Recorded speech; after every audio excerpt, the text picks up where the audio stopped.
Hello, everyone. I hope you are doing well. We just start with an Ambrose puzzle today. I see Ambrose is in chat, although Ambrose has to go to a meeting at the top of the hour, so we'll have to try and be fast with the solve, apparently. Otherwise, they can watch it later, so it'll be okay. This is the most voted on puzzle by the members of chat. Sorry, by the supporters. So this was voted for by David, David, Russ, Ambrose, Nell, Luda, Doomdiot, and Nevario. So I look forward to it very much. And let us begin. And so I should say, last time on stream, we did a little setting stream. This looks like this is going to be set, speaking of setting. I have not actually tested the puzzle yet. Rather than testing the puzzle, I thought it would be more fun to set a...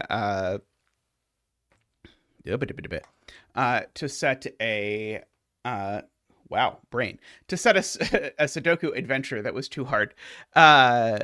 So we will see. So in other words, you might get a nice 6x6 over in one of the assorted zetamath discords. Wow, I can brain. Okay, so rules here.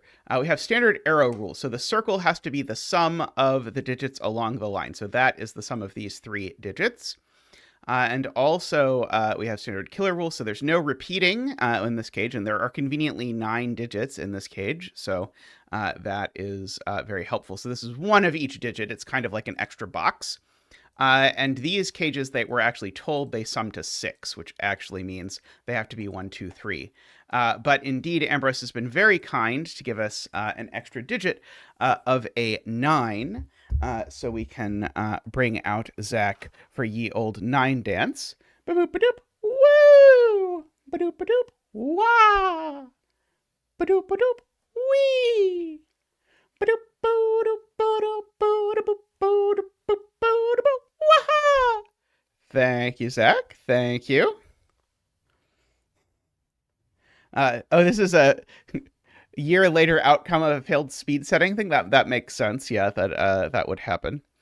Okay, so this digit is at most 5 and at least 4. And the same is true of this digit, I am noticing. Because of the fact that it can't be 1, 2, or 3, but it's a sum of at most 2 plus 3. So these two digits are each from 4 and 5. We do have all of these arrows here that we have to be wary of. Oh yeah, there's a good point that this digit sums to 9, someone in chat points out, with this one, and so these are in fact a 4-5 pair, which means these are a 4-5 pair. But we do have to think about the fact that we've got to have a lot of 1, 2, 3s around here. Because every one of these 3-cell sums needs to have at least 2 1, 2, 3s in it. I don't think that's quite enough. I was trying to decide if that was enough to force where all the 1, 2, 3s were inside this cage, but it is not quite enough. So let me just catch up the 4 5s just so I can keep track of it. So that 4 5 is that 4 5. And so we do need to put this 4 5 in the cage somewhere. It's not there. It's not there or there. I don't know if that's super exciting. It means it goes in one of those two places. However, we would like. We do also have to put the 9. Oh, it goes with the 9. That's the point. Oh, wait, was that the same two places? No, it was not the same two places, right? Sorry, it's not the same two places. It's the 9. Let's see. I suppose actually these digits I all know are not 4 or 5 because these digits see a 4-5 pair because they see both this 4-5 and that 4-5 through the cage. So these numbers are, by virtue of being on a length 3 arrow, at most 6, but they're not 4 or 5.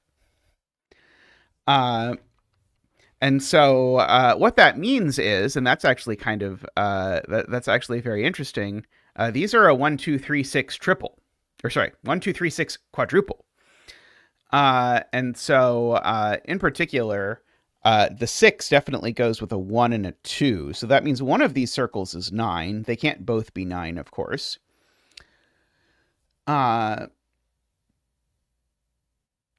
So nothing else in here is a 1, 2, 3, or 6. So these are all from 4, 5, 7, 8, 9. And of course, we know some of them are not 9. I do know that these aren't 4 or 5, just to note, because these two see a virtual 4, 5, I guess a literal 4, 5 pair. They see this 4, 5. So we've got that.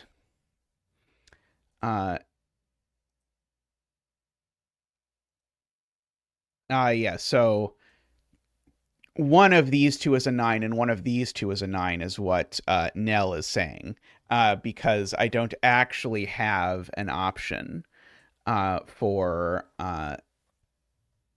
any I don't have any other options, basically, in order to do this, because I can have at most 2 9s in these cells, and I know there are at least 2 9s, so there's exactly 2 9s. So that means one of these two is a 9, and one of these two is a 9.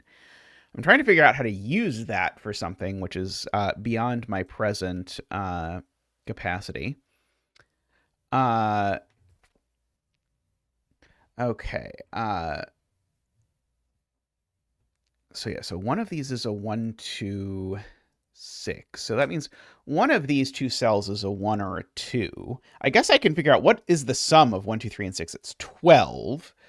One of these is a 1. And then the other is, I guess, at least a 1. So that means these arrows, circles, they sum to at least 14. One of them is a 9, so the other is at least a 5, I guess. So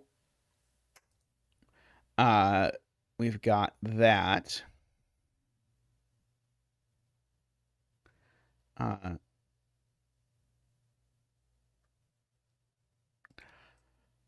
Let's see. Nell asks, aren't these also from 1, 2, 3, 6? So the one with a 6 is definitely from 1, 2, 3, 6. Oh, I guess I know these are never 5 because they're 3-cell arrows anyway. So my combined math wasn't actually very useful. The other of these sides has 2 1, 2, 3s. Do I know it doesn't have a third 1, 2, 3? I don't know that these numbers aren't 4, 5, I guess. Immediately. I can do the Fistamafel thing that I'm putting off because Selena isn't here. And note that I know there are a total of, at a bare minimum, ooblaboo.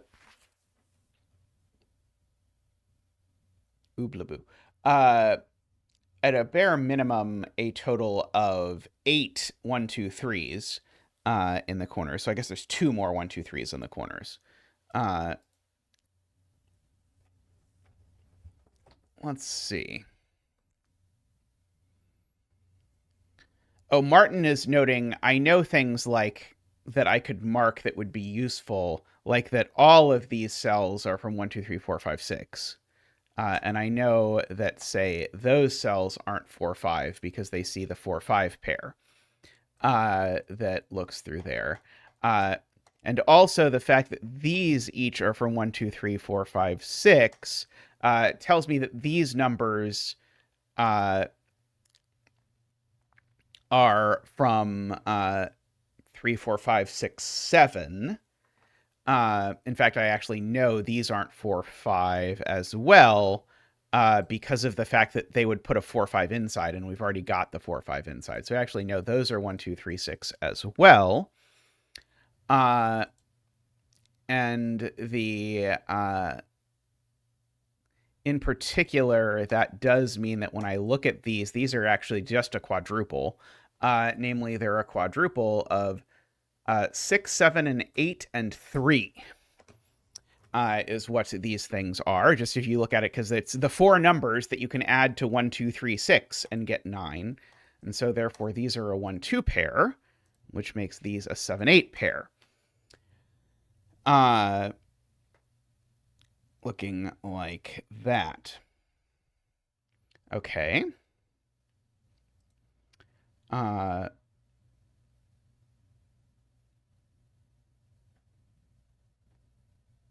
Good, I guess.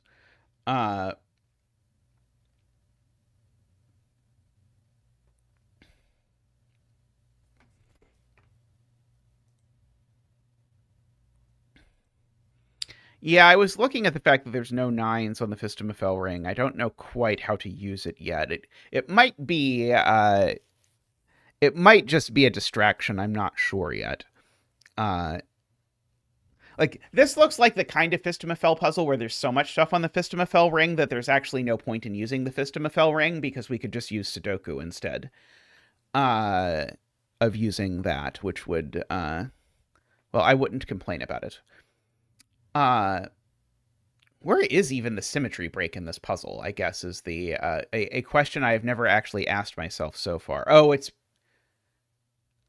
don't actually see how the symmetry breaks, I don't think. Oh, maybe it's the way the 6 cages are is not quite the same with respect to these. Not 100% sure.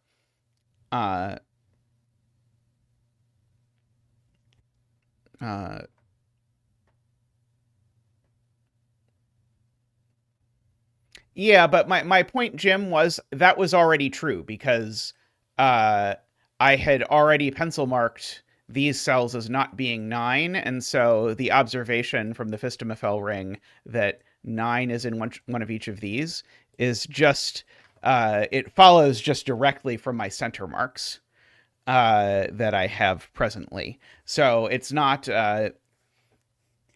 quite as exciting as a whole. It doesn't immediately tell me much, I don't think, because it's already there. Okay,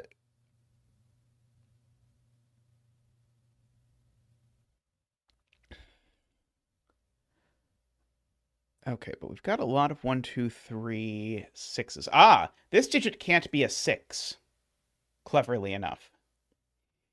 Oh no, that's not quite true. Darn it. I thought if this was a 6, then this would be 1, 2, 3 by Sudoku, and that circle would be a 6, but that's not true.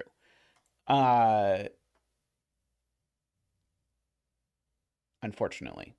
I was excited. Because these all have sort of an escape hatch where they could not be that. Hey,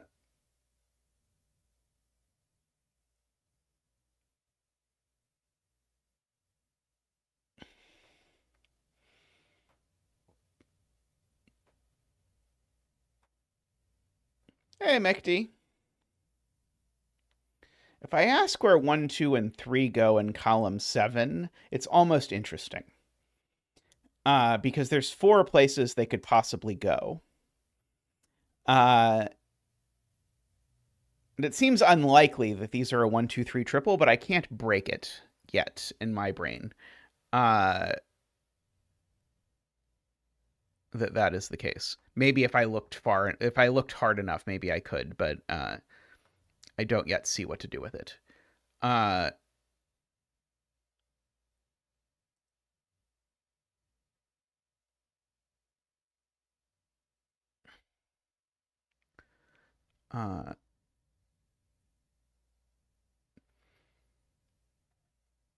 Yeah, I can give you a slightly shorter argument. Michael is pointing out this digit can't be 6. If this was a 6, then we know that these would be a 1, 2 to go with it. But remember, we know there's a 6 in one of these cells in the cage, because these are legitimately a 1, 2, 3, 6 quadruple.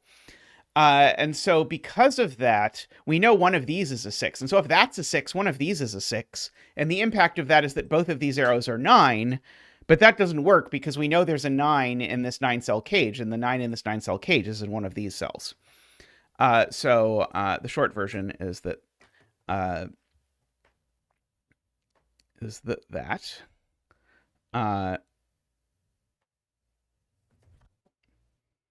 Okay. One of these sides is the other 1, 2. So I know one of these cells is a 3. One of either that cell or that's one of these cells is a 3, 6. I don't think that's super helpful. Immediately.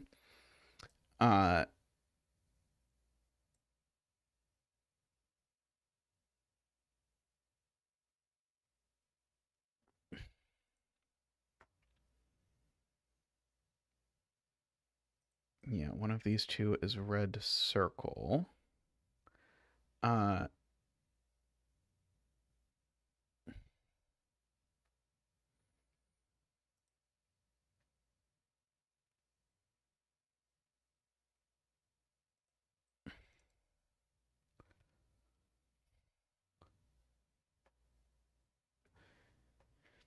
Yeah, we know one of these is a 1, 2, because one of these goes with a 6. So one of these we know is actually specifically a 1, 2.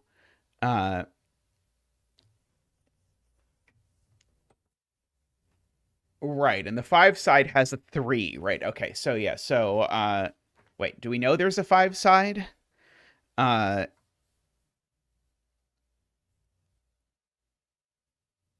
uh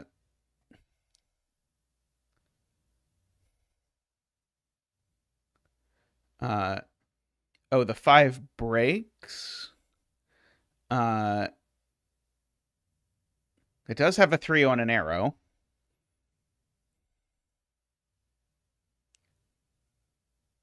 I guess we just know this cell is never 3 is the consequence of the fact that there's a 3 on the arrow. Because this cell is either with a 6, in which case it's not a 3, or it's with a 3. So there's just never a 3 on the arrow, I guess is one of the consequences of this. Okay.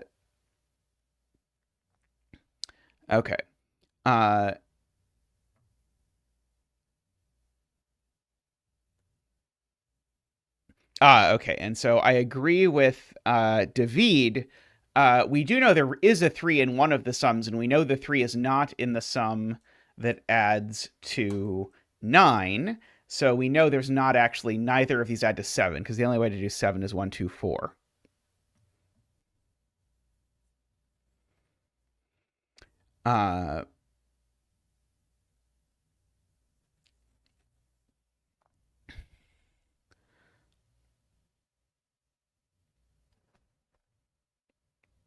Oh, 5 doesn't work. Okay, I see now. So yeah, so if this was a 5, the point is it would be with a 5 with what?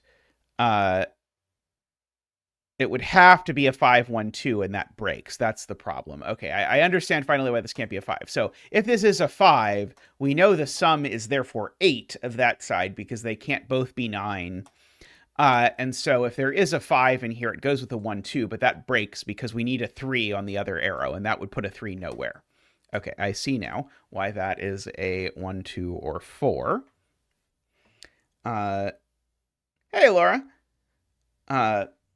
Presumably this being a 1, 2 pair breaks for some reason. Although I'm not 100% sure that's the case, but that is my guess. Okay, so now I guess we can look at, okay, if these were a 1, 2 pair, then this would be 12 plus 3 is 15. It would be 6 and 9. And if one of them is a 4, then I guess I would get one of those combinations doesn't work because I know it can't add to 16. So these can't be a 2 and a 4, I guess, is the point. So there's always a 1 in one of these cells, is the point. Because if these were a 2, 4, then the total sum would be... wait, sorry. The total sum would be 18 in that case, right? I mean, it doesn't work. They can't be 2, 4. But it's not the thing I thought I was saying. So they can't be 1, 4, or 2, 4. There just can't be a 4 in them, because these sum to 12. And if I make it 1, 4, then I get... Oh, no, 17 works. 17 is okay. 1, 2... Okay, yeah, there's just no way. Okay, so yeah, the getting out of the 3 did the same thing already. But anyway, one of these is 1 because they can't be 2, 4 because that doesn't work. And so the fact that one of these is a 1 and one of these is a 1 lets me sort of rule 1 out of these two cells on these sides just by sort of glancing across where the 1s go, which is, I guess, a thing. I don't know that it helps a lot immediately.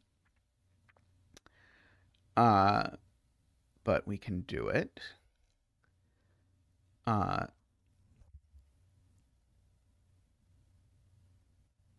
Okay, is the problem that if there were also a 2, it would also rule 2 out of these two cells? And then these two cells would be well, they would each be from 3, 6. Would that like somehow make it impossible to put a 3, 6 arrow somewhere around the 9? I don't think so. At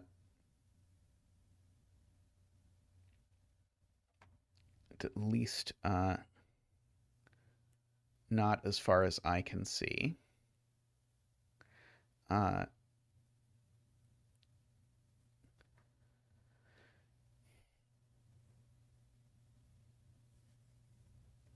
Oh, right. We do know, Martin points out, we do know that there's a 3 in one of these two cells because otherwise the total would be 3. And likewise, we know there's a 3 in one of these two cells. Otherwise, the total would be 3. And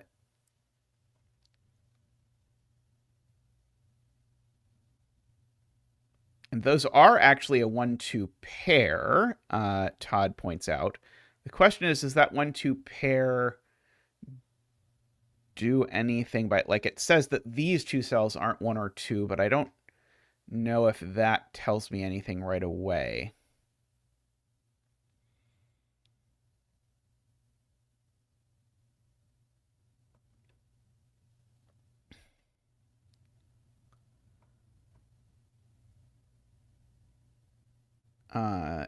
Yeah, I agree these are different 1, 2s, which is a very good thing to sort of try and keep track of. I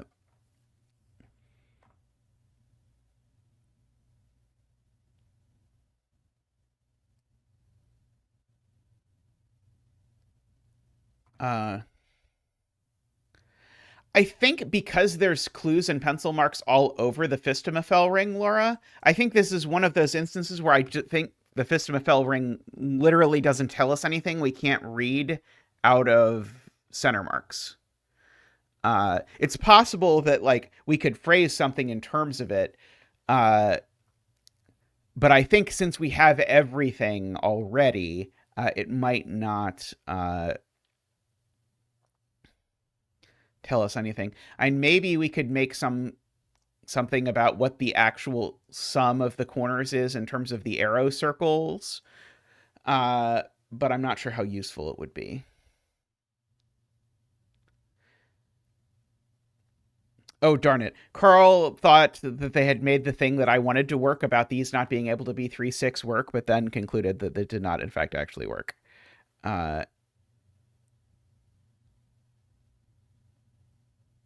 Yeah, the fact that we know nothing about these two Fistamafel corners also makes things a little bit tricky. Like, I keep asking myself if I know that these don't both go here, but I don't think I do, because, in fact, even conveniently, I know that these two 7/8s are different 7/8s.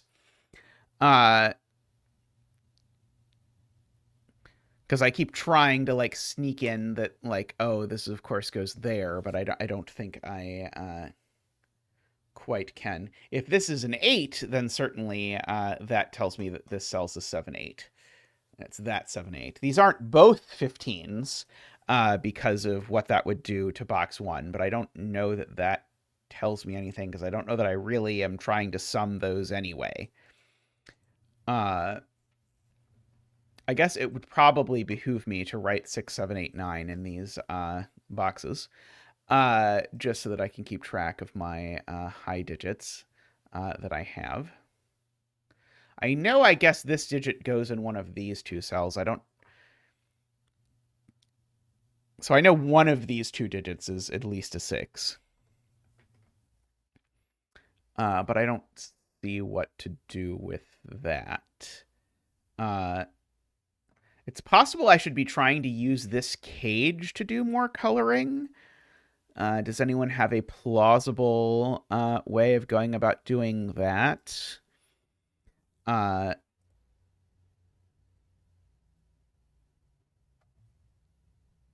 Like something about these two 7, 8, 9s or something. I know one of these two 7, 8, 9s is actually a 9. That is one thing I know.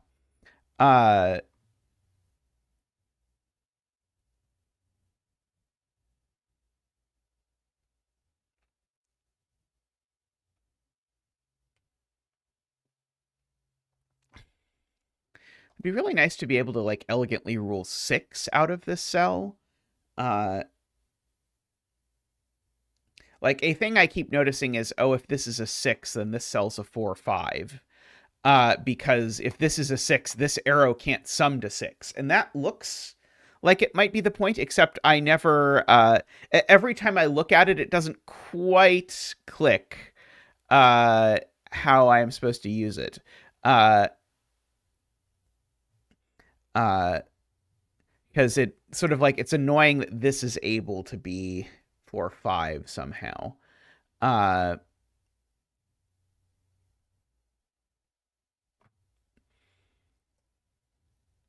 trying to decide, like, one of these pair, I mean, two of these pairs are 3 6s.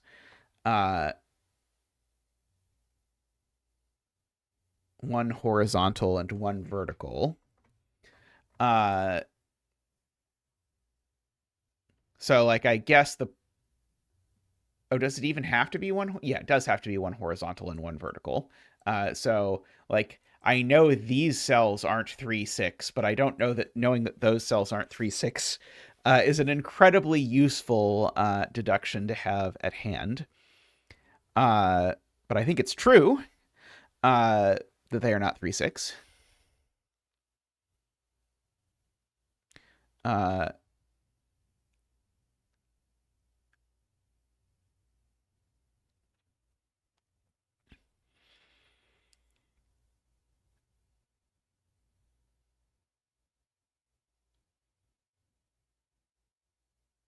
Okay.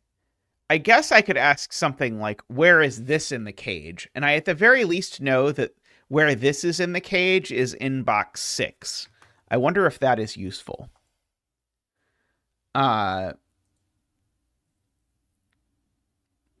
So the one of these that's not 9, I guess, is in sort of the cage on the opposite side. Oh, that's the point, I think.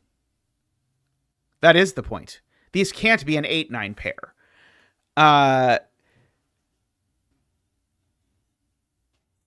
Wait, is that the point? Maybe not. Sorry, maybe that doesn't work. Sorry, I think I'm wrong. I think it is okay if they're an 8, 9 pair.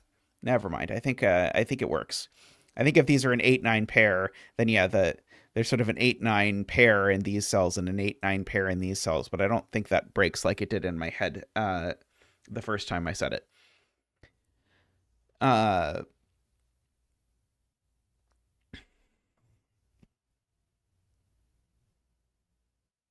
see. Yay!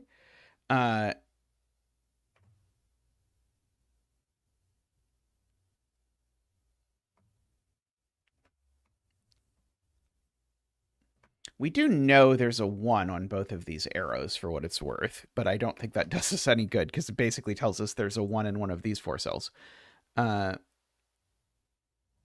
see. Mekti says if this is an 8, it causes issues with row 4, column 6, and row 4, column 7.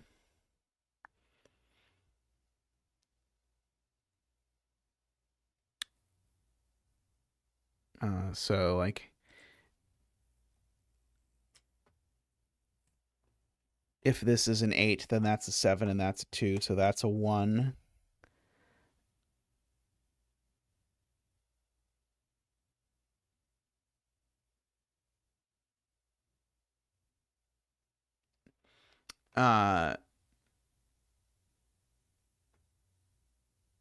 And of course, that's a 9. Why does...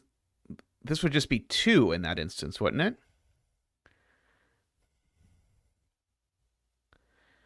Uh,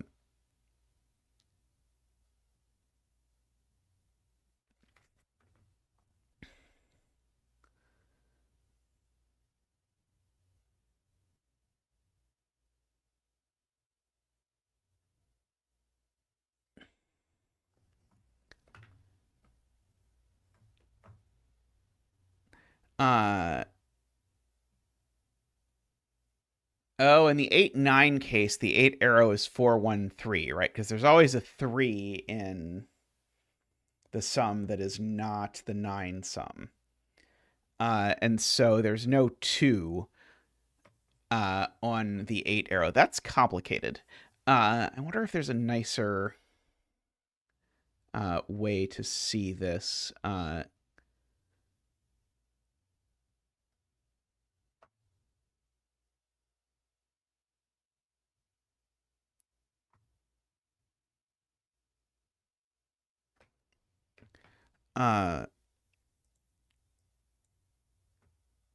To see what it is we're really saying here. Uh,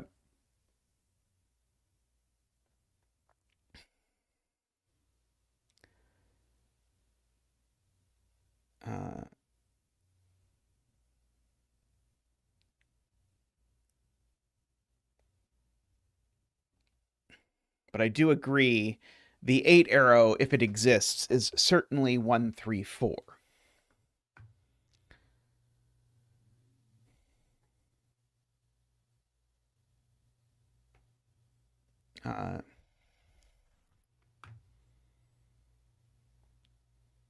Let's see, row 5, column 6, 7, and row 6, column 5, row 7, column 5 have to be the 3, 6 arrows. If they aren't, then they point to boxes 2 and 4 that make row 3, column 4, and row 4, column 3 both 2.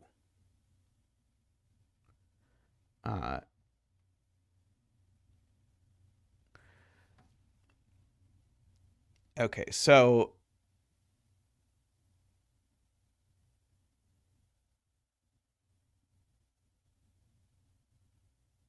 if, say, these two were 3, 6 arrows,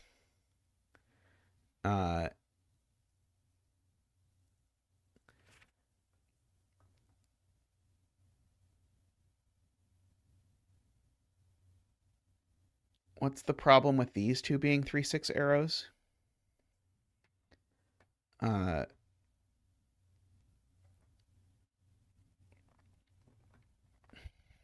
I don't see it. Uh,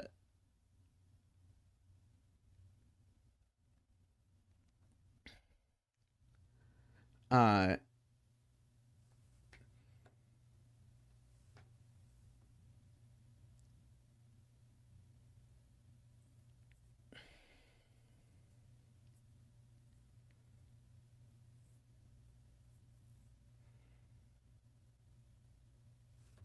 uh,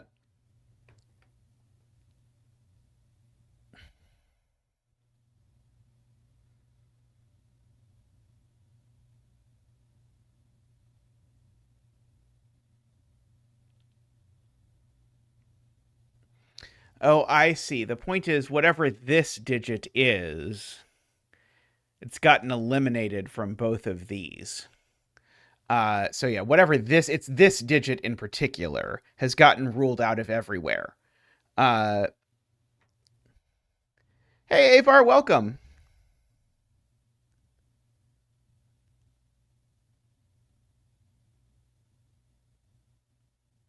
Nine in box 9 has only 2 places? Which of these am I missing? Uh,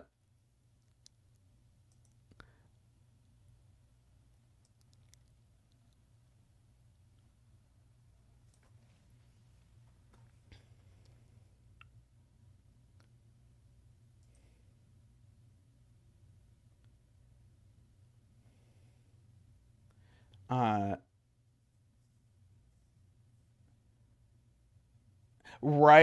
right. You're right. Yeah, the row one of these two is a 9 and one of these two is a 9. We have said that. So right. So the 9 in this box is in one of these cells. We do know that. Uh,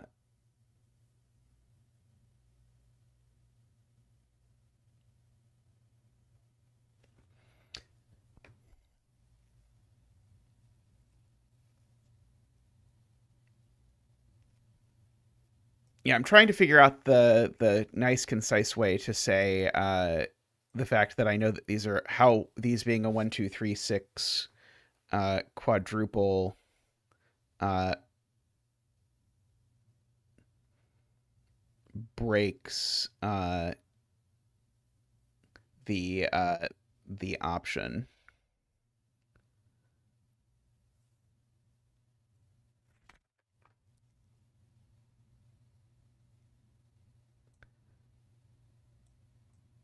Like these could still both be the 3, 6 arrows, couldn't they?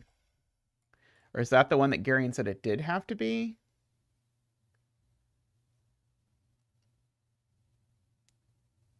Oh, those are the ones that Garion did say it had to be. If it was these that were the 3, 6 arrows, we would force these two to be a 3, 6 pair.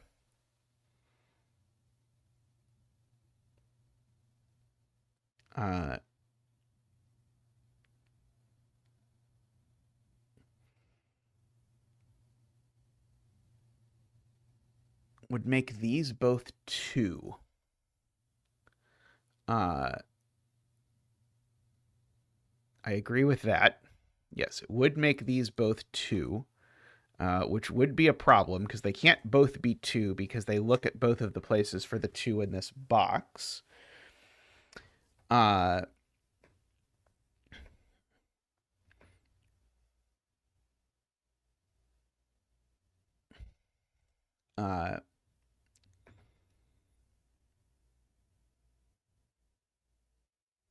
So yeah, so one of these is a 3 or a 6.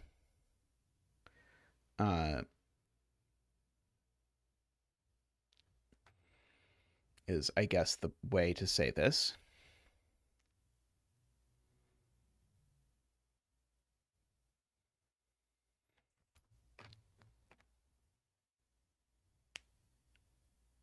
That certainly at least gives us that one of these two is a 3, 6. Hey, Pink Maple.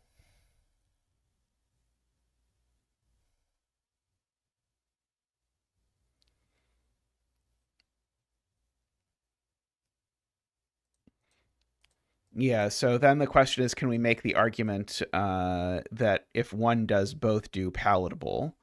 Because we've just argued, I think, somewhat reasonably, that these twos, whichever of these is 2, makes one of these a 3, 6, which means one of these is not 3, 6, which means one of these two is 3, 6.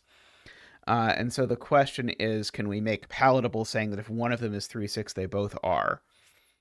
Uh, uh, uh, so if this is 3, 6,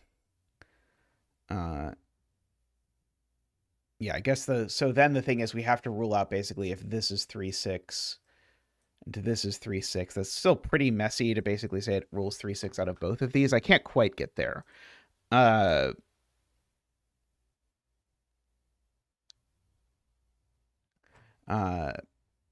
Let's see. Michael's point is if row 8, column 2 is a 6, then all of this happens. Oh, sorry, row 7, column 2 being a 6.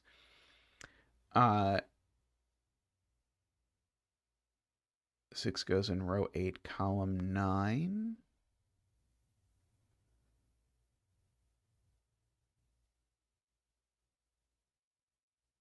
Right, because if this is a 6, then this is a 6, and so then that's a 6.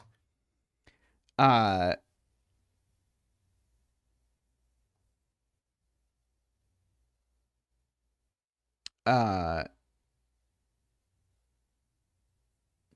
row 3, column 8 becomes a 9. Agree. Row 2 and 3 of column 7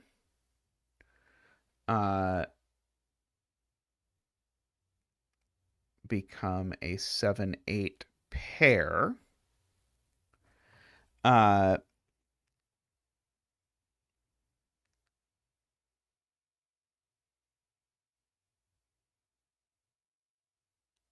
isn't this a 6 in that situation?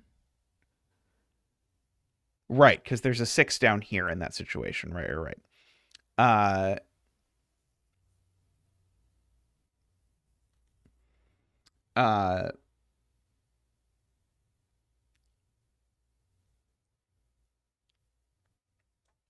So I guess we're more or less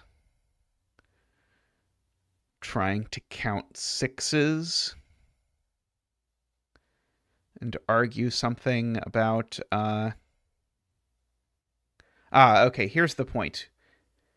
One of these two arrows is a 6. That's the point. If neither of these arrows... Oh, one of them is a 6 or a 9, I guess, is what I have to say. They can't both be 7-8. If they're both 7-8, then I have to put 7 and 8 here. So yeah, one of these two, yeah, that's a little bit worse. One of these is 6 or 9. Is the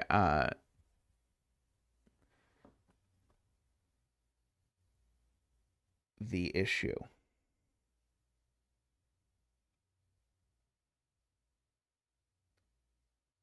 Oh, I can place a 3, I think. One of these two has to be 3, right? There aren't 2 3s in these cells. So I think just by cage, one of these is a 3. And both of them look at row 1, column 1. Right? Do we agree with that assessment? Okay, David agrees. Okay, so there is some progress. Is there any chance I can do the same thing backwards? I don't think I can do it backwards because I don't think I know anything about how many 3s there are on here. I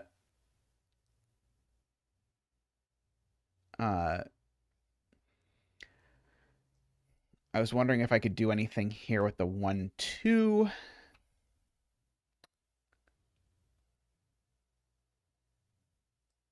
I don't think so. I was like, well, it looked good, but I don't know if it got me anywhere.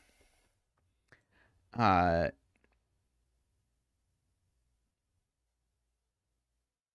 do know that that 1, 2 is the same as that 1, 2. Oh, so it's placed. Okay, so this 1, 2 is the same as that 1, 2, and so it's placed in box 7. It's there, right? Do we agree with that as well?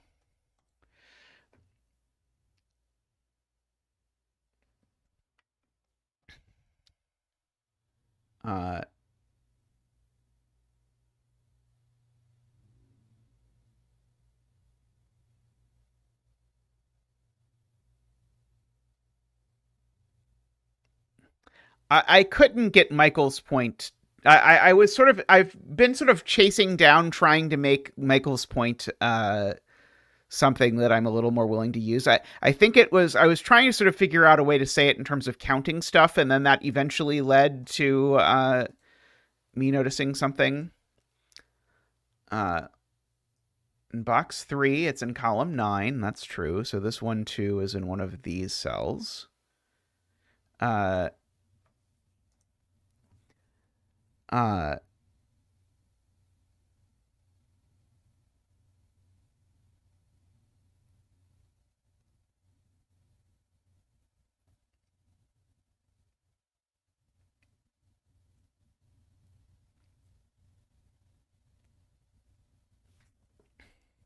just couldn't quite figure out how to get the 3-6 arrows in box 5 without it being a little bit messy.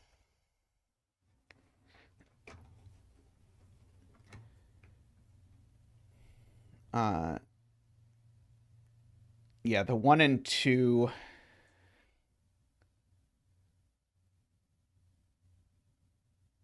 only go in these 3 cells. If this were a 1-2, we'd know it went exactly there. Sadly, we can't quite, I think, do anything exciting with that.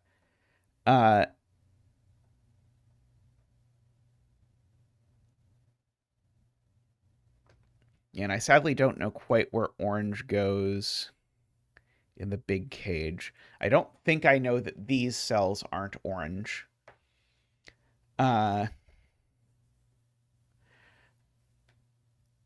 Unfortunately.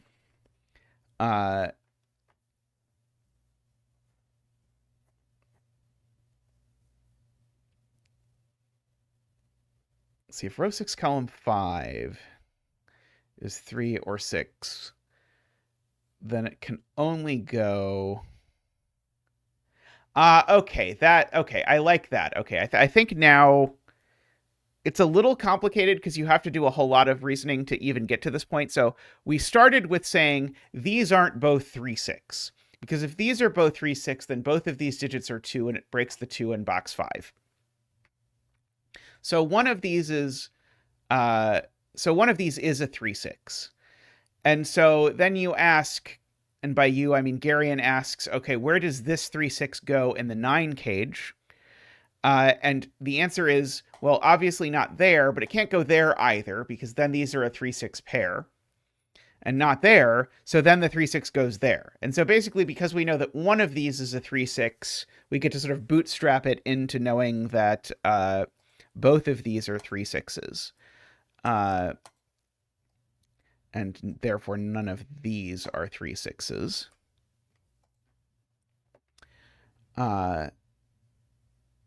So I think that gets us there in a way that doesn't that doesn't say anything too complicated. I mean, for certain values of too complicated.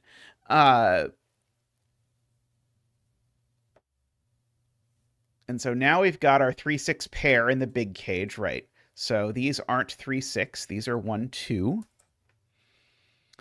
Now we've got all kinds of like 1, 2s bouncing all over the place. Oh, no, these are the same 1, 2, right? Okay, so unfortunately. But yeah, we do have 1, 2 pairs galore, so this isn't a 1, 2. That's, excuse me, that's not a 1, 2 either.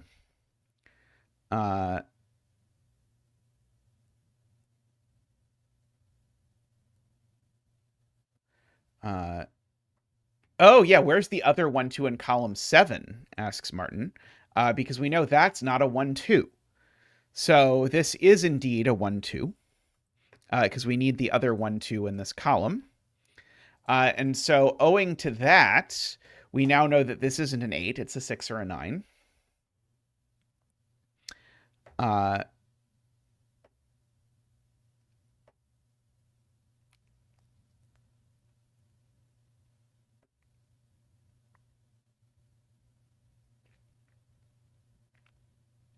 Row 4, column 3 now has a 1, 2 looking at it. You're right. So this is a 3, 6. So by above, this is not a 3, 6 for sure. So this is a 4, 5. And it's the red 4, 5.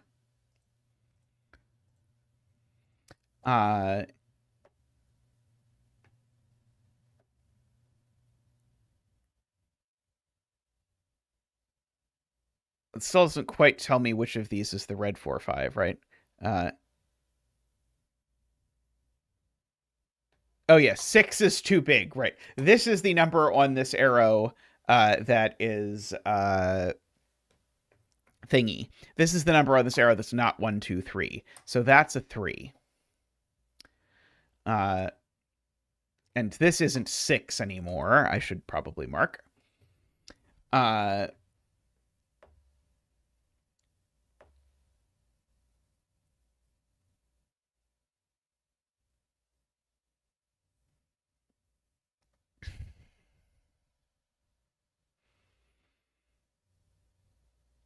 Oh, not 7.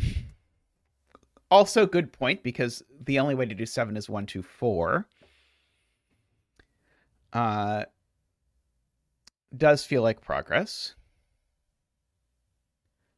And so now if I look at where 1, 2s go in column 3, I've only placed one of them so far. So this is the other 1, 2. We can make that the XE 1, 2. So that's the OE 1, 2.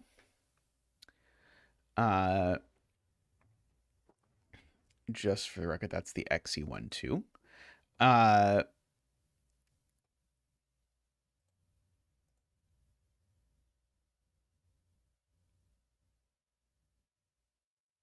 And now that's a 1, 2 pair, placing a R3 in the corner, our good friend.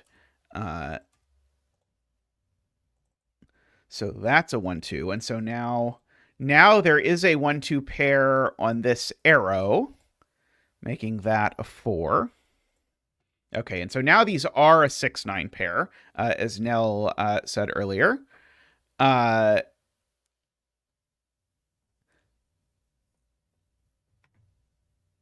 Interestingly enough.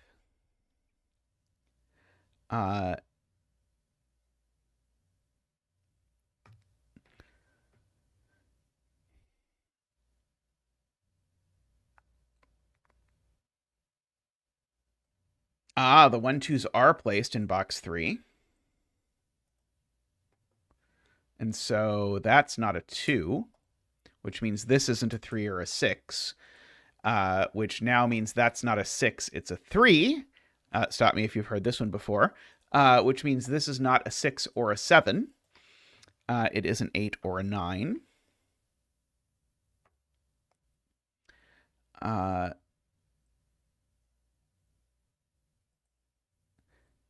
Okay, this is the, let me mark this as the XE45 so that I can mark this as the OE45.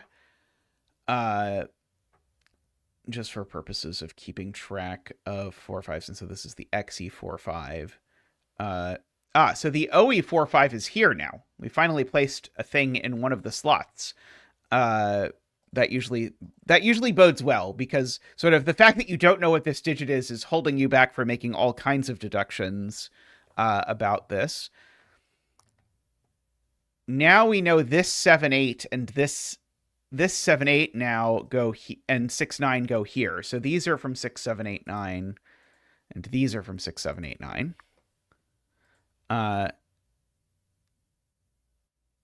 XE and Owie sound like the protagonists of a comedy. Could be. I'd watch it.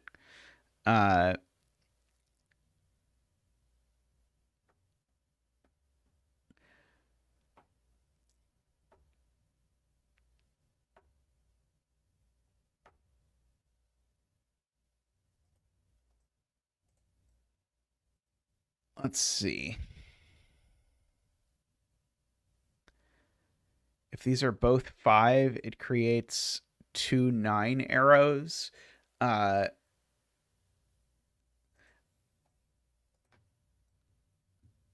And yes, and that breaks the 6, 9 pair. Right. So yeah, if these are 5, then the sum is 9. These are both 9s, except we know that one of these two is a 9, because these are an honest 6, 9 pair.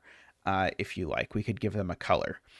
And so that does make red circle 4.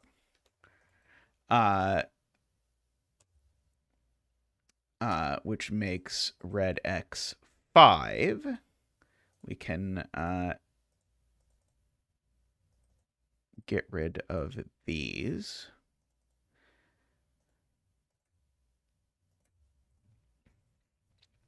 Okay.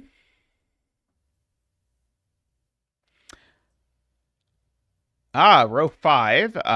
Laura points out, I know where the other 1, 2 is. And column 5, Laura points out, I know where the other 1, 2 is. I don't think I know which 1, 2 it is, funnily enough.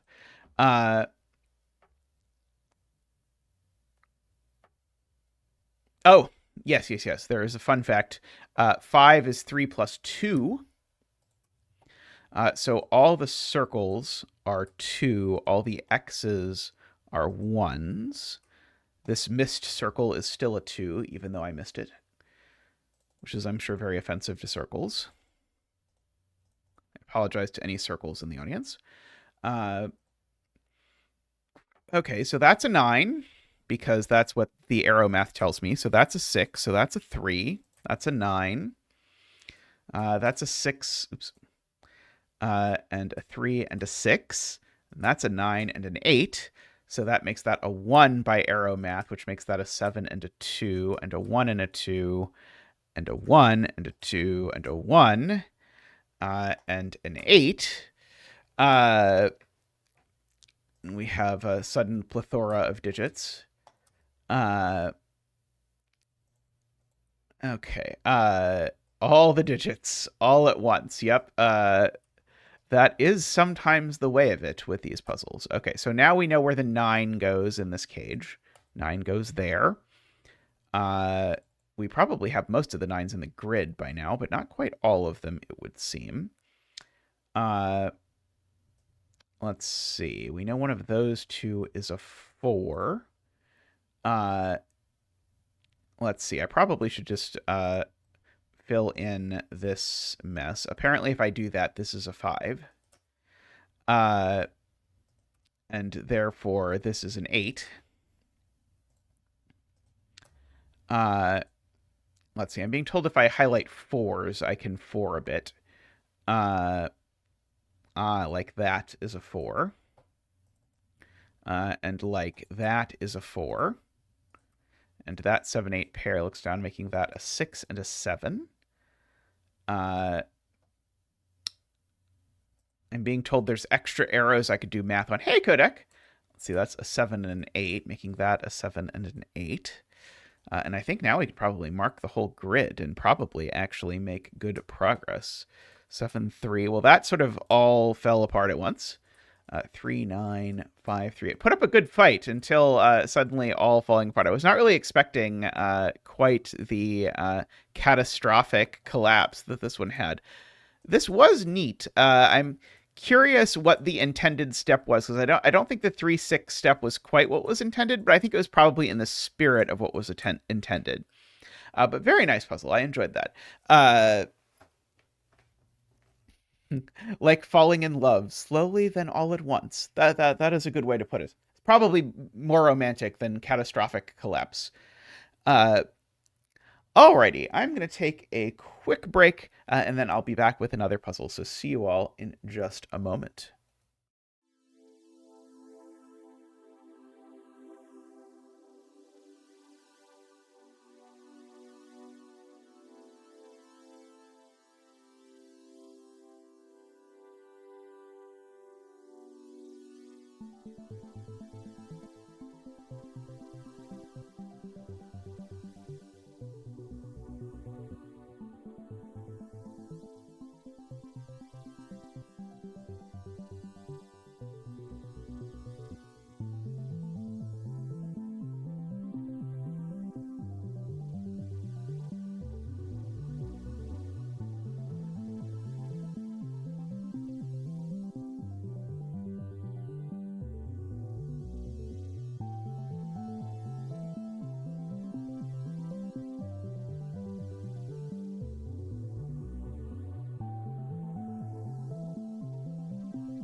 Hello again, everyone. Let's build some entropic snakes. So, it's like going back to my roots, having all of these circles again. So, digits in cells separated by a white dot must have consecutive values. Okay, can handle that. Each cell containing a circle is the head of an entropic snake, whose length is the digit in the circle. An entropic snake is a non-branching, one-cell-wide path of orthogonally connected cells of the same entropic set, which may not touch itself or other cells of the same entropic set orthogonally. The snake may not have two heads. Good. I prefer it that way. And may consist of a single cell. Okay, so we can have a one-cell snake, which is slightly cumbersome. Yeah, no hydras. Yeah, I was gonna immediately start drawing in things, but we can't start drawing in things because of the fact that the snakes can do that. But yeah, the snakes can be one cell long. Okay, well, assuredly... Oh, I guess that's not even true. I mean, one of these has to be long. Either this grows or this grows. They can't both be short. Let's see. Baby snakes, yes. The little baby snake whose head and tail is the same thing. Oh, the snakes are constant entropy? Oh, yeah, the snakes are constant entropy. Sorry. Snakes are constant entropy. Right, okay, sorry. It would help if I read the rules and didn't just infer that the rules were the same thing that I thought they were. So I agree with Garian's point then that because the snake is constant entropy, this one assuredly cannot escape its box. And so therefore it is a 1, 2, or 3 only. And the reason for that is there's only 3 numbers of whatever its entropy is, so it can't go there. So this one is definitely low. And if it grows, it puts more lows out into the world. This one I think also can't get out of the box, right? I mean, this one, by very similar argument, can't get out of the box. But I don't think this one can get out of the box either, can it? Oh, it could if it did that. Sorry, this one can if it does that. There is a way for it to get out of the box.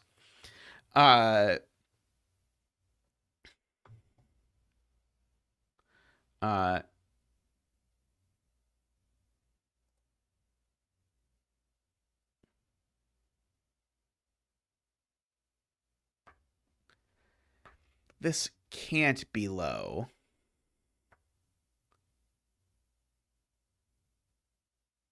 It wouldn't make a two-headed snake just because this was... does it say snakes of the same...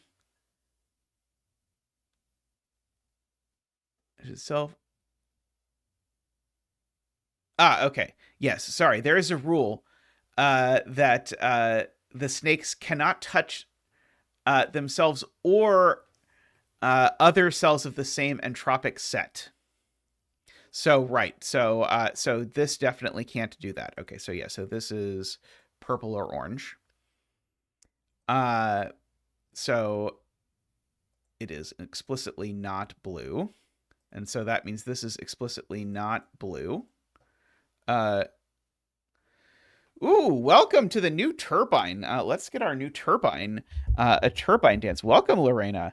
Do do do do do do do do do do do do do do do. Woohoo! Boop boop boop boop boop boop. Woohoo! Boop boop boop boop boop boop. Woohoo! Boop boop boop boop boop boop boop boop. Thank you, Zach. Thank you. And thank you again, Lorena. Greatly appreciated.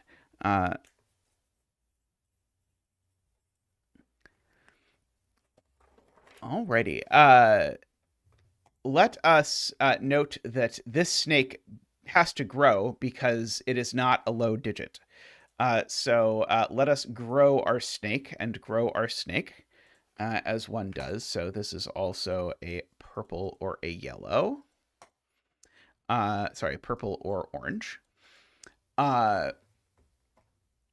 And now, if this grows down, it doesn't work because if it grows down, it can't grow to be big enough, so it has to go this way. Which in particular tells me that these are different. So I'm going to go ahead and make this one orange and this one purple. Yeah,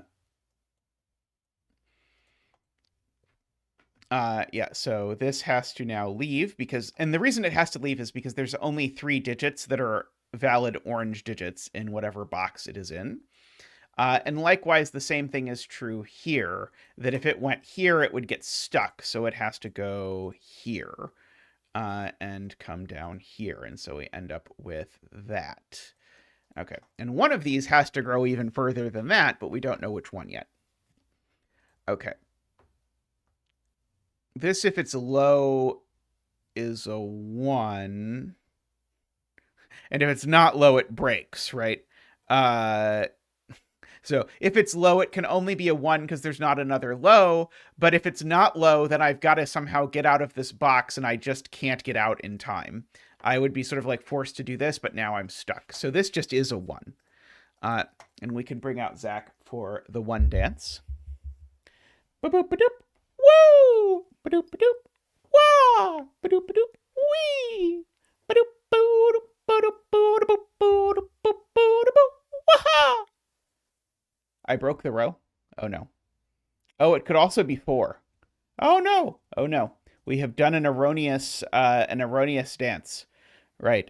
Now we get to do a 4 dance as well. Because if this is if this is blue, then basically this could never be blue, because if this is blue, one of these 2 grows, and whichever one grows, it puts 4 blues in a row. So this is not blue and it's not orange. So it is purple, which means it grows at least twice. This is the correct way to think about this. And it can't grow there because that would be a 4th purple in the row. So it grows here. Okay, but now it can't grow any further. And so it just is 4. And so thankfully we have colored things correctly, and we can bring out Zach for the 4 dance. Poor Zach is going to get overtime today.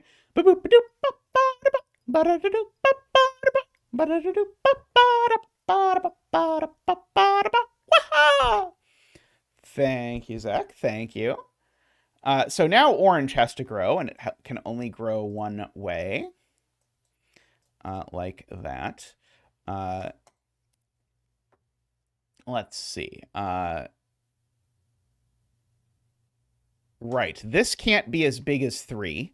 Because if it were 3, that would put too many oranges there. If this is blue, I guess it's maybe okay. Oh, right, because of the snake headness and the snake not touch orthogonaliness, the orange has to take this cell. So there are 2 rules that my brain hasn't fully internalized that collectively tell me that, and tell me that all of these cells are blue. So we get all of that, which means that these cells are both orange for whatever it is worth.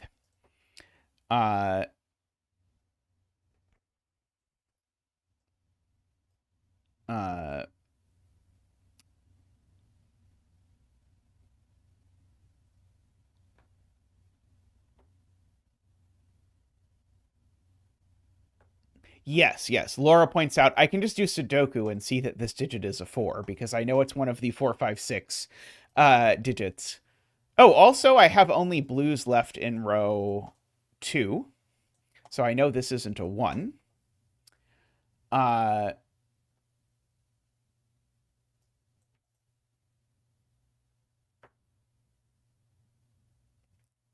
does orange have to grow? Oh, because orange is only 6 currently, right? So orange does need to be at least 7, so orange assuredly grows there. And so, I mean, I guess I could just mark this whole column as being purple or orange if I want. These 2 digits are these 2 digits, for what it's worth. Oh, that's a 4 over in this box, just by continuing Sudoku efforts.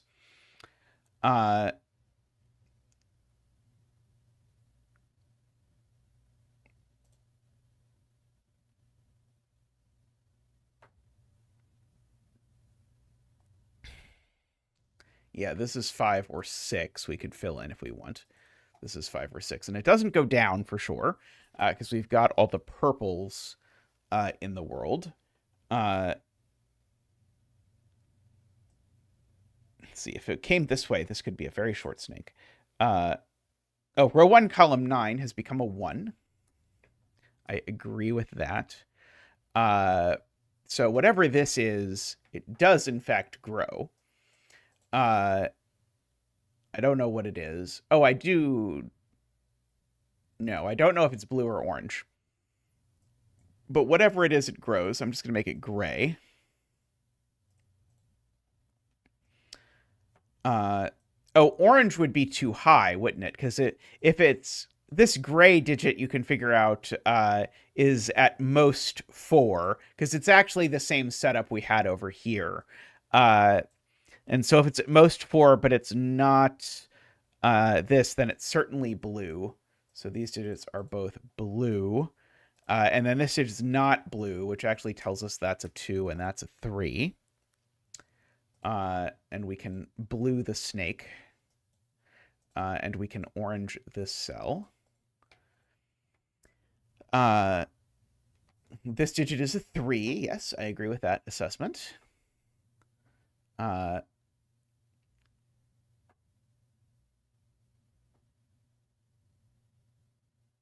So now this digit can't be a 3. I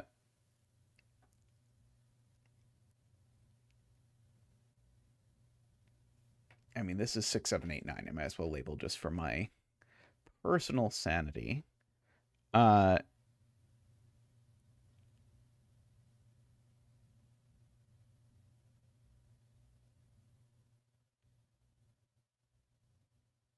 Right. This only has one way it can go because it can't go down, and it's not long enough yet. So it definitely goes this way. So we get that that is a 4, 5, or 6 for sure.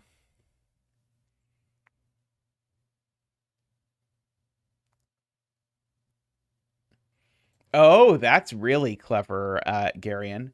All the purples are gone in column 8. So if this is purple, it can only grow to be 3 long at maximum, and then it's not purple. So it's orange. Because there aren't any blues left. So that is a very good spot.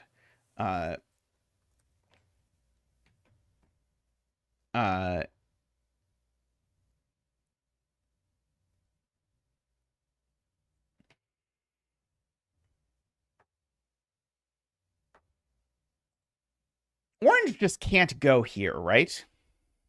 If this is orange, doesn't that break these 2 circles? No, I guess then these circles would just be a blue-purple pair. Blue-purple pair is okay for these 2 cells, I think.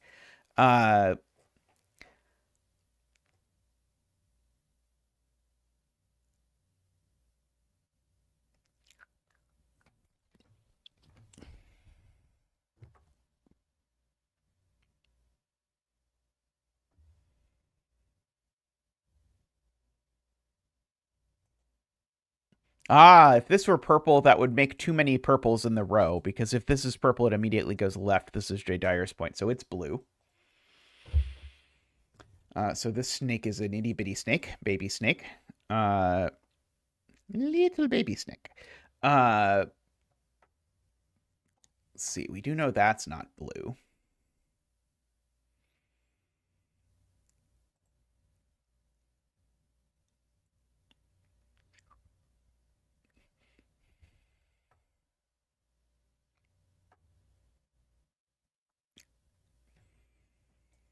These aren't both orange. Never gets big enough. Oh,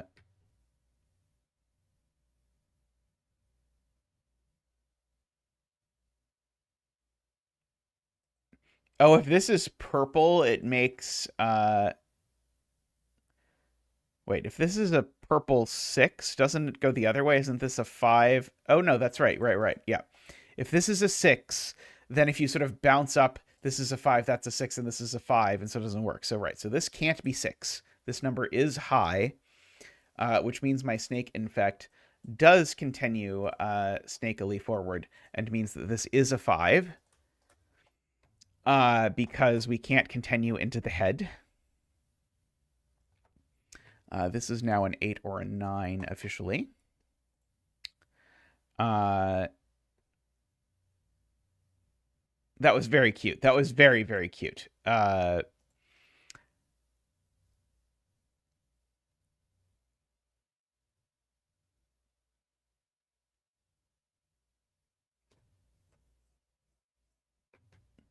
Right. If this goes only left, then we're not going to get out of the box. Or sorry, we're not going to get long enough. So we eventually have to go up a little bit into this box is what people are trying to say. Although I'm not quite sure I know exactly how. I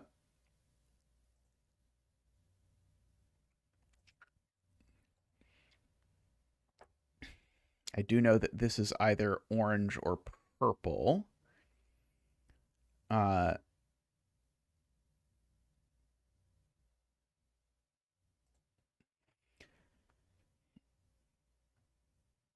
Oh, if this is orange, that's going to kill the orange down here, is the point Carl is making. Because if this is orange, it's the last orange in column 7, which would mean this orange never got as far as column 7. And then that wouldn't work. So this is not orange. It can only be blue. That's actually quite elegant. So this is a 1 or 2 long snaky snake. Oh, I should not actually finished the snackety snack over here.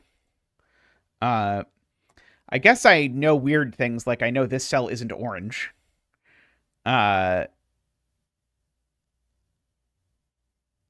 Which is interesting.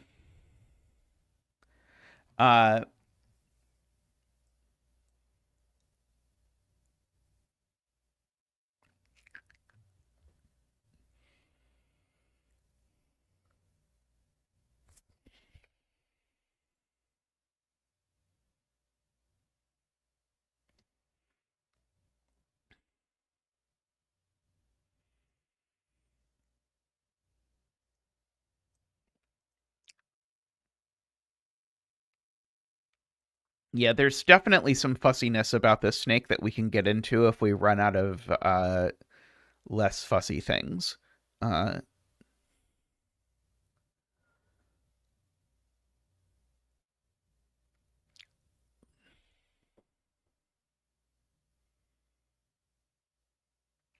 looks hard for this to be orange. Do you know one of these is an 8?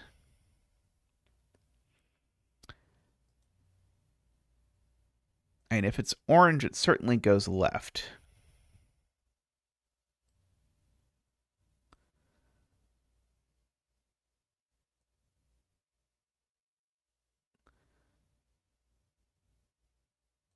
Oh, right. Okay, yes, because it would have to do that. Right. Okay, yeah. So so Ambrose is pointing out I basically only get 1 up in this column.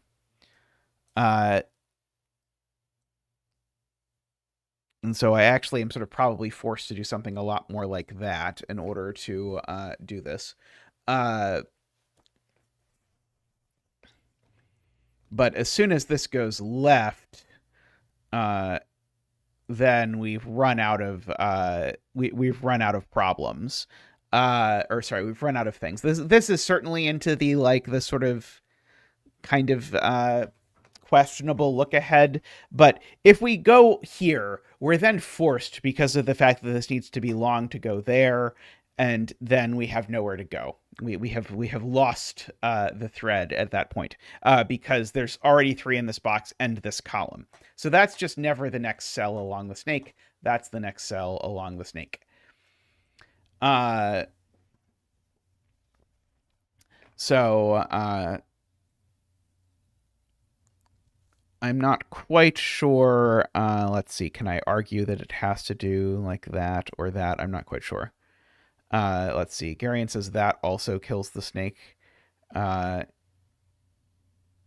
That also kills the snake. Yeah. So If it goes up again, then you can sort of follow it. It can't go into this cubby hole because it will touch itself, and we don't allow that. It needs to go there, and then that is very unfortunate for the Snek, because now this can't be orange, and that can't be orange, and so the Snek has become only 5 long, so we don't do that. So that means we go the only other way we can, which is orange. Okay, which means these two cells are both blue because they see all the oranges and all the purples. And now this can't go here because there are no more oranges to be had, so that is orange. And now, well, it can't go back here because it would be touching itself. There's no more oranges in the column because that's blue, and so it has to orange its way over to here. At which point it must orange its way here because it can't touch itself orthogonally. So we can orange our way over there.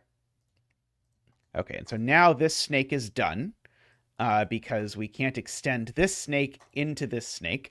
And so this is now an 8 size snake. One of these is an 8, so this is a 7 or a 9. Okay, this snake now can only go down, is the only snake direction that is allowed.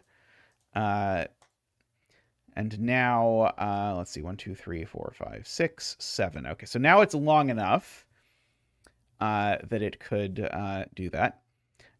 So this is now purple because it's not orange and it's not blue, J. Dyer points out. Oh, right. This snake is now done because it can't grow there, or there because of, well, it's sufficient to say because of 3 orange reasons. So this snake is 7 long. And if I now look at where 7 goes in this box, it's here, which then makes this a 9. If you want to do that kind of shenaniganery with these sorts of things. Let's see. Oh, this is orange because I can't put the orange there, and there's still an orange in the box. And so that is purple.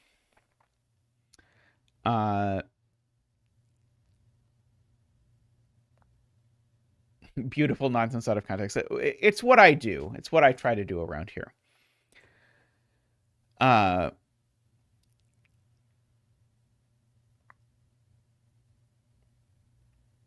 Oh, column 6 just has blue left. Sorry, just has purple left. Good point. So that cell can't be purple, because if this cell was purple, this snake would end immediately. So that cell is blue. And is a 3, actually, because if you look at the row, we still need a 3 in blue, and it has to go there.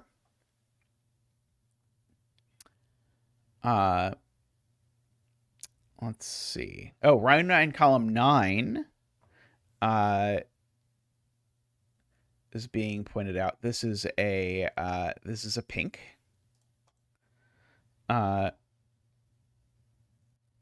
This snake has been finished. Thank you. It is now of length 2, and I have to snake it. The snek has been sneked.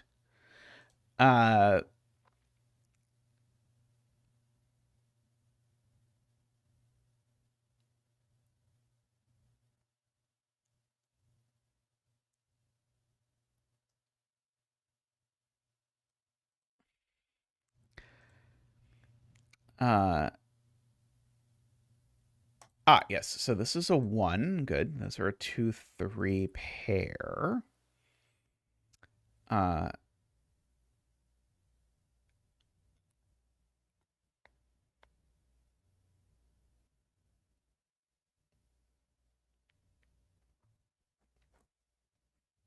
We can place the 8 in the oranges in box 3. So then we can place the 8 in the oranges in box 2.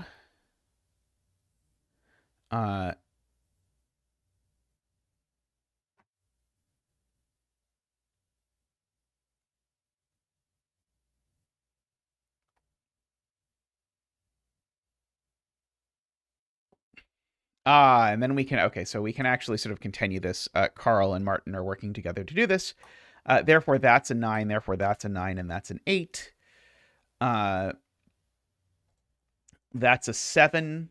That's a 7. That's a 9 and an 8 and a 7 and an 8 and annoyingly a 7 or a 9. Oh, except it's a 7 because there's already a 9 in the box, which makes that a 9 and a 7. Oh,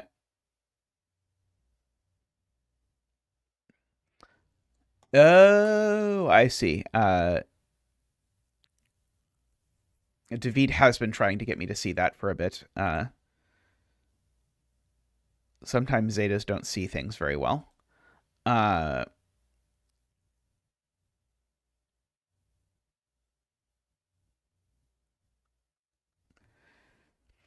Okay. This is not purple because it would be a 3. Would you be sure that it didn't do that?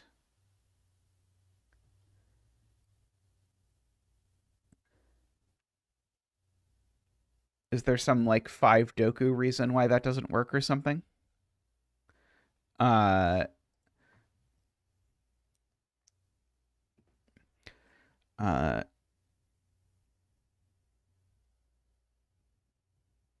Yeah, of course, one of these is orange.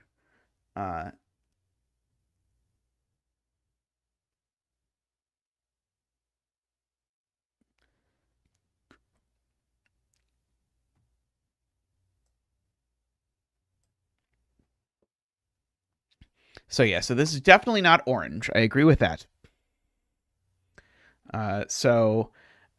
Because if this was orange, then it couldn't get out of rows 8 and 9, and therefore it could only get to 6 long. And that actually places 8 in column 5. Because just by Sudoku, we've got all the other 8s. Or all the other spots already can't be 8. So we've got that. And so I guess I know one of these two is a 9. Yeah,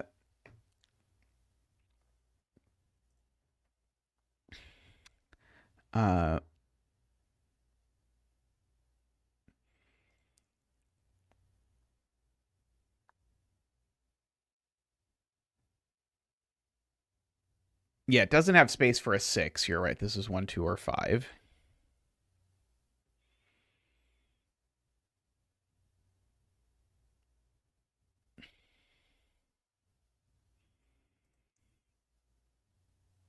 Oh, Garian says this always ends up touching the white dot cells.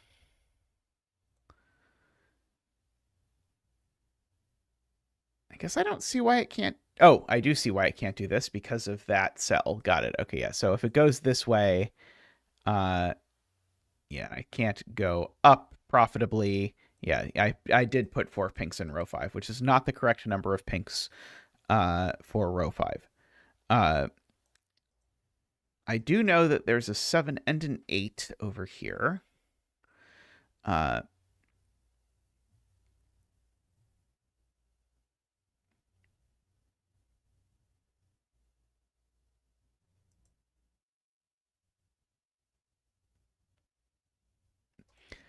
this cell always ends up being purple when you follow the purple. So if the purple goes here, Slee, are you sure the purple doesn't do that? They just have a 4 there? Yes, that's 5. That's 4 purple. Now I'm putting 4 purples in box 5. So yes, I will put 4 purples somewhere. Dagnammit. Yeah, so if it goes down, then yeah, I agree it has to go left. If it goes left, then I agree it has to go down. I just have to verify up doesn't work. And yeah, up doesn't work either. So yeah, so this always ends up being part of the snake one way or another. Don't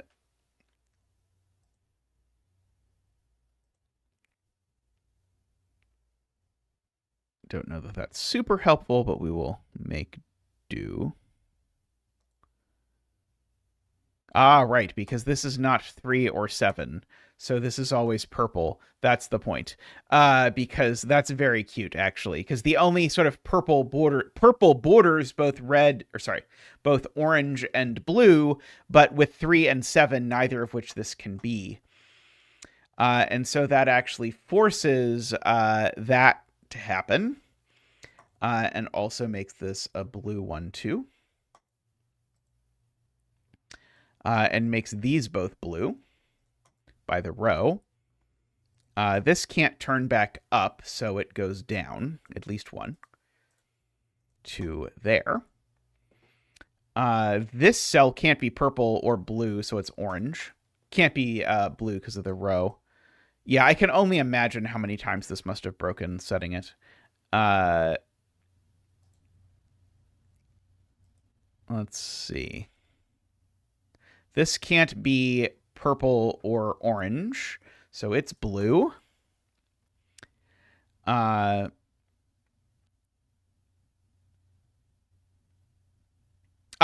This no longer can be 3, Garion points out, because we've now got all the blues in the column. So that is a 2 and a 3. And that's a 1 and a 2 and a 1 and a 3. This cell's just a naked purple. I guess was maybe the easier way to say that, because it sees every blue in the column and every orange in the box. One of these two is the 3. I don't actually know, I guess, that this isn't a 4. It could be a 4. This is assuredly a 1 or a 2.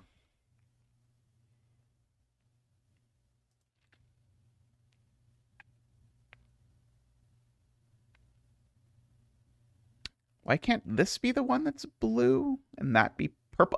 This can't be purple. Right. Sorry. Yes. Sorry. Not for snake reasons. For color reasons. There's 3 oranges in the box and 3 pinks in the column. So this just is blue. Got it. Thank you. These are 5, 6, of course. And so now this is a 1. This is an itty-bitty snake. Because if it grew to be 2, it would already be 3 long. And so, therefore, that is a 1, and that's a 2. We can give the itty-bitty snake a little itty-bitty snake circle. So that is a 3. This is a 1. I know this is not blue, and so the 2 in the row is here by Snake Stuff. Brought to you by Snake Stuff. This cell is neither blue by the row nor purple by the column, so it's orange. And now I've got all the oranges and blues in the row, so that's purple. By the way, this is a 9, which makes that a 7 and a 9, and makes that an 8.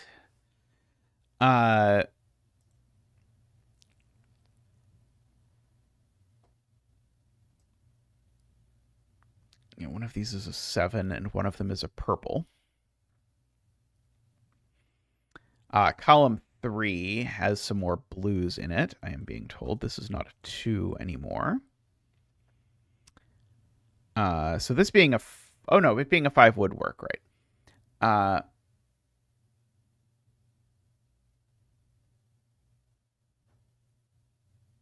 The box 7, 8 is here, Emma points out. Giving me the last of the 8s. And so now the 7 is also placed. And so now the 9 is also placed, funnily enough. And so now this 9 is placed. The Sudoku never ends, apparently. This 7 is now placed. And so this is a purple. This is also a purple. One of these two is blue. And in particular is a 3, I suppose I should say. Okay, so now I guess this is a 4 or it's a 6. Those are the two options.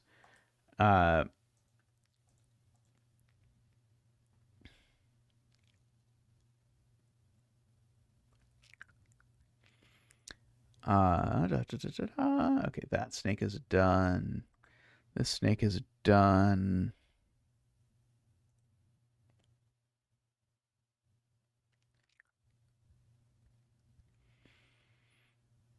Oh, this is a color octuple in the column is being pointed out. So it's not orange or purple. This is blue.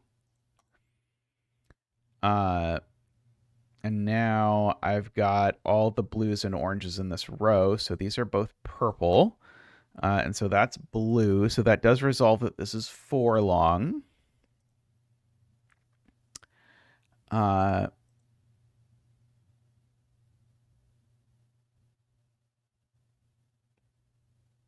This is a 3. This is a 2. This is a 3. So that's a 2 and a 3. So that's a 1. That's a 2.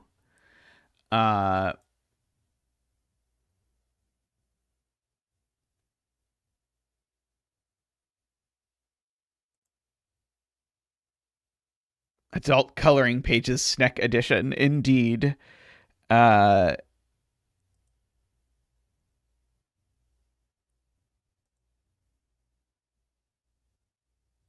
Oh, the 4 over here is there. Has been called. Very good. So the even digit on this is a 6. So these are a 5-6 pair, I guess is what I know, which is maybe not so exciting. So that's a 6, though. I know that's a 6. That's maybe more exciting. So that's a 4. So that's a 6. That's a 4 by the column.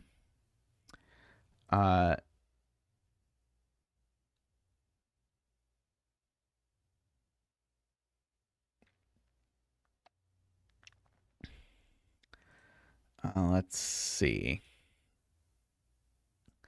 That is a 5. That's a 6. So now that's a 6 and a 5.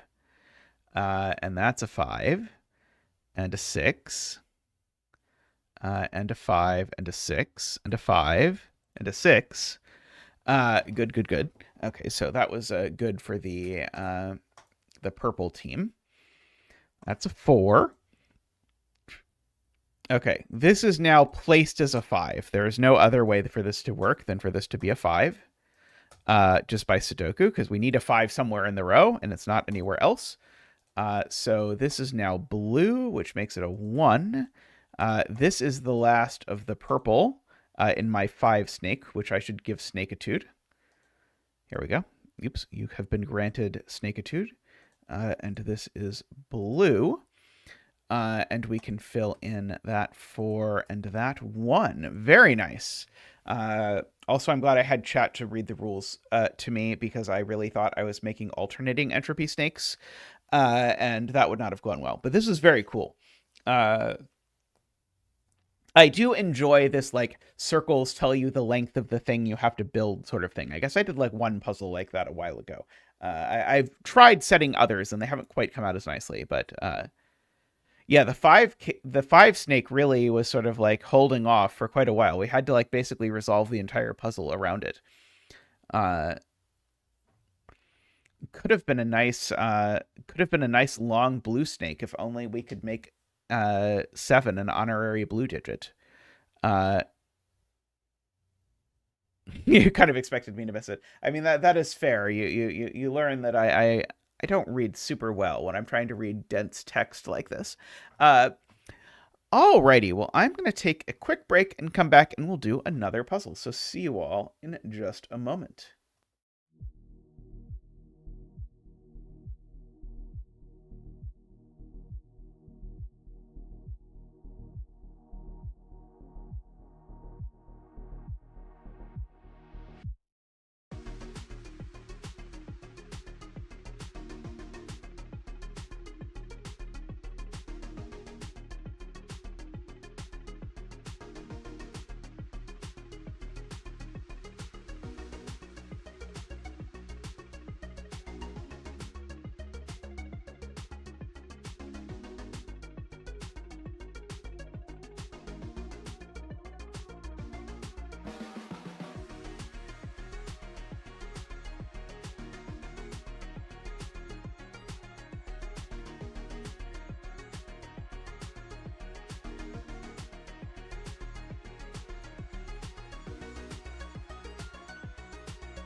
right, welcome back.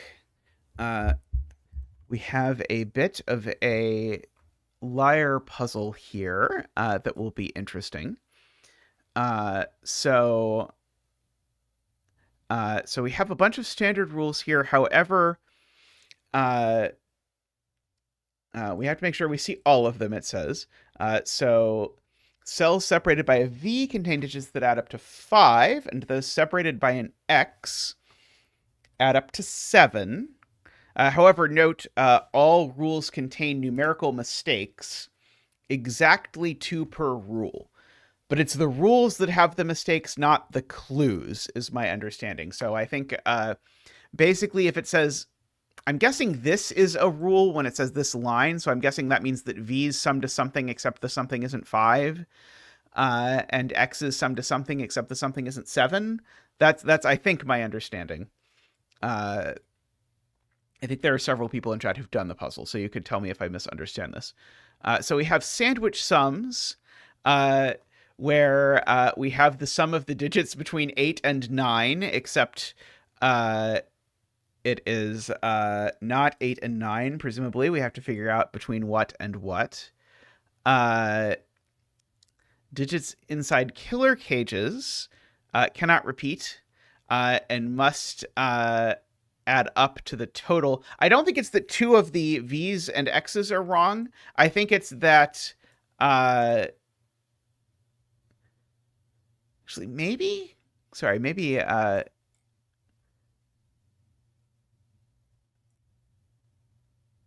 maybe there's only 2 numerical errors in all the rules.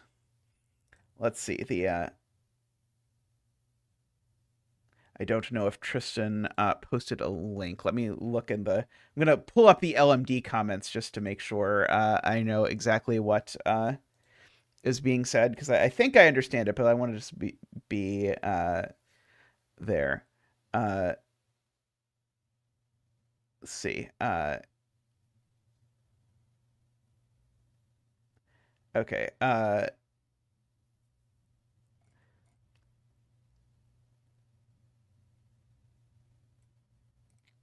I'm just trying to make sure the all rules contain numerical mistakes, exactly 2 per rule means. Maybe it's all. Maybe it means the rules in total, I think, contain 2, but I'm not sure the 2 per rule slightly confuses me. Lots of people solved the puzzle, though, so I'm sure we can figure it out, perhaps by looking at the puzzle grid. I think that is it. Replace pinned message. Okay. Because there aren't... Oh, actually, sorry, maybe it is, because... Though I think it is 2 per rule in the line, because look at this. This says it's consistent for all 4 cages, but there aren't actually 4 cages. Yes, so I think it is just like each of these things in the bulleted list, I think has 2 numerical errors. So I guess what that's really telling us basically is this clue is here to tell us literally these 2 cells don't add to 5. I think that's the only thing that we basically get to decide out of that. Okay. Digits inside a killer cage cannot repeat and must add up to the total indicated in the upper left corner, or perhaps the total minus 1. Yeah, and the 2 X's add to the same thing that isn't 10. Yeah,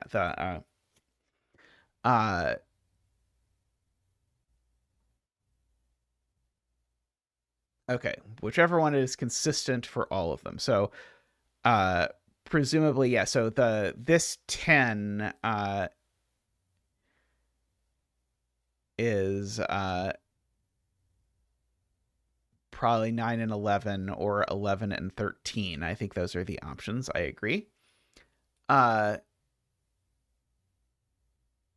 adjacent digits along a German whisper line must have a difference of at least 5. Okay, so Of course, it's two adjacent digits, must have a difference of at least, and I guess we get to decide what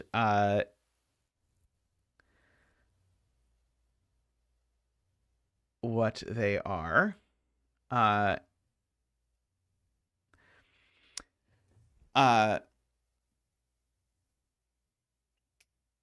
I'm guessing it's the one that could be changed, actually, right? It's the total. When you say it's the total or the total minus one, isn't it actually saying it's the total or the total minus 3 or something? Wouldn't that be the thing to say? Yeah, that is. I think that's how I would parse it out, David. Uh, it says specifically two numerical things per rule. I was thinking that, Ambrose, because of that Demano puzzle that made a similar joke previously.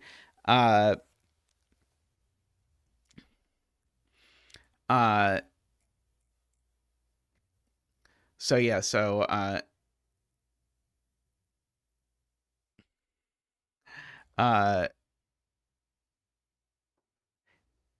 but there's no way. Yeah, I guess it would never be exactly two per rule in this row, right? It feels to me like the sandwich thing is the place to start. Oh no, except the we don't know about the 35 thing.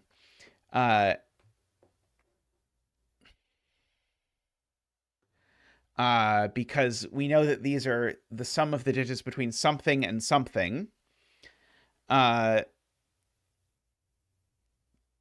Is that true, David, or could it sum to anything less than 12 or 11? Or could it sum to 12 or anything less than that? Because it feels like the 1 is the thing that you'd replace.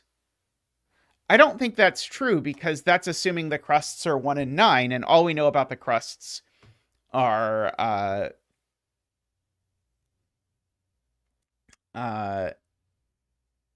yeah, that's right. It does sum to a minimum of 10. So I guess, does that just tell us right away that it's, oh, I guess it could sum presumably to 12. I think it does say it sums to that total or that. Yeah, we know the crusts aren't 9. And so I guess 8 and 9 aren't crusts. So the biggest sum of the crusts possible is 6 and 7. But yeah, so it doesn't necessarily have to be the case that these are both crusts because of that. Cage's sum to the total minus -5. Oh boy, that would be cruel and unusual.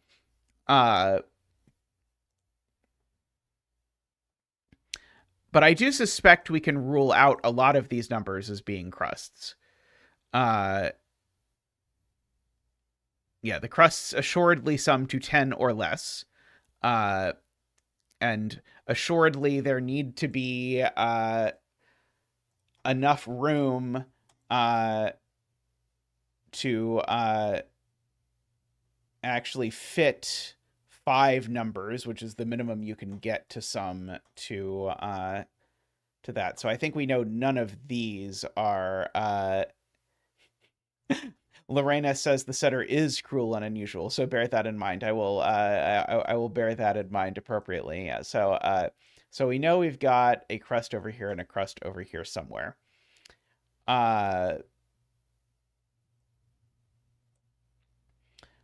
So I think we know this sums to 10 or 12, basically, is I think what we know, right? Still think you're interpreting the rules wrong on the amount of mistakes they have. Oh, because you're interpreting that the last rule actually is saying that the 2 is the error because it's actually 1 mistake per rule. Is that your interpretation, Garion? And so that means that every rule has 1 mistake. That would make sense. Uh,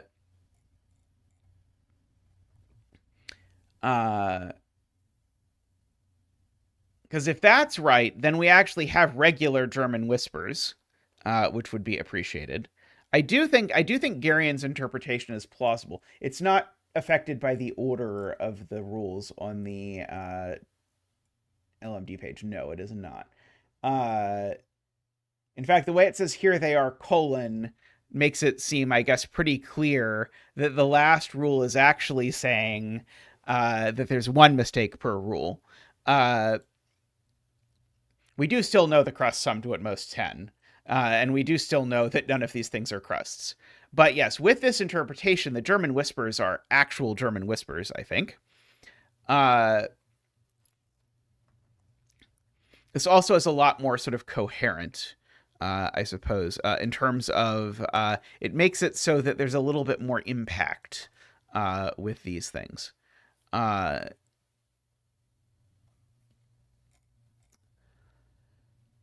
Okay.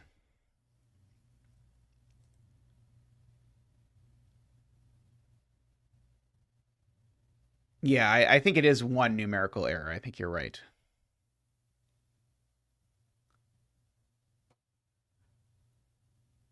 Right. These all have to be high because otherwise they would all be low. Now that we let's see. I guess I have to like color this one way or another. I'm gonna color the German whispers, but attempt to remember these aren't crusts because these are either all high or all low. But if these were all low, this 12 cage would be broken in a million places. So we'll lowify them.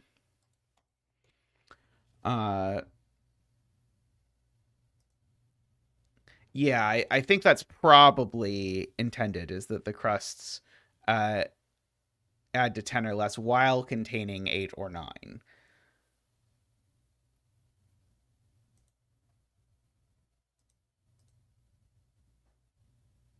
Okay, so now these are orange, Ambrose points out, because of the fact that we know one of these is blue, and so these have to be orange, which then does the rest of this blue, like that.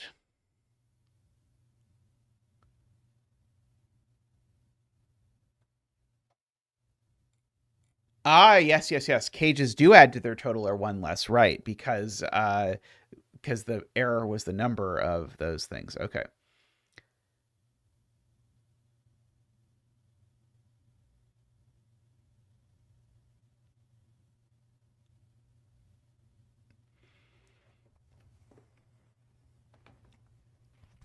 Okay, so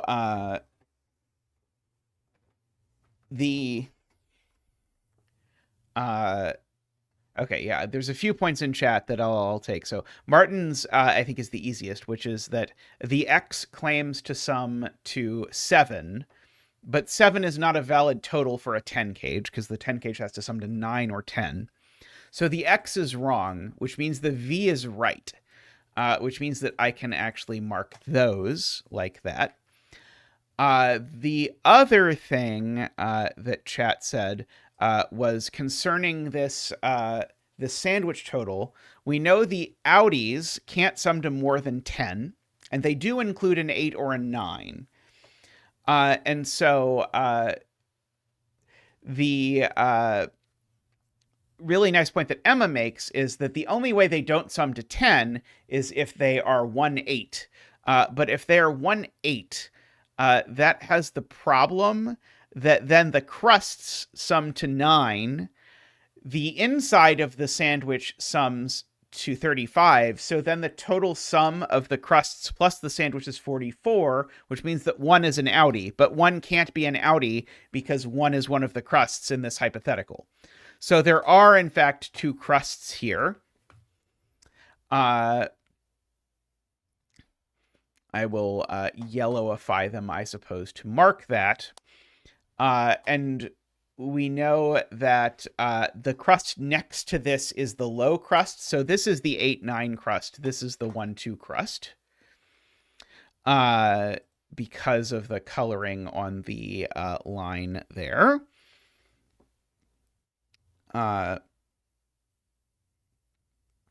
Very nice. Yes, I agree. Okay.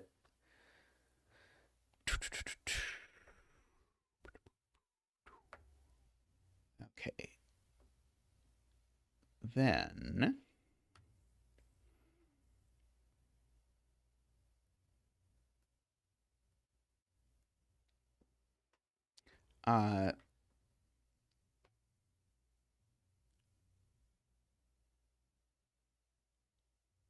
yeah, right. So the x is the sum of the 10 cage. So the x either sums to 9 or 10. Okay, and we do know that given that there is a blue digit on it.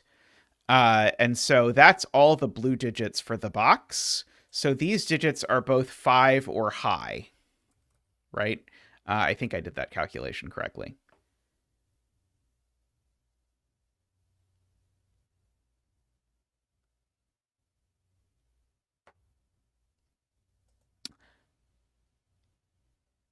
Yeah, this cell is a little tricky because I kind of want to mark both high low and crust not a crust, but this cell's not a crust, so these aren't a crust. So the crusts for this are somewhere down here ish. I agree with Jim, although I'm both unsure how to mark it and unsure how to use it. But I agree with the spirit.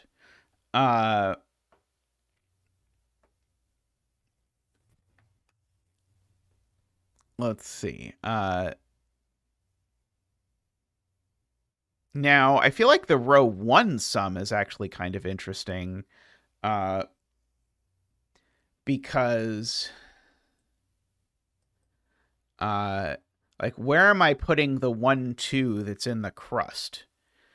Can I possibly put it as far over as here? Because if I put it as far over, like, I certainly can't put it there.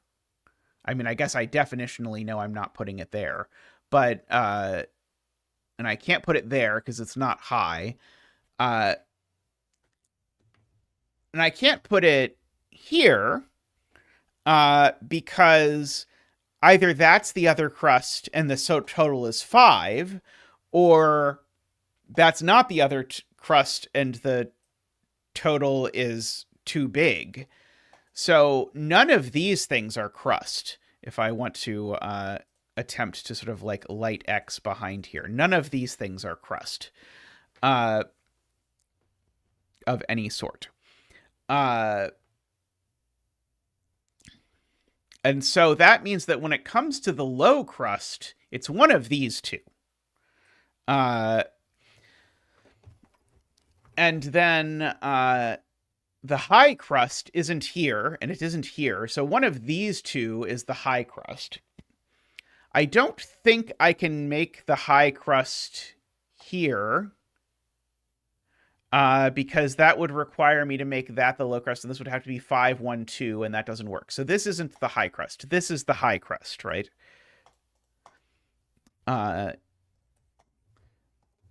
Do we agree with that? Okay, this is not a crust. So yeah, one of those is the crust.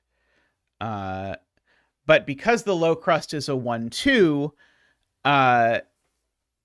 that tells me that can't be the low crust, because if that were the low crust, I would need these to be a 1, 2 with a 5. So that, in fact, is the low crust.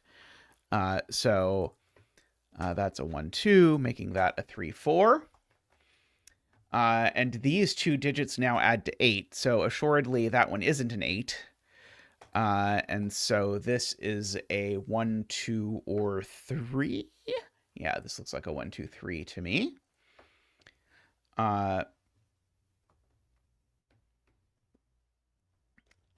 This is a very neat idea for a puzzle. It took some careful reading comprehension to get started, but I am enjoying the ride. Let's see.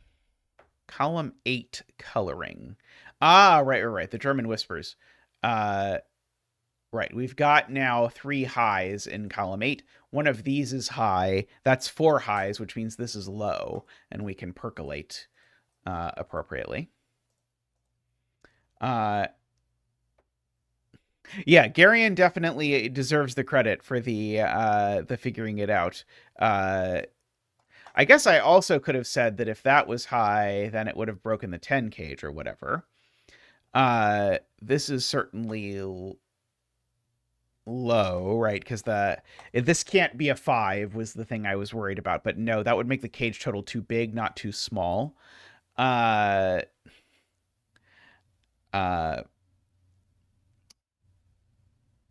Okay. So yeah, we've got our... I guess I know these aren't crust now because these all see both crusts. I don't know if that's worth marking. I might be able to get away without marking that, but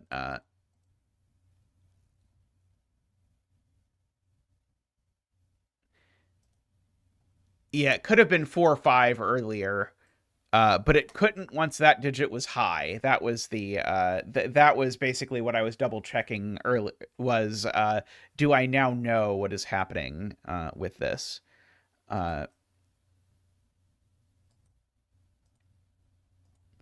Let's oops, it's those.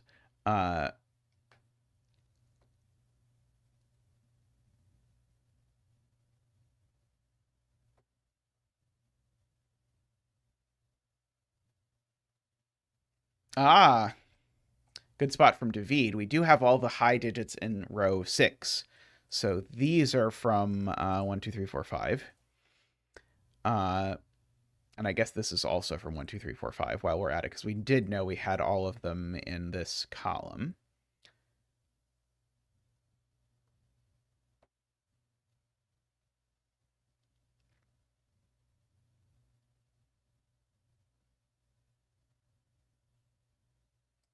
I mean, I might as well fill in that I know that these digits are certainly from 1, 2, 3, 4, 5, 6, just because they're in a 12 cage.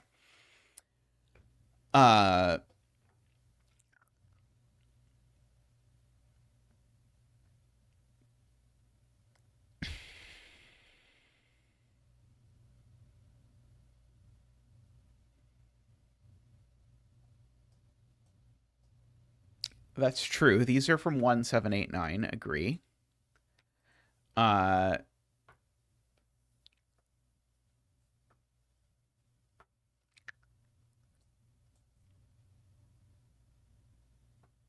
There are few 5s on German whispers, even in 12 cages. That might sound to 11, I am told. Oh, or 6. Yeah, sorry, or 6. But interestingly, if there is a 1 here, then it means the low is 2, and that's an 8. For whatever that... the low crust is 2, and that's an 8.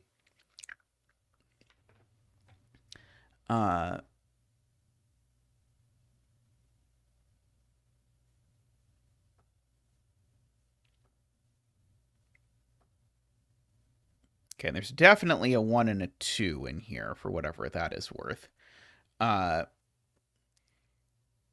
So this digit's never a 1 or a 2, which doesn't feel that useful immediately. Let's see, should I start marking things like these digits can only be 7, 8, 9, and sort of marking out my things that can only actually be some of the things, like that one can only be 1, 2, 3. This one can only be 1, 2, 3. For example, I guess this, by my convention, this should be orange yellow and this should be blue yellow.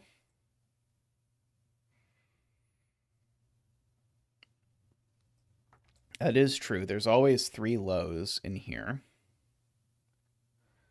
I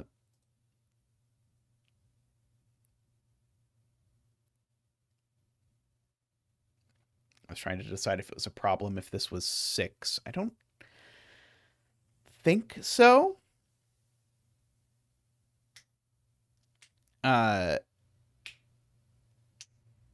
We went from snacks to numbers. We did indeed go from snacks to numbers. That is true. Uh, every error or every rule has one numerical error in it. Is the rules that we are presently contending with.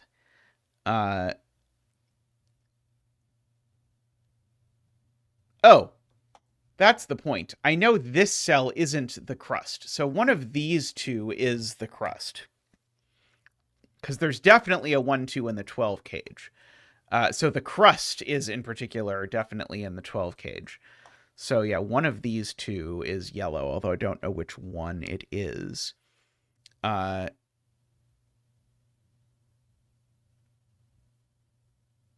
And so, in particular, if this one is yellow, then that one is yellow. Otherwise, that one is yellow.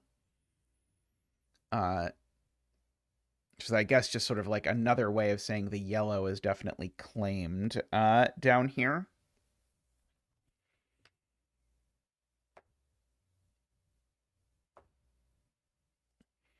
Let's see.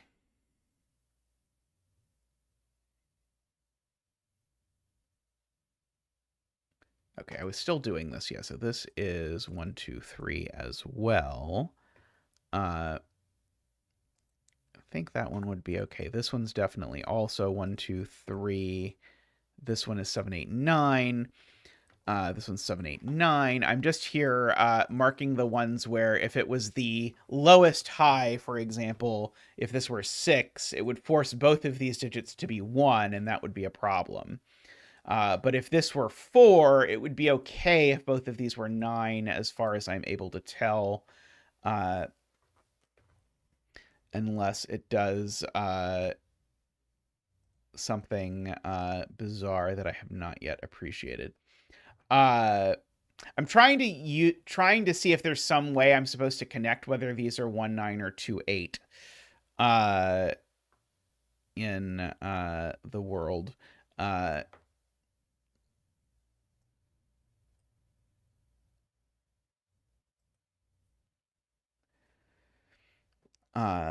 But I have not yet spotted it, if there is a way I am supposed to connect it.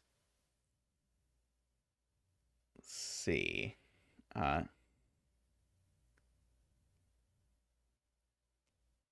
we've got these two and these that sum to 9 or 10. We have used this box a lot without necessarily even trying. The high crust could be here, is one irksome thing to notice. This can be a 4.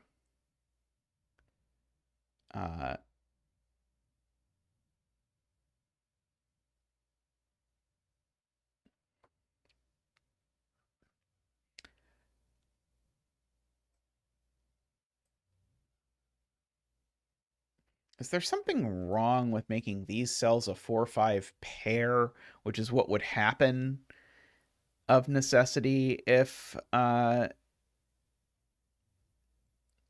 we did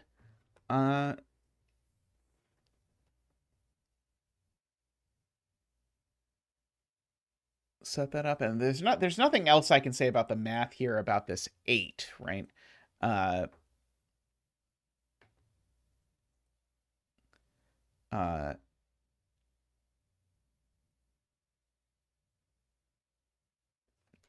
uh,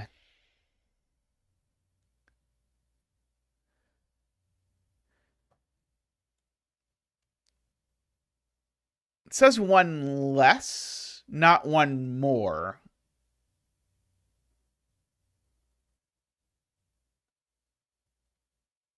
I think. So I think the 10 cage can be a 9 cage. I don't think it can be an 11 cage unless I have misread it. Uh,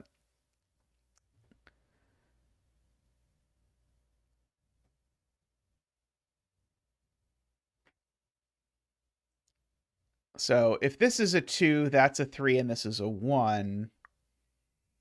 If this is a 1, that's a 4, and then this gets to be a 2 or a 3, which then goes with 5 or 6. Yeah. X's typically add to 10. There are definitely unique rules, because what we know is the X's add to something, and it's the same something. But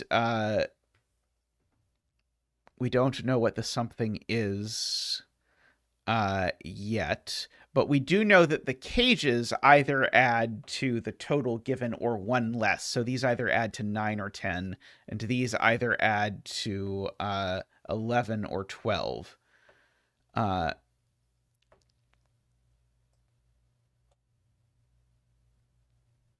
11, I don't know what to do with. Oh, we know where all the blues are in this box. I didn't notice, but there's 1 there, 1 there, and 2 there. You, Mixo, and Bookworm are the friends. So these are high, or 5. I don't know what to do with that, but it's true.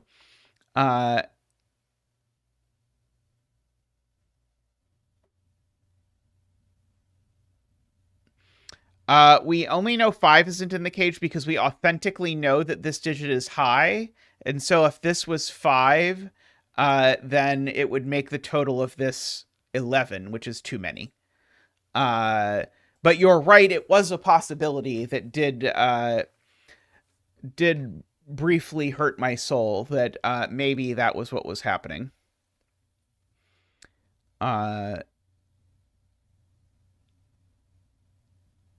Okay, I thought that was maybe going to do something, but I don't think it did anything.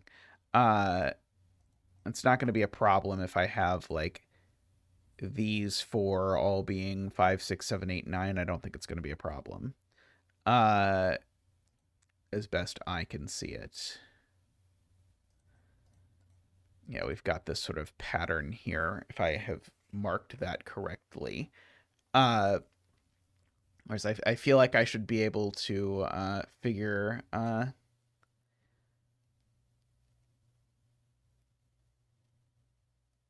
Oh, Jaleb has a good spot, which is that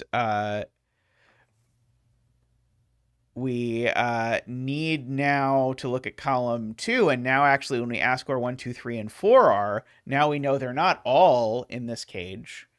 But there's only room for one of the others, which is here. So this is a 1, 2, oops. That was fun. This is a 1, 2, 3, 4. And now in particular, this cage definitely has, yeah, it's 3, 4 only. But we definitely have to have, hey, Mixo. Well, this can't be a 1, 2, 4, 5 cage. Oh, maybe, sorry, maybe it can be a 1, 2, 4, 5 cage. Never mind. There's always 3 lows in here, and then that's the last low. Okay, and so now that's all the lows for this row, though. So now these digits are high or 5. And so, yeah, that doesn't quite tell me anything by itself.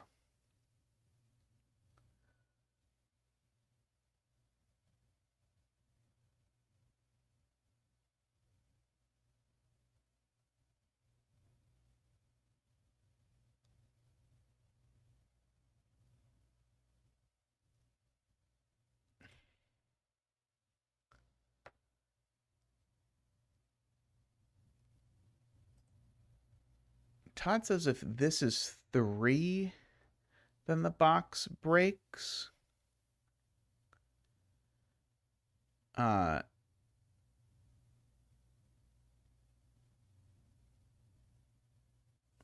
What exactly? Oh, yeah, right, yeah. That's an 8 or a 9. So yeah, if this is a 3, these become an 8, 9 triple. That's not good. Yeah, so this is a 1 or a 2. It's like, what's wrong with these being 8, 9? That could be a 7. It's all fine. But it's not all fine once you see this this thing.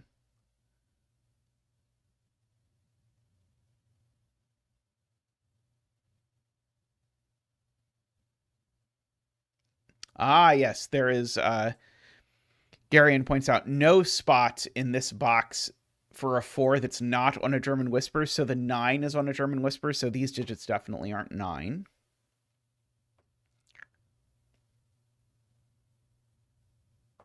Oh, 5 in row 2, Jaleb spots. Jaleb on a roll is in one of these two cells, which means that's not a 5. So that's the last blue. And so this is just a straight up 6, 7, 8, 9, good old fashioned thingy thing. And so that looks back over. And so now column 8's blues are done, and so now this digit is a 5. And we can greenify. That's not what I wanted to do. Still not what I wanted to do. So we can greenify it, and we can bring out Zach for the 5 dance. Boop boop ba-doop. Wah! Ba-doop ba-doop. Wah! Ba-doop ba-boop. Wee! Ba-doop ba-doop ba-doop ba-doop ba-doop ba-doop. Wah! Thank you, Zach. Thank you. Let's see. Mark was quite to do that. Yeah, let's see. Okay, no 5s there. So these are both authentically blue.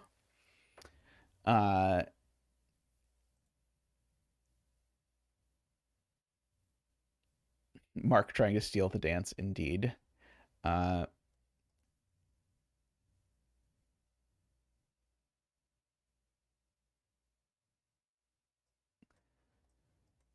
Oh, right. I know one of these is a 5. I could have marked that a long time ago. Yeah, so one of these is a 5, is what is being stated.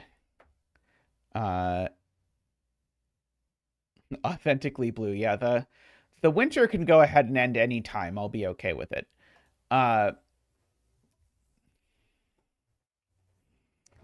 This is either a 1, 2, 3, and that's a 4, or this is a 4, and those are both 9. I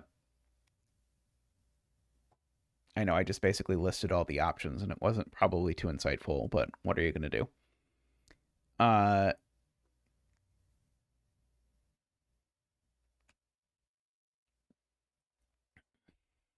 Yes. We've got our... well, we've only got 3 lows so far, so one of these is low, which means this isn't. So this is also from 5, 6, 7, 8, 9.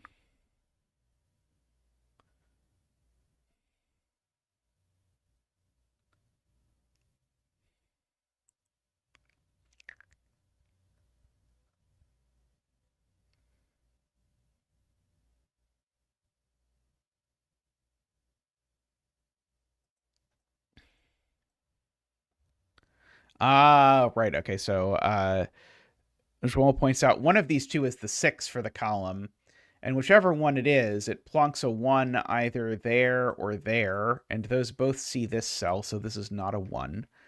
And therefore, this is a regular old 6, 8, 9. Or sorry, a regular old 7, 8, 9. So one of these whispers does have a 6 on it with a 1, which means these aren't 1 for the same reason. That confused face is worth all the time it took to make it. Good.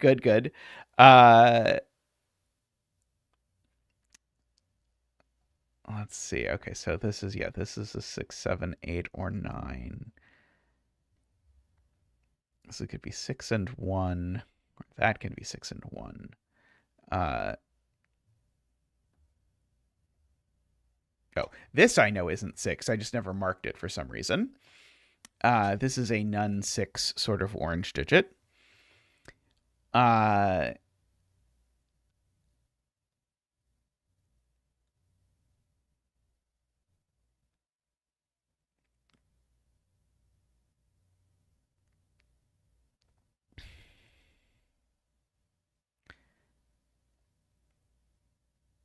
That was 6. Both of these would be 1. I don't know if that's interesting.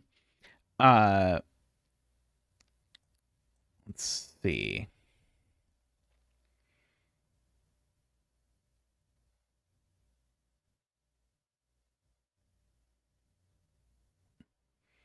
I was about to say, wait, I know that because the one crust isn't in here, I know the other crust isn't in here, but that's not actually quite true.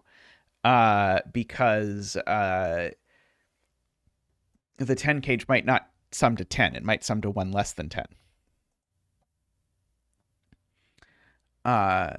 Whereas we know the two yellows do authentically sum to 10.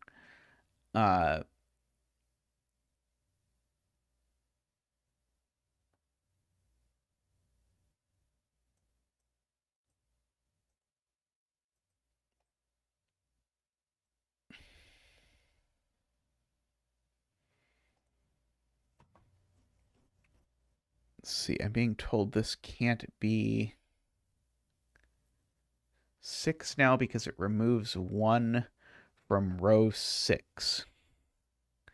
Let's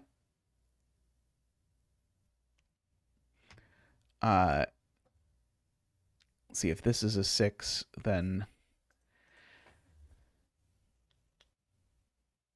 neither of those is a 1. Right. Yeah. So, yeah, let me color this with the some additional colors. We'll do that. It looks delicious. But I agree. We know the 6 is in one of these 4 cells.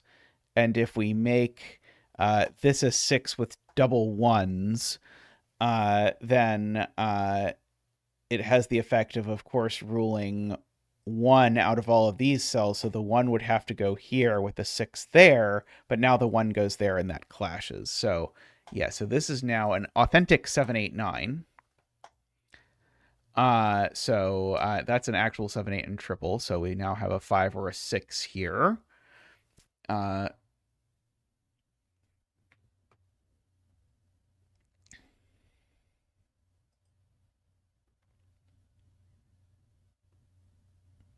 Yeah, I kept avoiding coloring it just because it was confusing me to think about with the yellows, but then I think you were right. It was ultimately a good idea, Alice, to put the coloring in, because I did keep highlighting this over and over again. It's interesting if these are in fact blue, then we've got all the blues in the box.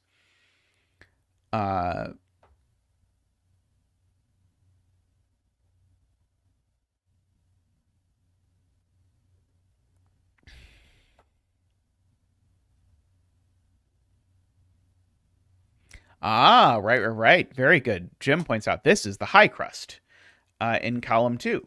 Very good, because we know this is a 789 triple, and this is also a 789 triple. So yeah, so this is indeed the high crust. Very good.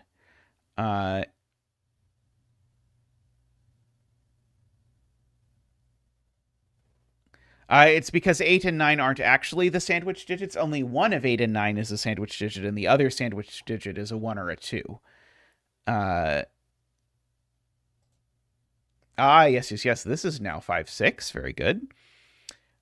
Because of the 7, 8, 9. Can I possibly make this X work without a 7, 8, or 9? Yes, unfortunately.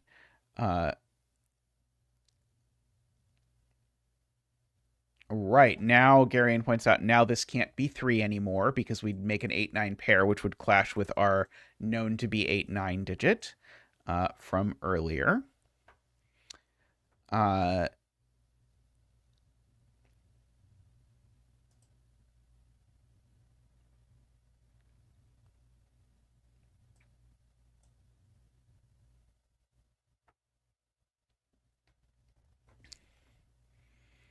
And so if this is a 9, that's a 4, we know, because we do know that the 4 in this box is on a whisper. So therefore, the 9 always goes with a 4. I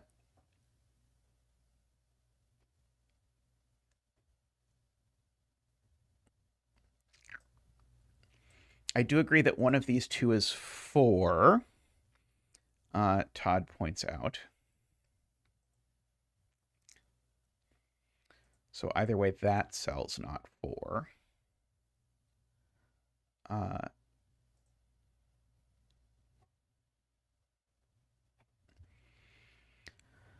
Let's see.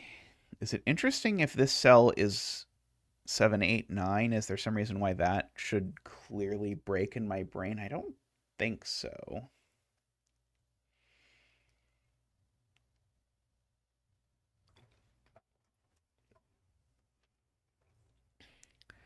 I keep trying to make use of this 18 sandwich, but I don't think it's super useful at the moment. If this is the yellow 1, 2, then I guess it immediately makes this the yellow 8, 9, which would, of course, then make this a 6. And if this is not the yellow 1, 2, then I've got to find a place to put the yellow 1, 2 in the column.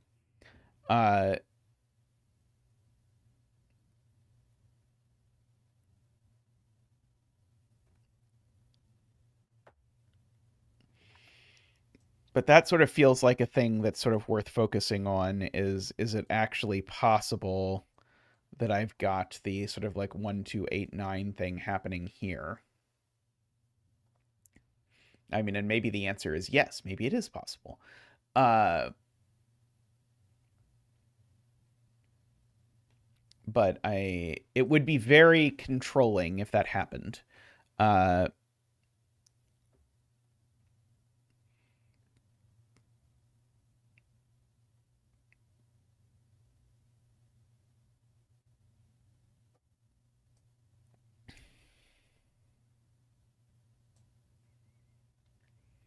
Okay, let's see. Joel says we always get a 1 in one of these two cells. I'm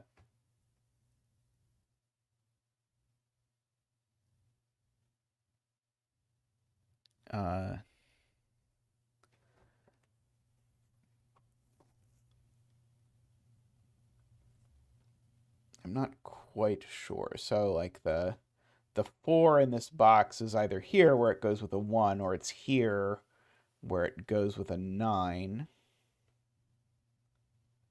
Should make that a 3. But I don't quite see... Oh, right. So the point is basically just I can't put a 1 on this whisper, because if I put a 1 on this whisper, I rule 4 out of box 2.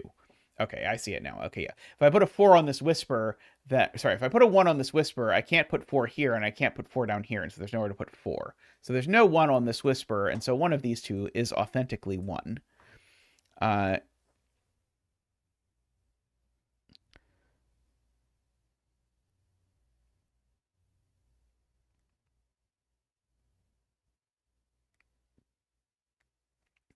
Do we have a way of knowing this isn't the low crust in, or that this isn't the low crust in box 6, Mort?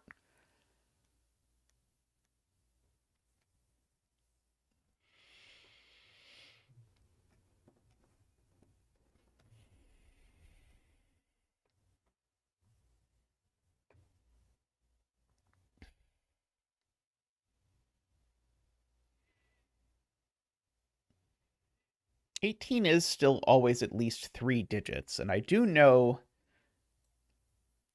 I was going to say I know these aren't crust, but maybe I don't know these aren't crust.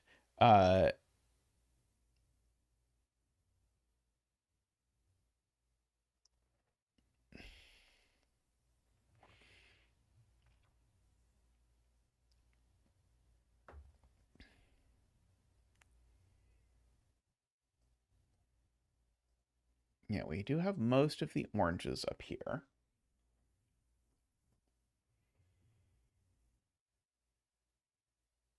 For that matter, most of the blues.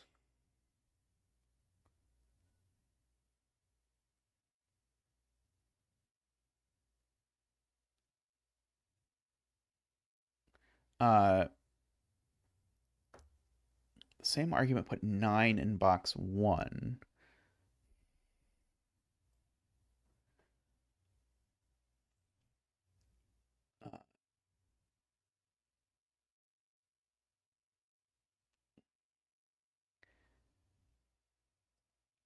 So it is true that if I put 9 down here, I rule 4 off of here.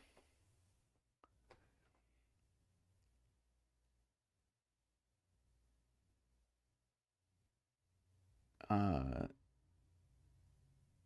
don't think I can quite get there, but it's possible. It sounds very promising.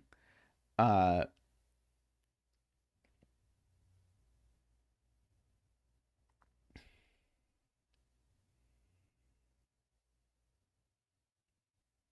let's see.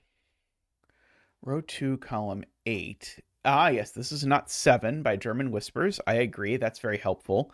Because if this were a 7, these would be a 1-2 pair, which would clash with that. Thank you, Ambrose. So that's an 8-9 pair, which makes that a 6 or a 7, and makes these 6 or 7, which is pretty nice. And so if this is going to total to 9 or 10, then that makes this, I think, 1, 2, 3. I guess 1 is too small, actually. So it makes it 2, 3, right?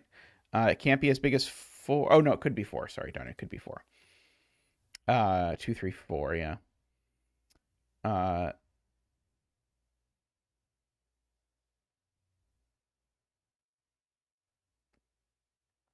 But this is now only 1, 2. Because of that. By the way, hey, Mixo. I hear that you are one of the N friends involved in this. Oh, there's more 8-9s in box 3, I am being informed. Thank you.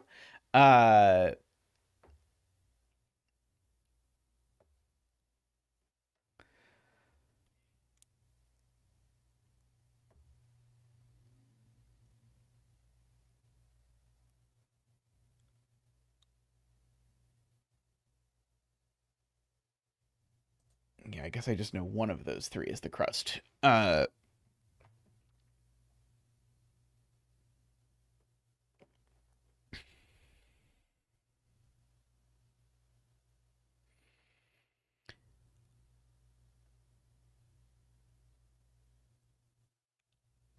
Yellow sum to 10. So if we chase Alice logic in box 2, solve the 8-9 pair in box 3. Alice logic sounds Carol-esque. It does. Isn't there the possibility that this x sums to 9, though? I think this x could sum to 9 or 10. If the x sums to 10,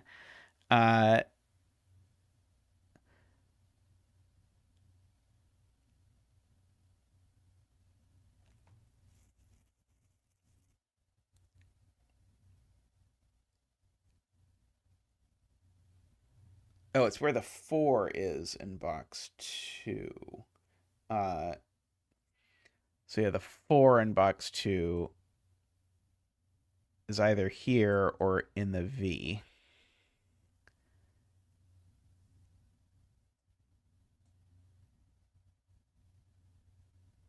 Yeah, so if the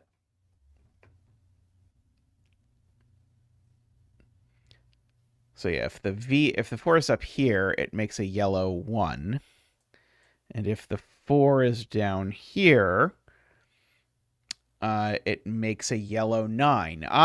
So yeah, the 4 actually makes it 1-9 regardless. So if there's a 4 here, then now this is 4-9, which makes that an 8, makes that a 9. That makes yellow 1-9. If the 4 is here, then that's a 1. So it's always 1-9, actually. That is very nice. 1-1-9, and very well spotted. So that's a 9 as well, making that an 8. Making that not a 4. Making that a 4. Making that a 1, actually, because these are a 2-3 pair. Making this a 7 or a 9. Let's see. These aren't 9. That's not 9. That's not 9. That's not 1. That did rather substantially impact things. These aren't 9, so that means neither of these things is a 4. I'm being told that this is a 4, if I am willing to do the math, which I apparently am not. So the column 1 crust is here. Finally, a deduction that doesn't just remove one number from one cell. Yeah, we have had a lot of those in this puzzle. Okay, so this is now a 3 and a 9, if you look at it, because this needs a low, and the only available low is 3, and it can only go with a 9. So that makes that a 7 and a 2, and makes that a 4. Let's see, no 7s there. That makes that a 3, which funnily enough also makes this not a 7, even though it also couldn't be a 7 by many previous logicses. So these are a 2, 3, 4, 5, 6, 7, and an 8.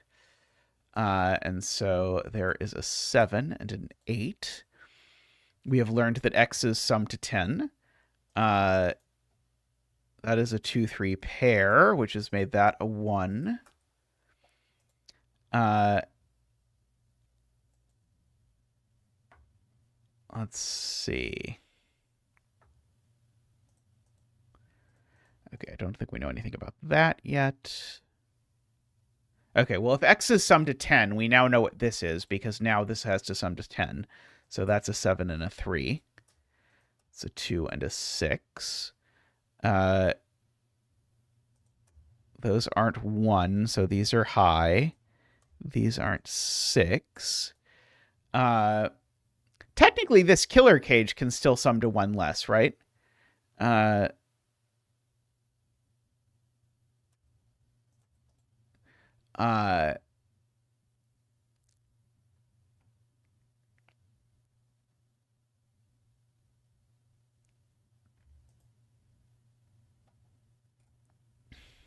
So when I read that, I interpreted it to mean that the cages all sum to the total or the same number less.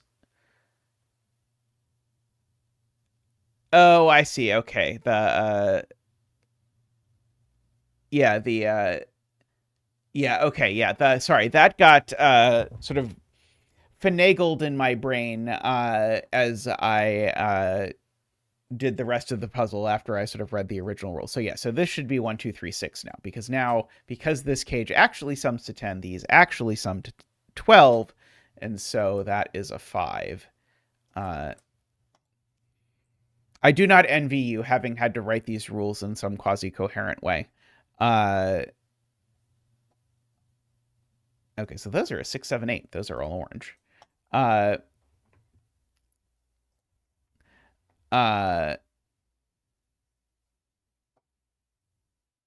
Okay.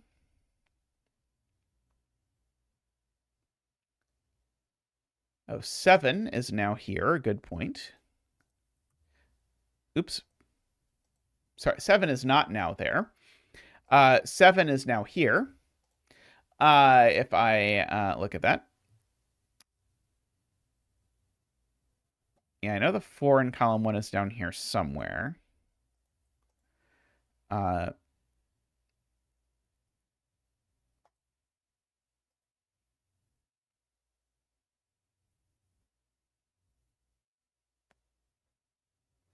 Yes, 7 and 3 don't go next to each other on German whispers. A fact I will someday internalize, perhaps. This is a 3, 4. These are blue. This is green. Casey! This is not a 7.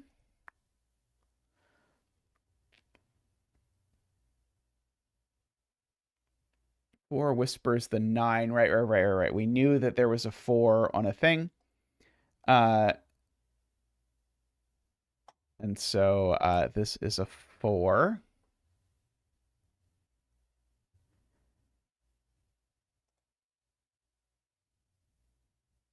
So there is a 1 or a 3 on here.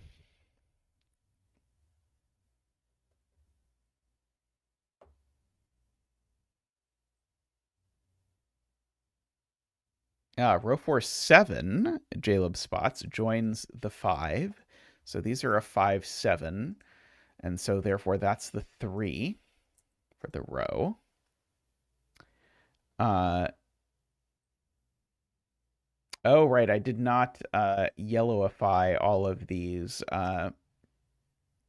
things. And so the yellowification is very important because the yellowification lets me mark in that this is a 9, which makes that an 8 and a 7, makes that a 6 and a 1.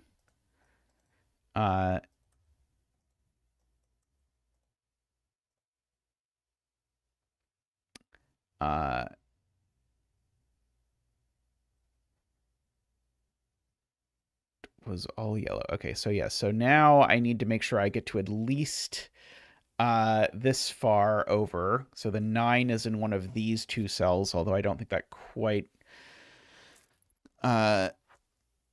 works. We're now doing is counting crows? I think it's counting crows. Okay, I do know one of these. Oh, I actually know that's a 9.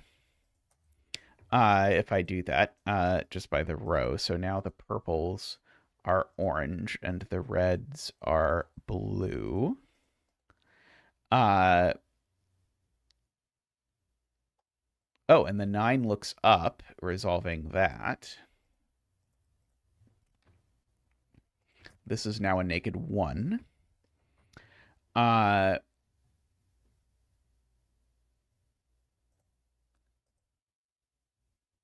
This is a 6 or a 7, it looks like.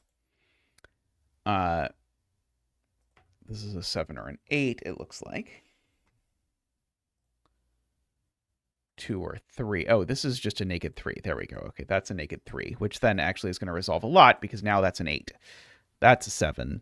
That's a 6. That's an 8. Good. Okay, and now this is something, but I don't know what. It's a 3 or a 4, and it's a 3. By the power of pairs.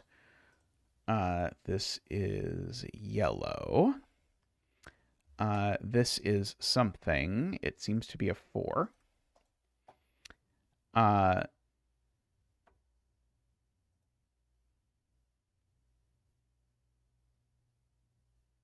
Okay, this is not a 6 because there's a 1 there. So this is 7 or 8 only. Oh, in fact, actually, it's not 7 either. This is a naked 8. So these are from 1, 2, 3. That one's not a 1. And this one is not a 2 or a 3. This one just is a 1. In fact, actually, it was a naked 1 by the row. 1, remember, is a crust. So we'll crustify it. We will blue-orange these.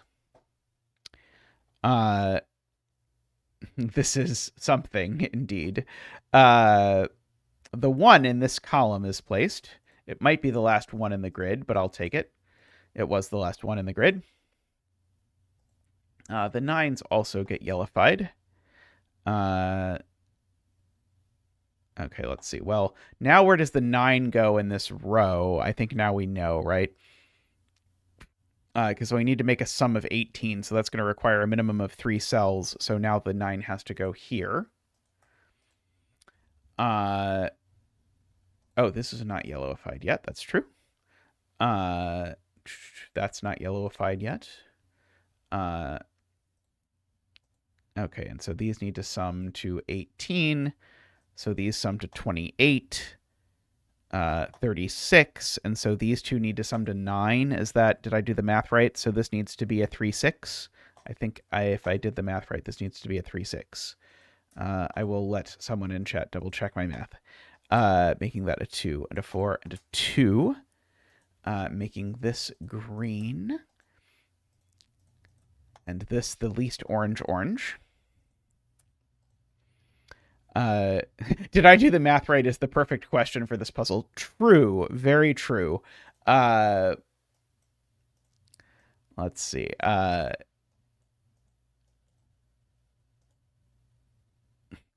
Let's see. Let's go ahead and fill in some things. Like that 4, 5 seems to make this a 7. Seems to make this a 5. And a 6.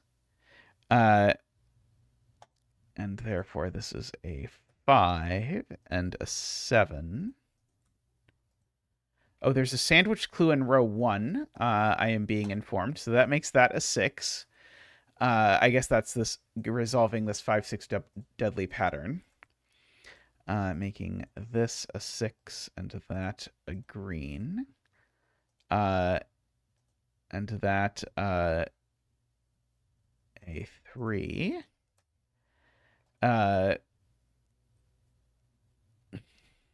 Yes, the setup for that was very well worth it for the ultimate anti-troll is a good word for it. 4, 5, 4, 8, 3, 9. It seems like Lorena just needs more confidence. Like if Lorena had just been a bit more confident in themselves, then we could have saved all of this ambiguity with the rules. They were all fine. It's Lorena's friends, I think, that have the problem because they apparently told them that the rules still weren't quite right when they were. Lorena may or may not have studied math in college. Well, I mean, I teach math in college, and well, you'll see me add poorly if you watch this for very long. Oh, that's right. There are some more yellows. Yes, thank you very much for the puzzle as well. And your support in general. We greatly appreciate it. Great having new folks around today, by the way. We've got a few new folks around today, which is great. Let's see, this is a 2, not a black. This is a 4, and I don't know what this is going to be, but I'm pretty sure it's going to be orange. It looks like, let's see, quick check to see that there's 2 yellows per box. Please hold. Scanning, scanning. Please hold. Looks good. Okay, so now I think this is a 7. Thank you to Belsita the Bookworm and Mixo for helping transform my ugly duckling into a beautiful swan. Very nice. I might have more said something like eccentric swan, but very nice swan nonetheless. All right, I'm going to take a quick break, and I'll be back in just a moment. Be right back.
All right, welcome back.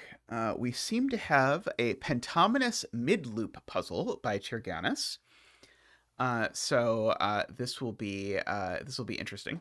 I think I can count on 0 hands the number of middle loop puzzles I've done. Maybe I've done a couple, like when they were in a gas puzzle or something. This is, I suspect, going to be a little bit crazy, but we will do our best. I forget, is this the thing where I can change one of the settings and have it make the dots appear on top of the lines? There might be one of those settings, if I recall correctly, but I don't remember.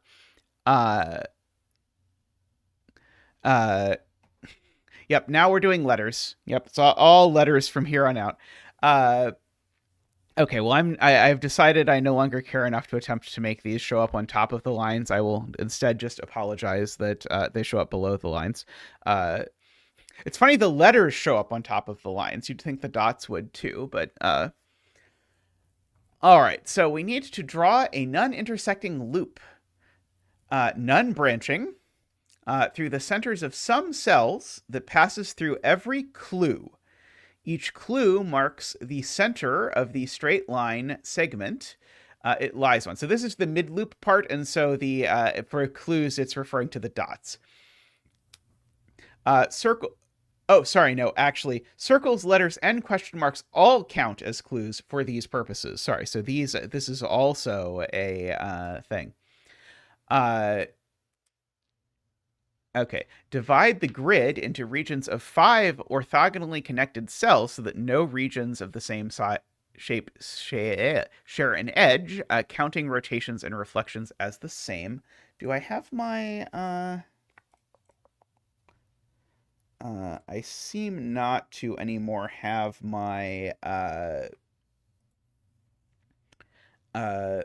list of what the pentamino letters mean. Apologies. I used to have a thing adjusted that I could just pop up on screen so that you could see it. In fact, speaking of, I will shrink myself a little so you can see the full rules. But I don't seem to, so we'll have to sort of play it by ear.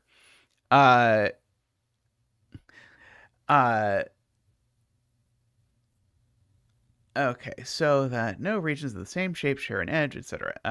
Clued cells must belong to a region with a pentamino shape associated with the letter. If a letter is on its border, exactly one of those cells belongs to the pentamino associated with that letter. A question mark on a border indicates a defined edge.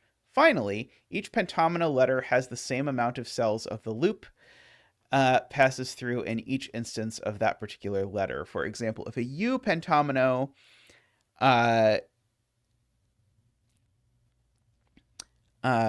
has exactly one cell the loop passes through, then all U pentaminos have exactly one cell the loop passes through. Different letters may have different loop totals. Okay. That is bonkers, but we'll make it work. Okay, so we've got some sort of given thing. So we've got to do that, and to that, and to that, and to that, I suppose. Oh, okay, excellent. Laura put the pentamino shapes thing on Discord, so you can refer to it if you're unfamiliar with the letters that we are describing. Now, the letter clues are also mid-loop clues, right? So I believe that this I can do the same thing to, right? Yeah, circles, letters, and question marks are all clues for these purposes. So the T... Oh, and this question mark, for example. And so I think that means this also has to go this way. Tell me if you disagree with anything that I have said so far. Based on the interpretation of the rules.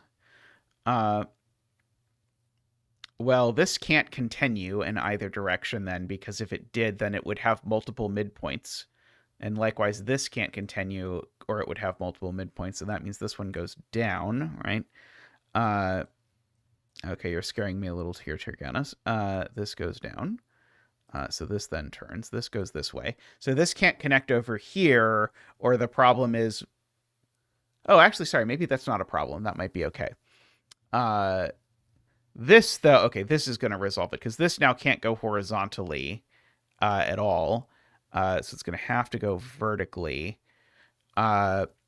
which is going to settle that this can't turn this way, so that turns down, and that goes over there. Okay, so we've got generous amount of gimmies, I think. This has to go vertically because it can no longer go the other way. And now that is an X. Row 2, column 2, right, because this now can't go that way or it will crash, so that has to go down. If this goes this way, it will crash, so it goes that way. If this goes down, it'll make a mini loop, and we don't want to do that, so that happens. This goes that away. This also goes vertically. This goes vertically. This goes vertically, and so that means that doesn't go that way, so it goes that way. This goes down. This, that. I fear there may not be... Let's see, how does that look? It's possible I can... I don't know that I can change the size of this easily. Let's see if I can try it. Okay, I was able to change the size of it a little bit. Let me try and move it down so you can see the column labels, and move it to the right so you can't see the rules on the screen twice. There we go. That looks semi-professional, we'll say. Oops. Okay, this all happens, that happens, so that happens, and that happens, and that happens. This is vertical, so it does that. So this actually continues over one more, and then it can't continue further, so it goes up. This can't continue further up. This goes down because of the mid loop. Agree. This we've got going over there. Okay. We can do a little pentomina stuff at least, so that I don't forget that it exists. This I cannot go up. Well, actually, I was going to say this I can't go up because you'd make a second I next to it, but actually this I can't go up because there's a P over there, and so the I has to go horizontally, and actually this P tells you how far horizontally it goes. So actually we can sort of mark off that whole thing. Is it going to look horrible if I mark off the borders? I don't think so. I think that looks okay. Let me know if you don't think that looks okay. But our conclusion is I's every cell of an I is visited, because remember, for the entire puzzle, it is the same. Not that. No, not that. This is not getting better. It was creative, but it was not what I wanted. There we go. And not that either. No, still no. Stay with me, Sven. Okay, there we go. Okay, so this is a P, but I don't know exactly what to do with the P. This is a T, but I don't know exactly what to do with the T. Let's see, I do have some more of these that, oops. It's not what I wanted, and you know it as well as I know it. This can't extend down, so it can't extend up either. Let's see, we've got this. We've got this and this.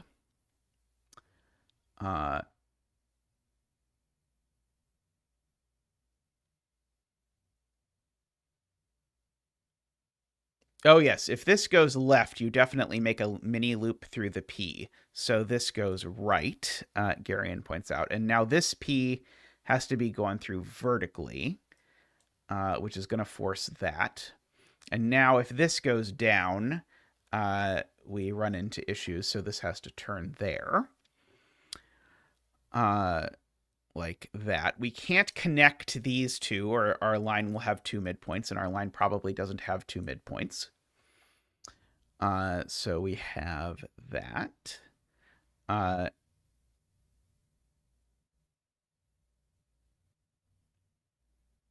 this dot just can't go horizontally because of the U, so it has to go vertically.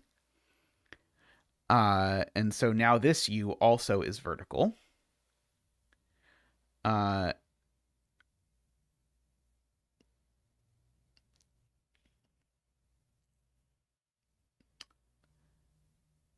This this can't go horizontally, or it's not in the middle, Garion points out, which is very, very nice.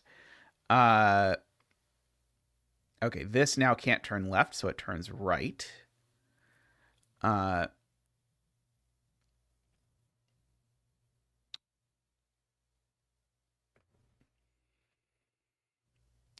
Let's see. Okay, so this cell now is not visited by the loop.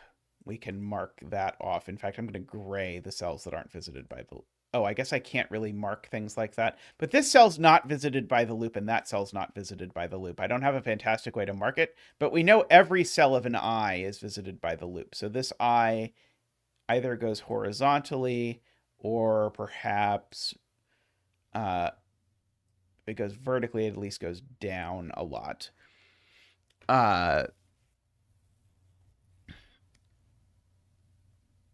Okay.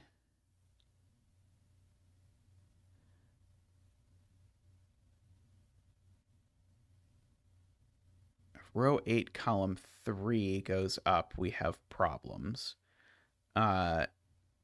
Yes, if row 8, column 3 goes up, we definitely have problems. Because then we isolate this end of the loop from the world. So that doesn't happen, so it doesn't go down either.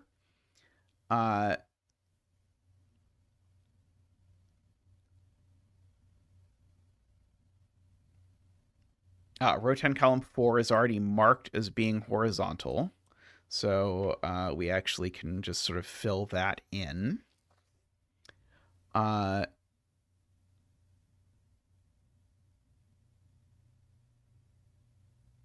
Row 8, column 5 is horizontal. That's true. And so this is going that way. And it's not going down because that would make a little loop. And this is extending because it's the midpoint. And then that's going down. So now this goes down. Oh, and it extends through here where it ends.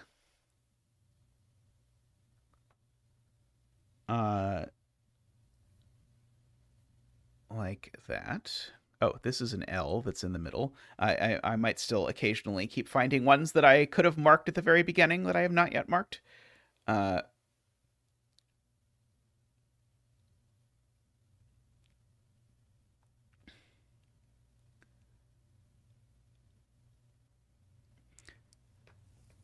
Yeah, so far this has been pretty gentle. Right, row 8, column 3 goes left. There's nowhere else for it to go. Agree.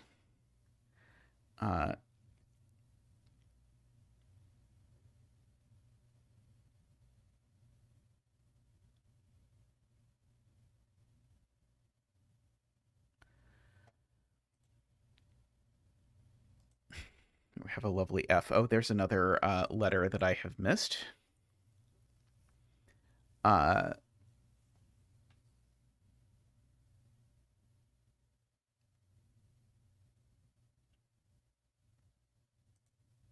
Right. This can't be vertical because of that. Yeah, the lots of reasons.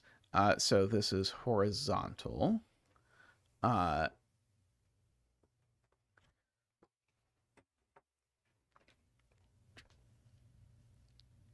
Yeah, if row 12, column 5 goes up, we run into a big problem because it would have to go down more than it can go down, right?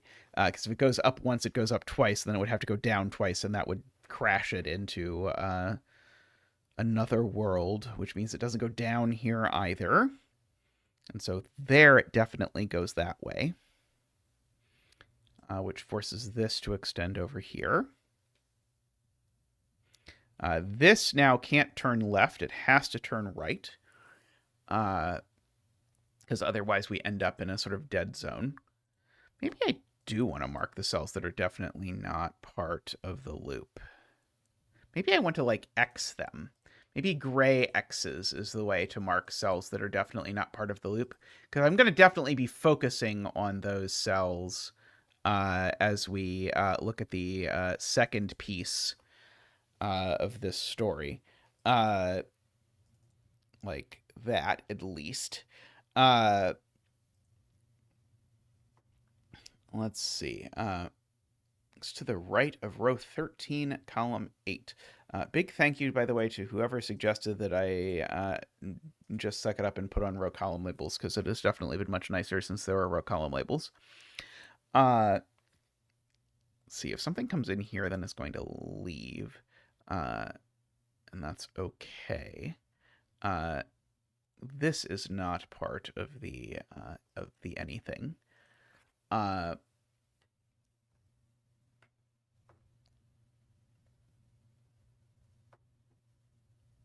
This is not part of the anything.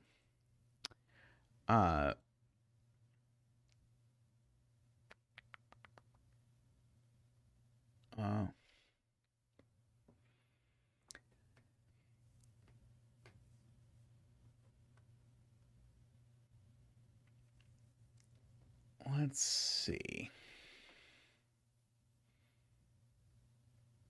What is a question mark clue even?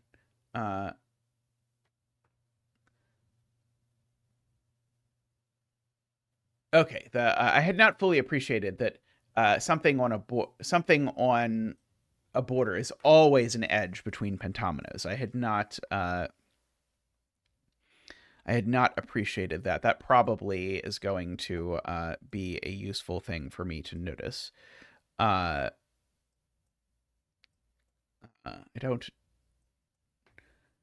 might actually be able to figure out this bit with the X because of that. Oh,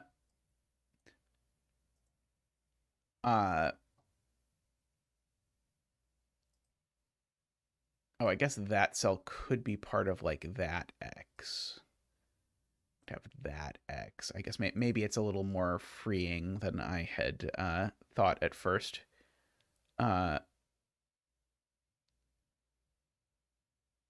another one here.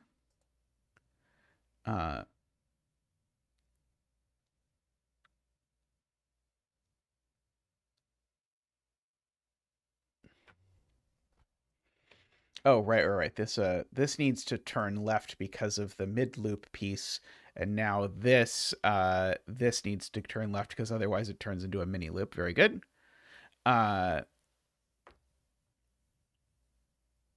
Okay, and so now this cell's unvisited, and now that's very interesting for the eye, because now the eye, we know, can't go down here at all. So now this is part of the eye for sure, which means that all of this is part of the eye, no matter which way the eye should wiggle. That's because one of the rules of the puzzle, if you have missed this, which is understandable, is that every eye and any particular omino has the same number of visits, and we just happen to know eyes, every cell is visited. The eye can't be vertical because by virtue of being on a border, the rule tells us that exactly one of these two cells belongs to an eye. So clues on a border are always a border between two pentominoes. That is why. Okay, this question mark extends, actually, because of the mid-loopy rule. Oh, it could have started... Right. Maybe it could start from here and go down. Right. Sorry, yeah, you're right. Good catch. Right. Yeah, I just totally missed that possibility.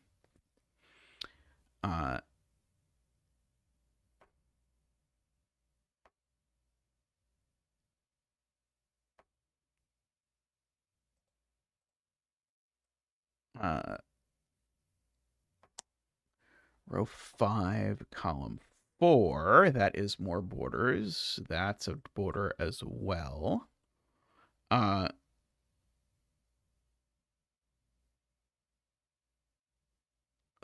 a border as well.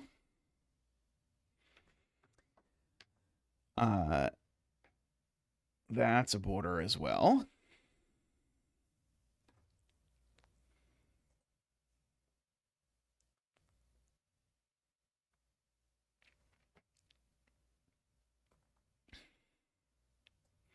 Okay. Can these two be in the same omino? Only if... Okay, maybe I should say it this way. Can these two be in different ominoes? And the answer is no. These two are in the same omino, because if these two are in different ominoes, then this omino goes down and becomes a T, except it can't be T-shaped. So these two are in the same omino no matter what.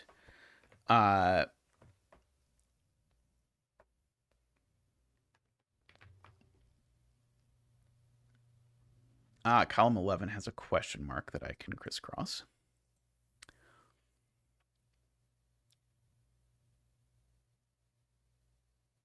They're polyominous like zeta. That is fair.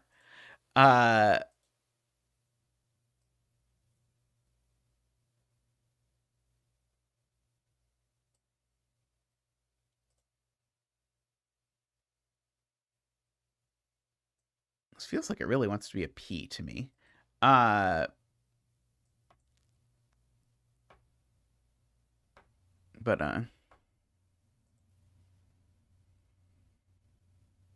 the question mark is a midpoint. Over here, I'm guessing you mean that I missed. Yes. Agree.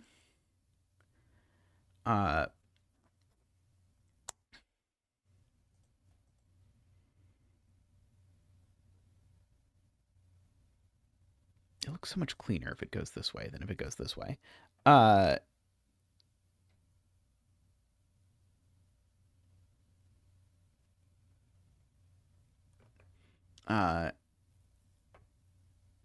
15, column 14. Yes. This is a midpoint. That is good.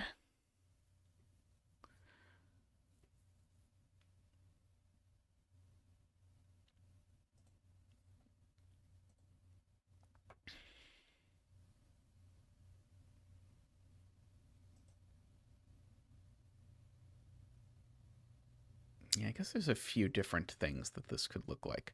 I think this could even be part of a... yeah, and this can't go that way. Very good. Yep, so this goes this way. Oh, right, and this is a midpoint. So that goes that way.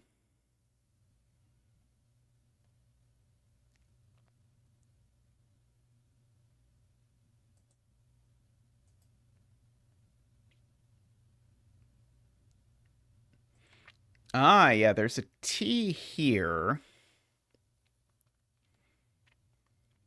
It seems destined to have a minimum of 4 loop cells on it. Oh, maybe...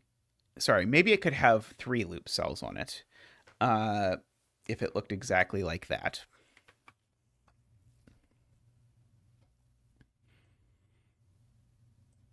It's certainly got at least 2 loop cells on it, and I can't even construct a way that it only has 2. Seems like we could have 5 cells on it if we really wanted. No, we can't have 5 cells on it like that, because that put the T and the P together.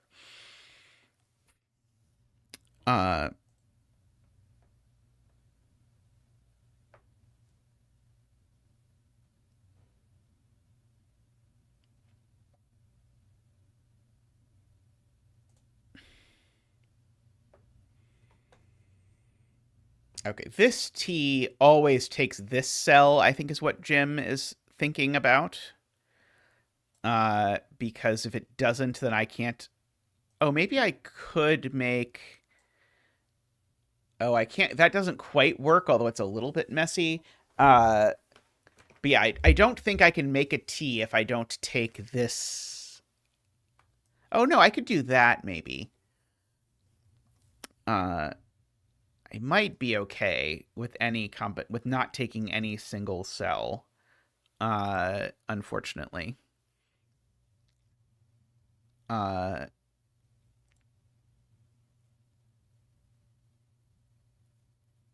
but Jim says it seems to always have at least 4 loop cells. Yeah, I can't really get out of these cells.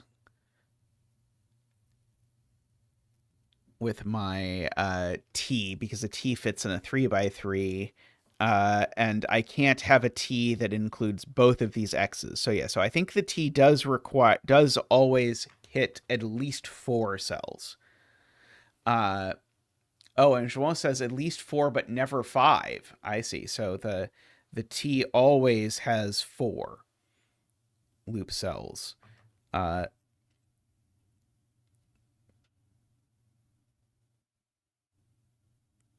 Okay, that seems good. I can corner mark that.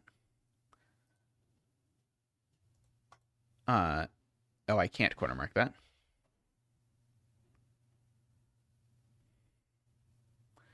Uh,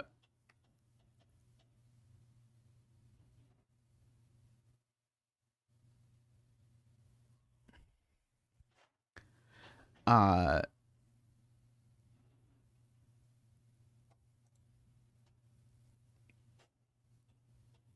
yeah, sadly, this is part of a P, and I feel like it can look like a lot of different things. It's part of an N, and I'm afraid that can look like a lot of different things as well. Let's see.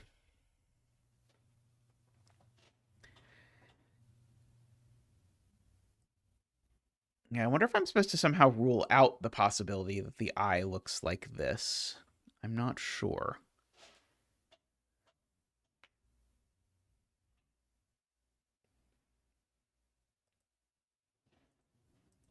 We could try to combine the P and T, but I'm worried about some nonsense like this, where there's an L over here or something, that is going to make it hard to really say anything concrete about the P and the T together. Like, I'm not sure there's really that much I can say about it, but maybe there is. If there is, I am very open to hearing it.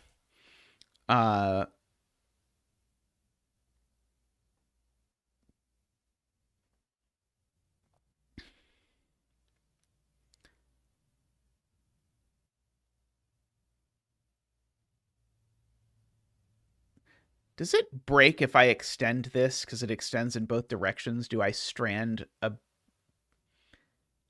I think I could just make it work. Never mind. I think I could just make it work without creating a mini loop or anything. Let's see.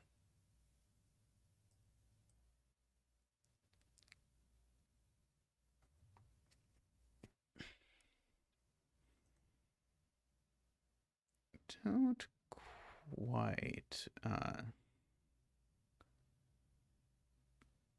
1, 2, 3. 1, 2, 3. Yeah, I think I'm pretty convinced that I can't get a T that that visits 3 loop cells.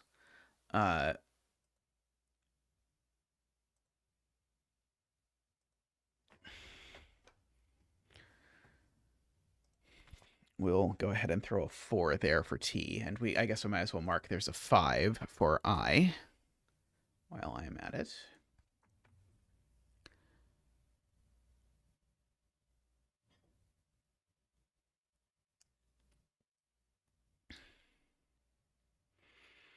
So the I either looks like that or like that. Those are my 2 possibilities.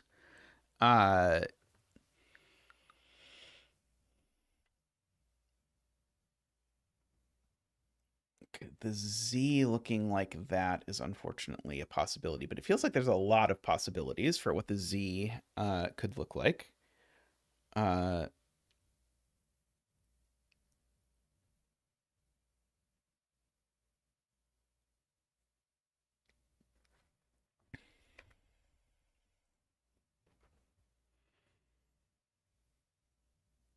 That's yellow. Does this thing have to be a P?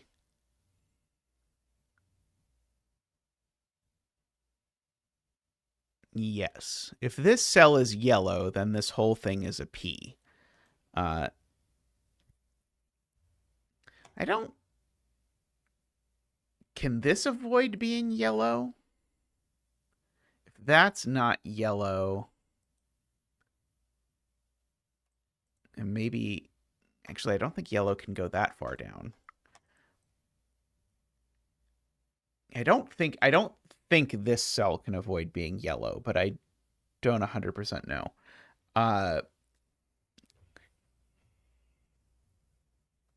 Because I think it breaks the T if I put a W there.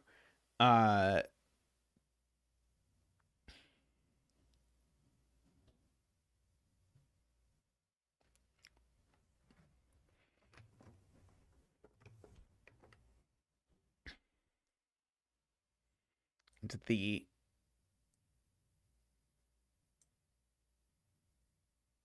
Actually, does this X break the T? I think this X might break the T. I might know that this is the one that's part of the X.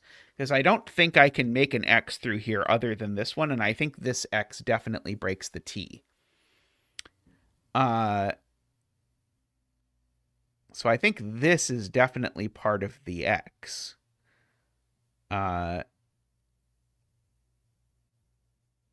so then it's either, if it is part of the X, then it's either that or that. But that looks like it's going to break the T again. I think there's actually only one way that I can place this X that doesn't break the T.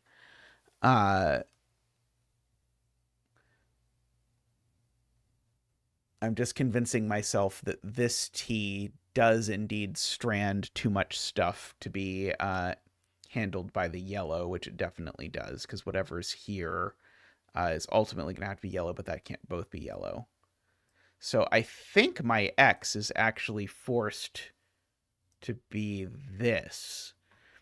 Does anyone believe me that my X is forced to be this? Or can anyone think of an alternative for something else it could be? I think it has to be that. Which would make X's also 5.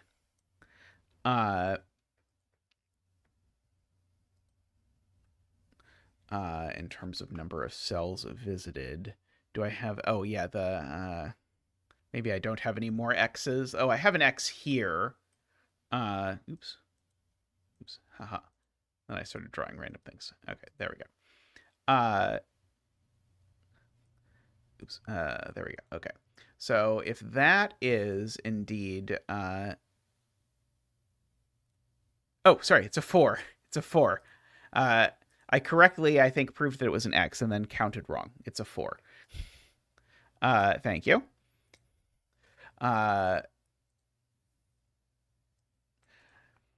All right, we'll make X's 4s. Okay, so these two are definitely part of the same omino. Is it possible that omino isn't the yellow omino? Because if it's not the yellow omino, then this is going to go out like this. The yellow omino is going to go out like this, and my T is broken, right? So if this is not part of the yellow omino, then I have destroyed the world. Because if this is not part of the yellow omino, this goes out like this. The yellow omino does the same thing, and now the T is completely broken. Because the T has had to take that cell as a result. That was the gist of what I was saying. Okay, so these are all yellow. So this is a Y, I guess, is the point. Or an L. I guess it could be a Y or an L. Because it could be that L, maybe.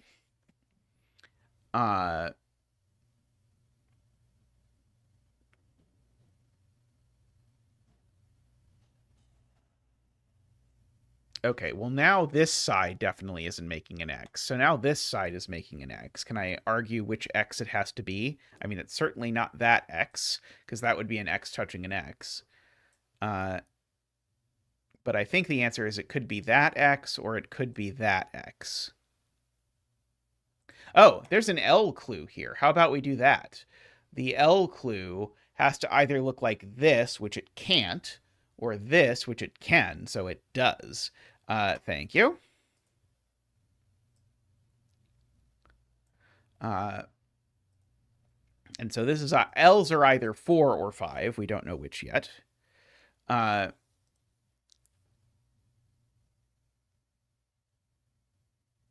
Ah, right. This can't be part of the T anymore because the only T it could have ever been part of is that one. And that one now breaks because of the X. It would force the yellow to be the wrong number of cells. Yellow would be a 6-cell pentomino. That doesn't sound great. So that actually does force that yellow is also an L, if we believe that. Okay, so this T now can't look like that, can't look like that. So I think this T is now forced to look like this. An L is 4, right? Do we agree that T is forced to look like this? There's no other option, is there? Yeah, the loop, we can update the loop here. This cell can't be visited, and so my loop has to do that, and then it has to go down, and then it has to keep going down. This has to go down. This has to keep going down so I don't make a mini loop, and now this zips over like that, and now this zips over like that. So I think we get all of that. Okay, yeah, so I think we do get a T. I guess I should make this also blue if I'm going to do that. T can be yellow. I think this T is the only T that I can make. Because this can't be the middle cell. Yeah, it's like... I don't know if this is a good idea or a bad idea, but I try and think about it as in, like, which cells of the T could this be? And I'm like, well, it couldn't be that cell in the shape. It can't be that cell in the shape. Could it be that one? Well, if it was that one, it would look like this, and that's broken. So it can only be one of the corners, and then that sort of forces it. That's sort of how I think about this. All of this is forced to be a... Yeah, the pentomino, or is forced to be a pentomino, is forced to be a P. There we go. I kept saying pentomino for P. Basically, color this cell yellow. What color can these be? If they're not yellow, then they don't have 5 cells. So they are yellow. So yellow is done, and so P is also 4. Is the answer. Okay. Yellow P indeed. We have a lot of shapes that are 4, it turns out.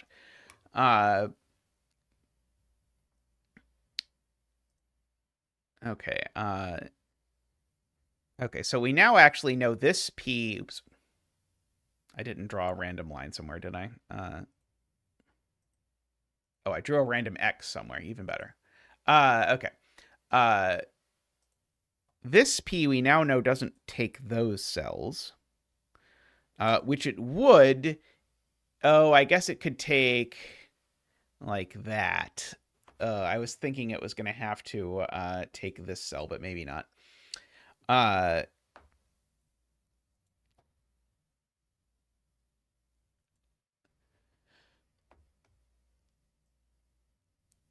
Okay, this I that I have forgotten exists either goes this way or this way, but we don't know which one yet. Let's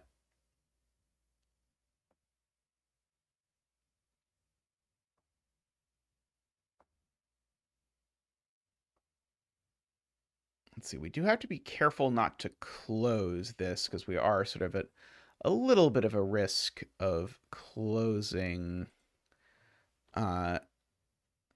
the loop. Row 4, column 6 went up with that strand stuff at the top left. It would connect those up. Not that I can immediately see, but it might if we looked enough at what exactly it caused. We know this L doesn't look exactly like this because that would be too many cells, funnily enough.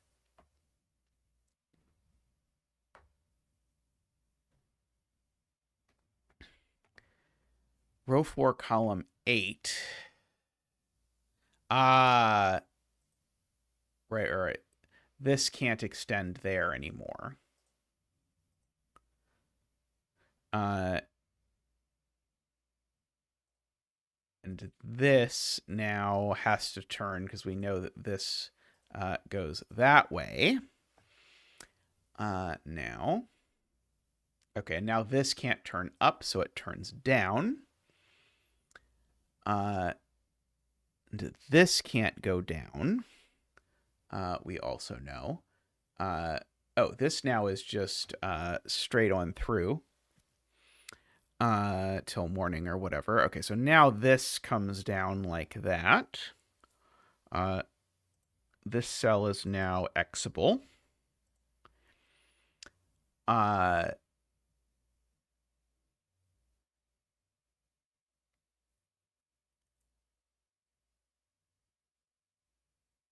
Okay. Do we agree with that? I didn't do anything crazy. Oh, I can't have this loop go this way. Right. If this is in, we've created a mini loop. So that is helpful. So that means that, in fact, this turns that way and extends and then stops. And this turns this way, and then that's a corner, so it does that. And now this is a corner, so it does that. And now this is an X, and this is an X. And so now this goes that way, which means this goes that way, which means this goes that way and that way. I believe.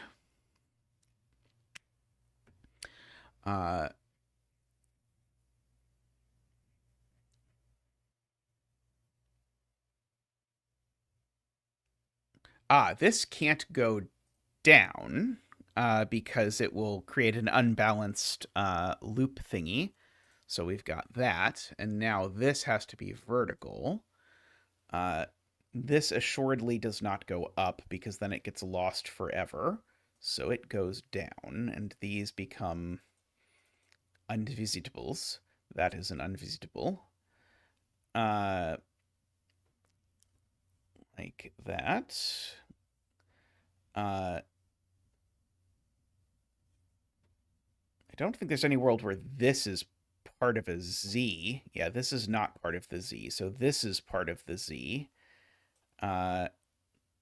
Is it uniquely part of that Z? I don't see any other Z's, but I'm willing to believe that there's a way to turn this around in my mind that I'm missing. Let's see. Right. This is down. Row 5, column 15. Right. We need to not mini loop here. Thank you, Emily and Jim. Okay, if this does connect to the T, then we need to go, we've gone up 1, 2, 3, so we'd have to go down 1, 2, 3. That would be okay, I think. As best as I can tell, it would be okay.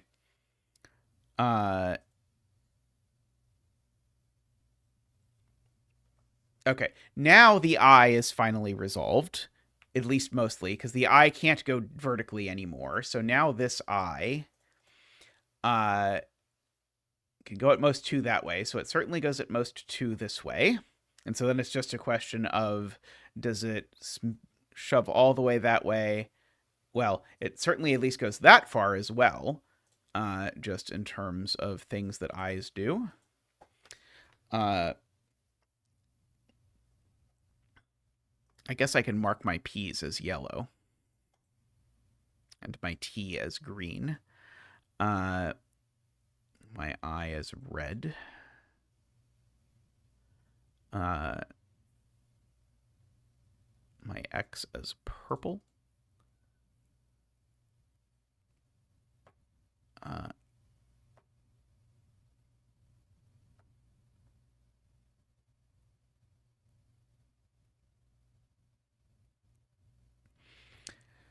Okay. Oh, no, this still can't be part of that X. This is the one that's part of an X, right? There's no way this is part of an X, right? Absolutely no way. So this is definitely part of an X, I believe. And so it could be that or that maybe. Yeah, it can't be that because that would be an X touching an X. We don't do that. Oh, and it can't be this because that would be 5 and X's are 4. So I think actually we know which one it is. I think it's actually this one, right? Yeah, I think that's the only one because of the X is 4 rule.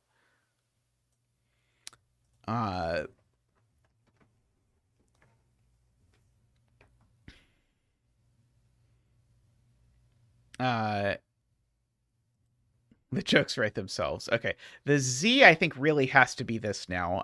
I'm now extra convinced that this is the only way to make a Z fit in here. Which makes Z 5.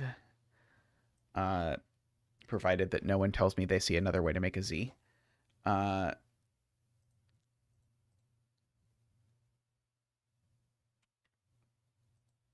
Yeah, I guess that one can still be. Oh, I guess maybe this one can't be a Z because of the fact that I can't sort of fit a 5 somewhere. How am I fitting a 5 here? Oh, is it this way? That might be the only way. I'm not 100% sure, actually. Okay, so whatever this... Oh, this is just a W. Yeah, this is just a W. There's no other thing it can possibly be. Because you could just start here and follow through, and all 5 of those have to be together, and so they just have to make a W. No alternatives available. Orange and red. Okay, I've used all the good colors on this palette. Let's bring in the human flesh color, I suppose, for W's. Okay.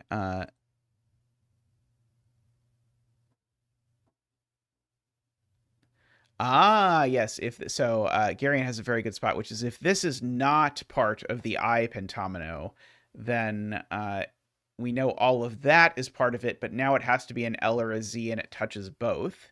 That is very clever. Okay,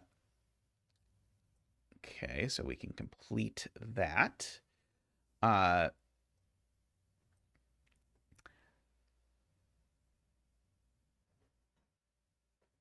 Yeah, I guess this is going to be either an N or a Y, based on how this all shakes out. Let's see, these are all part of one pentomino. And it's a U, right? Yes.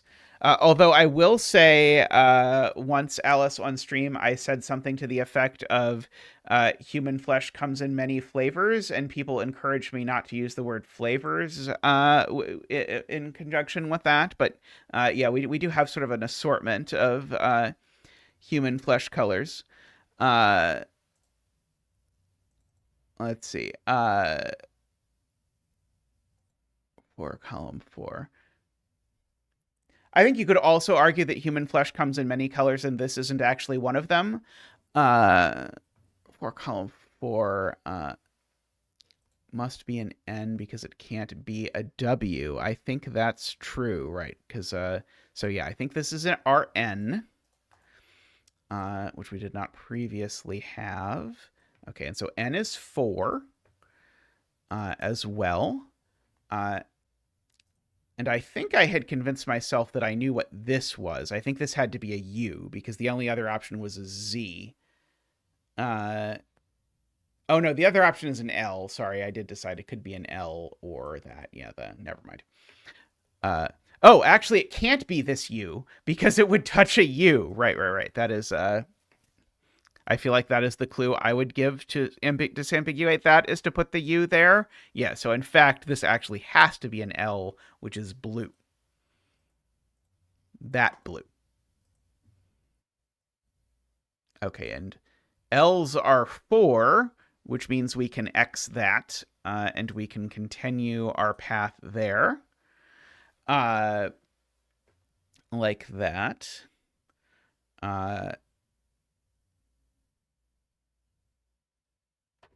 Okay. So now these two are both part of our U. And I think once those two are both part of our U, I don't think we have any choice but to make our U the pretty U that looks like we kind of want to do to fit there with an X. I feel like U is kind of doomed to live a life of mostly making X's marginally less awkward and not doing much else. Sometimes they get to really flesh it out and also make F's marginally less awkward, but U's don't get to do a whole lot in these things. This needs to be a W, although I think there's a lot of W's it could be, although some of the W's it could be include a Z, which wouldn't be so good. I guess W also is 4. Okay, maybe now I think that's the only W it can be, but I don't really want to look at that if I have to. U is 5, right. Good to know. Unfortunately, there's nowhere else in the grid labeled a U that I can see presently. Let's see. I don't think I create a mini loop if I connect these. Let's see. Z is... Oh, right. This is definitely not part of the Z, right? So there's definitely a border here because the Z can't touch the other Z. And so if I draw that, that might help. And I also know this isn't part of the Z because the Z touches every cell that it's in.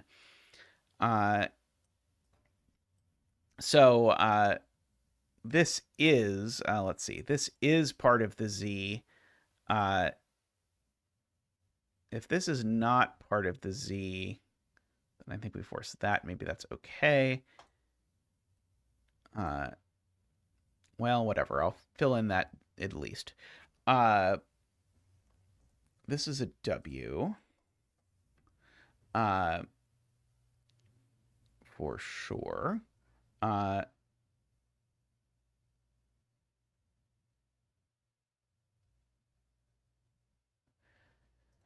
If this I goes horizontally, I do have 10 cells above it, but one of those cells is a Z, and there's no way that works. I agree with Garion.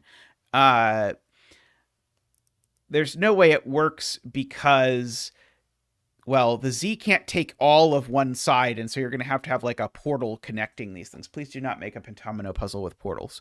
But anyway, the point is now the I is vertical, and it can't take that cell, remember, so now the I goes down at least 4 in this direction. And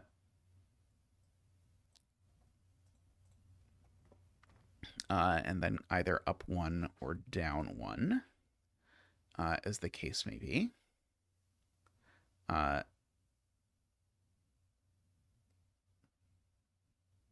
guess I could do something like that. With an F up there? Yeah, that's a possibility. I don't know anything about F yet.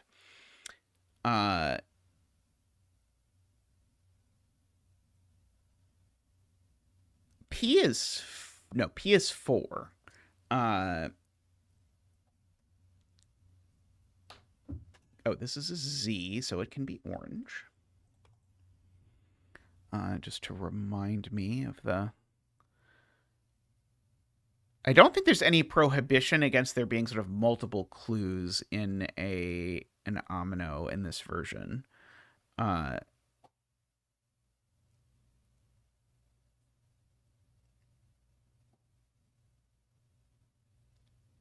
Looking to see if I can do anything there. L is 4.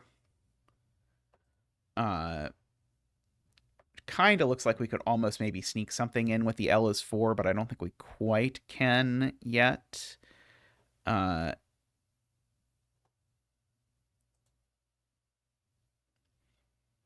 think this cell now has to be part of the P. Because if this cell isn't part of the P, it's definitely not part of the T. I'm going to end up with something sort of coming around like this. I guess it's going to be a V, but that V does not work. Or I guess it could be an N, but I don't think that N works either for the P. Yeah, that doesn't work. So I think this now is forced to be part of the P.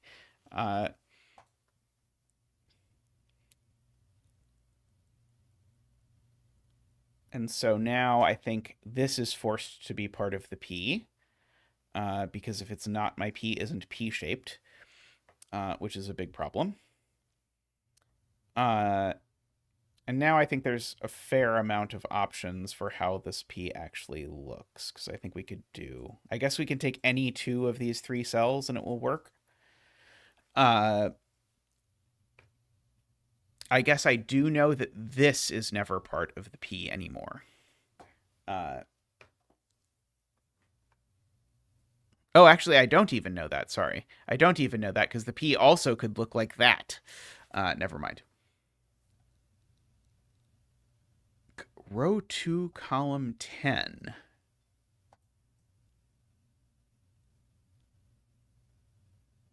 Ah, okay, that's interesting. Okay, so I hadn't really appreciated it before, but we have chocolate ends that are 4s. And so if this shape, when you look at it,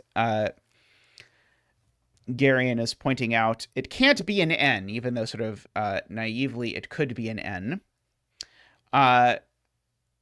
So if it does not take this cell, then it definitely is an N.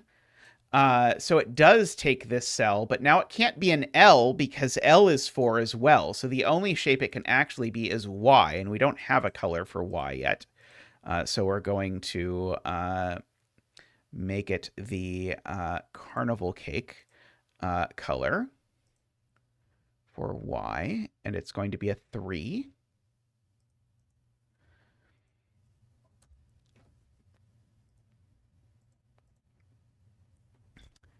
Okay. Okay, well, this omino coming out here, I can see is not part of the W, because W's don't make that shape. So I think that actually is going to tell me what the W does look like. I think the W is now forced to look like this. Okay, and W's are also 4. So I guess the point is that lets me write in a little X here.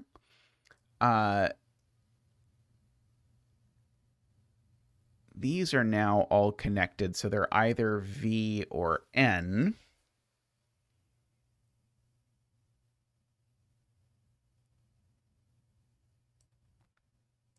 Oh, right. Now this is part of the X, Emily points out. And so once that's part of the X, I only have one X to draw. And it's that one. So we have drawn the mighty X, which is a 4. The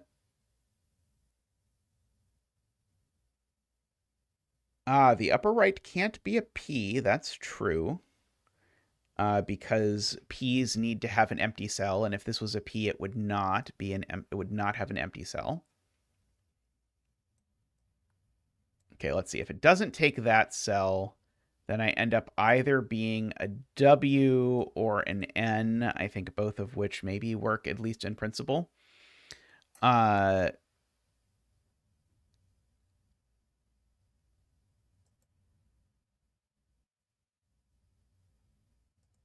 see. I know I've got that there.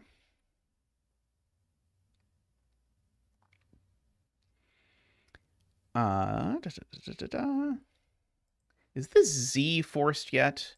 I don't think so. No, it can't be. That cell's not part of the Z, right? Because the Z is 5 now. Okay, maybe the Z is forced now that Z is 5. I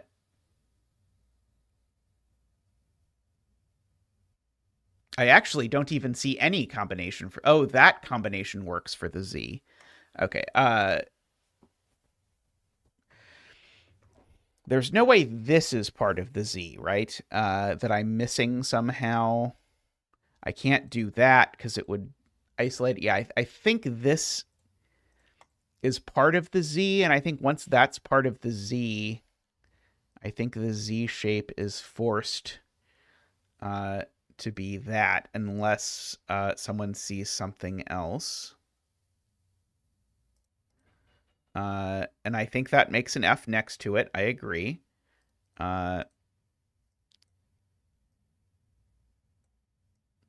Okay, because now there's 6 cells up here, so the I needs to take the 6th, or we're going to have a pentomino with the wrong number of cells, which is like the worst problem your pentomino can have. We'll make the F like a CL blue. And so Fs are also 4. You'd think eventually we'd run out of new letters, but we haven't yet run out of new letters. Okay, oh, you can also be the CL blue. Good, good.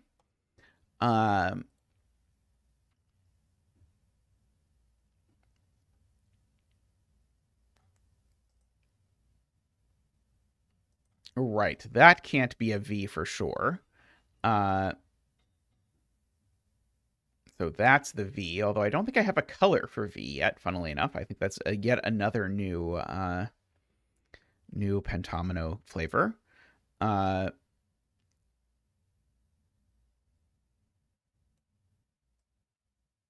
Okay, so these 3 are together. If it also takes that one, it's broken. Because it's either now an L. Oh, it could be an F, maybe. Sorry, maybe this could be an F. That might be okay. Never mind. Sorry. I think there is a combination where it does take that and it's okay. Yeah, this is definitely a piece of the V.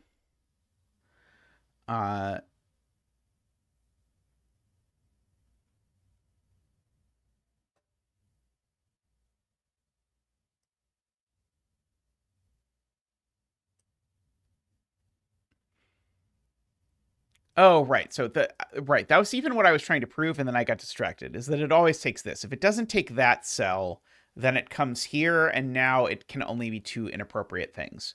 So it always takes this cell, and now it can't be an N because it's touching an N, and so it can only be an F. Yeah,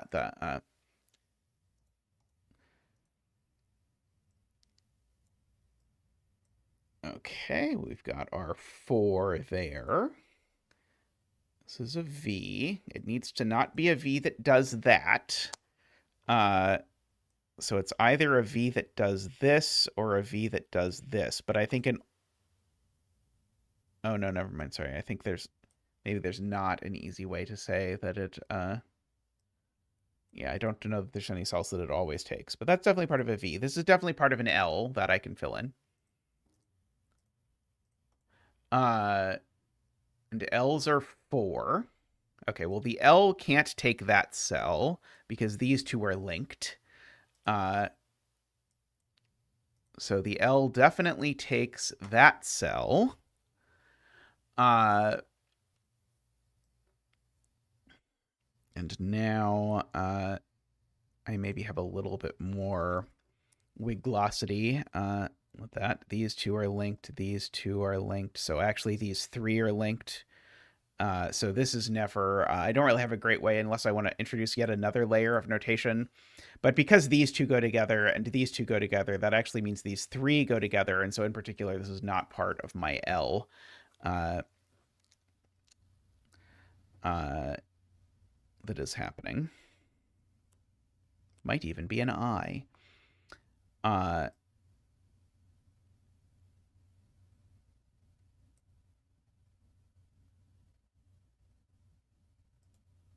Right, I can draw this border there, right? And so I think this always takes this cell because it can't be a Z if it starts like that. So it always actually takes this cell as well, I believe. And so I think it always actually takes that cell too. Right? There's no way, yeah, there's no way it doesn't take that cell, which actually, if you look at it, actually now I think all but forces that this is an I.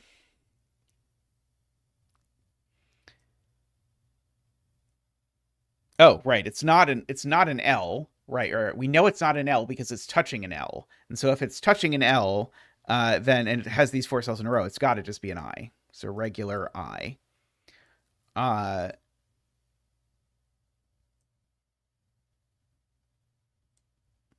uh, okay, and so these 4 go together.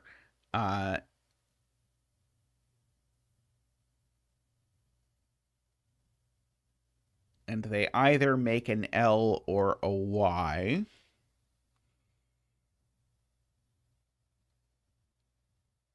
L looks kind of nice, actually, in terms of... Oh, maybe L doesn't work. Sorry, I was thinking it looked nice, but I think it makes the Z do that, right? I don't think this L works. So I think this one has to be a Y. Do we agree with that? Yeah, that's what I was thinking, was that it broke the Z, ended up breaking into the L. So yeah, so this is a Y, which is our carnival cake. Celebrate. I shouldn't get carnival cake hair again. It's been a little bit. Okay, so we need to not visit 2 of those. Okay, so if we aren't visiting 2 of them, this is definitely one we're not visiting, because if we visit it, then we visit everything. So this cell is unvisited.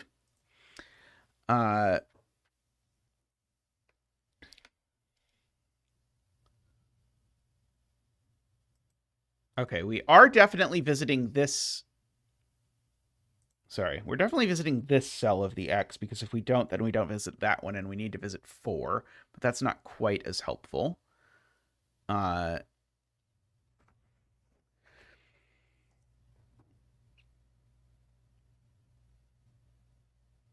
Right, so this is now L blue.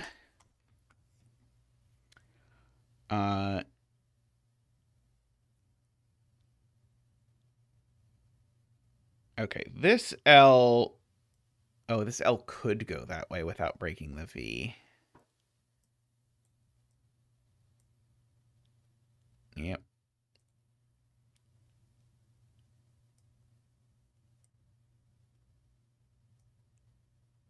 But this V can't go down anymore is the point. If this V tries to do this, now it doesn't work, because it either comes this way and isolates these 4 cells, or it goes that way. So if this V can't go this way, this V has to go this way, and then this way, and we can make our deep C V.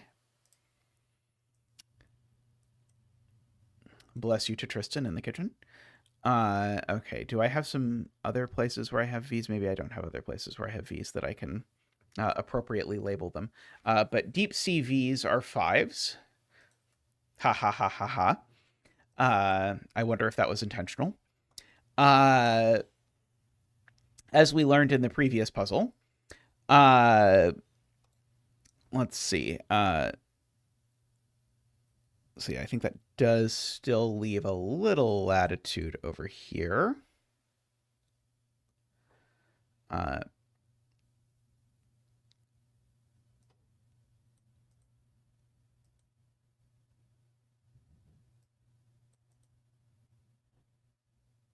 might be willing eventually to count here and see which of these things are plausible.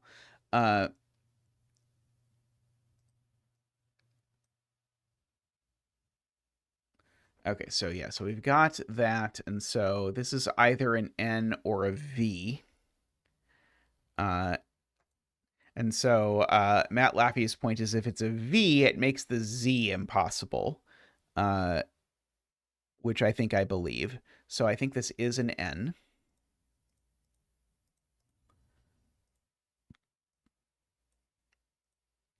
Which extends the orange, excuse me, of the Z. Brown is 4.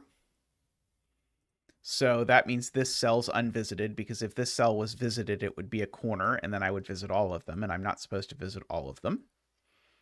This cell is visited, but I don't know how yet.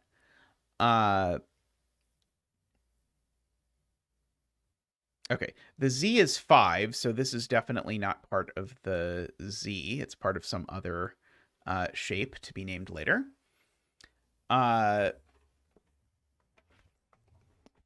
Yeah, that's true. We have, oops, so I pull apart my chair. We have now figured out the z, right? Because if the z comes here, it's not a z, which would be a problem for the z. Boop doop doop doop. Okay, and so now we've got 1, 2, 3, 4, 5, 6, 7, 8, 9, 10. Okay, and so the trick here is to say if these two are connected, there's the wrong number of cells for there to be two pentominoes up here. And so basically, because this is a choke point, you can count, and when you do the count, you find out that, in fact, that needs to be thing. And so this now has told me this is not a T because I can't fit that in a T. So now this is a T, which will be green.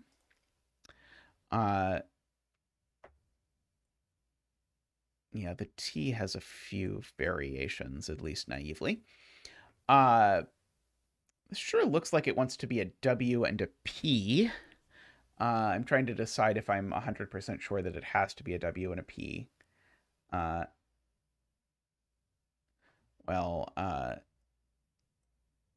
These two go, yeah, it has to be a W because these two go together and these two go together. And this attaches to one of them. I guess maybe that doesn't necessarily, well, basically, if these two are in separate ominoes, then it's an I and a Y, which super doesn't work. Is the thing I guess I'm going to say. Because, like, if these two don't connect, then what is this one doing? And it's certainly taking those two, and that's going to make it an I or a Y. So these are together, which means this whole thing is a W. And therefore, that thing is a P. The madness of Tirganus, it would seem.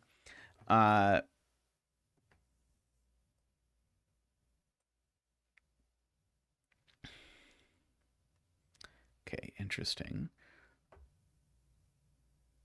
Row 5, column 13 goes down, right? It doesn't have anywhere else to go.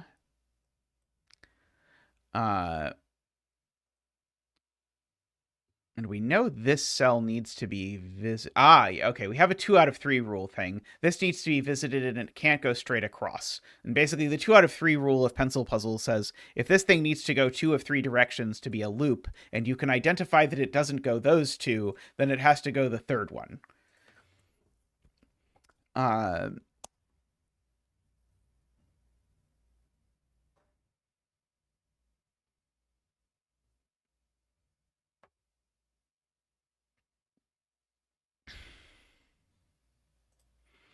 Okay, and we know these 3 end up together. Okay, so it has to also end up with this cell, because if it doesn't take that cell, it ends up being a Z again. So these 4 end up together, and it's not a W for sure. And so that would break, so we can wall off that. And so this is either going to be an F or an N. But the N would break the T. Because if the N breaks the T, because if I do this, I can't finish the T. So this is an F. And so that now forces the T to look like this. I've done the coloring and boxing in a very strange order here, but we'll accept it. So let me go back to the nice CL blue up there. I think that was right. Okay, these go together. Okay, so if this takes this cell, it breaks immediately because it will either be an F, which it touches, or a W, which it touches. So it doesn't take that cell. And so this now takes that cell. And now we can either be a U or an L. I'm not sure I see an immediate problem with either of them.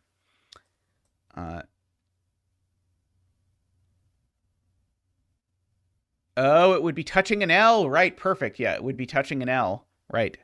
So it can't be an L. And so therefore, it must be a U, which is our rust bucket color. Uh, okay, and so now this is part of the F.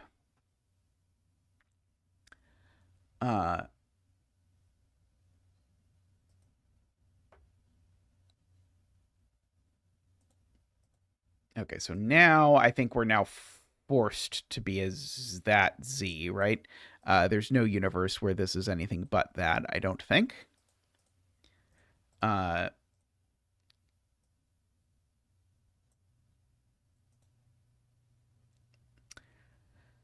uh, so this is an L.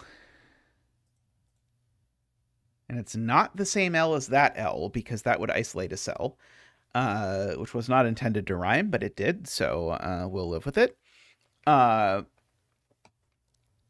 See, I do know all of these cells are visited.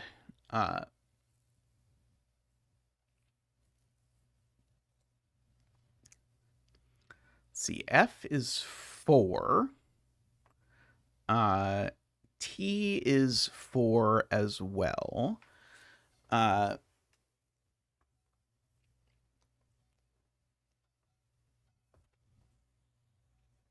U is 5. We actually have some, like, clues in here. Oh, right. I should have remembered that the X is visited. I had completely forgotten about the whole letters being mid-loop clues business and the process of doing this puzzle.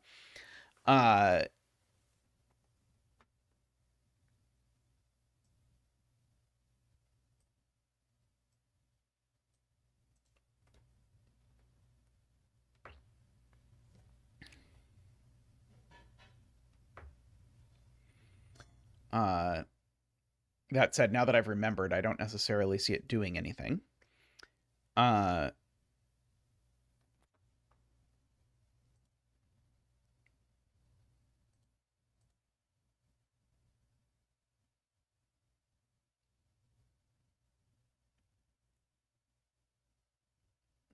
F is 4.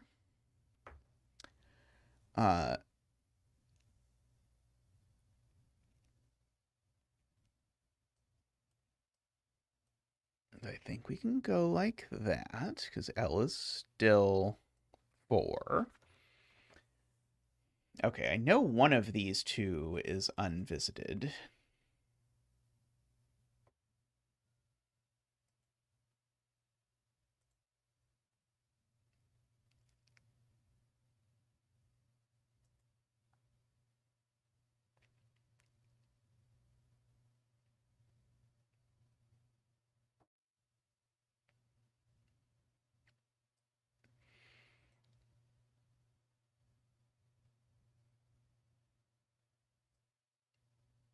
Right. So basically, I think Garion is arguing that if this L goes vertical, we have a wrong number of cells. So let's count these.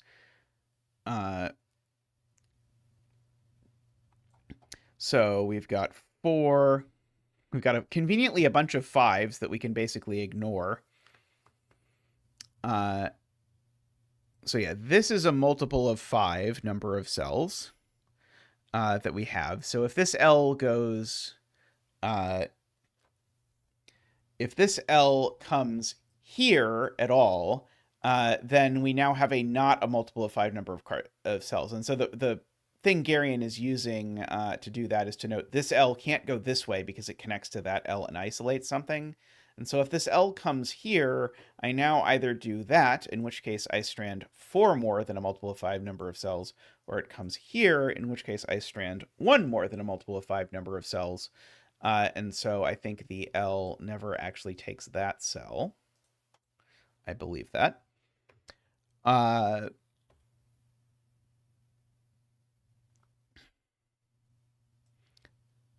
my Y has a color. I just never did it, right? Do I have no Y's in the puzzle yet? No, Y is carnival cake. I do have Y's. There we go, carnival cake. Okay, so this L does not go that way. So this L either goes this way, which would not work because L is 4. And so the L definitely does go vertically, is the upshot of this, because the only other way would make it 4 when it's not allowed to be 4. Okay, and so we'll do that. And so I think what we said was that this is a multiple of 5 number of cells, which it seems to be. Again, just looking at it, just mentally move that over there, and you've got that. So therefore, this is the last blue cell. Like that. Okay, so we can continue our yellow over there. We can X this cell because the L needs to have an unvisited cell in order to get to a count of 4. Right.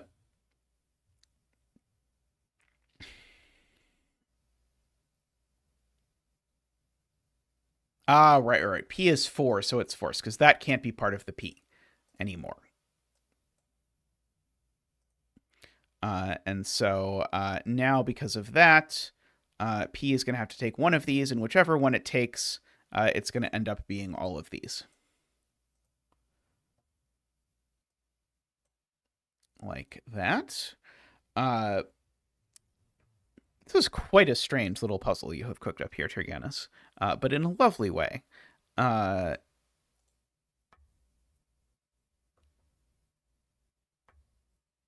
Okay, so the T certainly can't come over here anymore. I'm beginning to suspect my T is just going to do that like we maybe originally thought it was going to. I don't know if there's options anymore. Oh, I think there's like that option is... Oh, that option isn't possible anymore because of the P. So I think the T might now be officially forced to do this.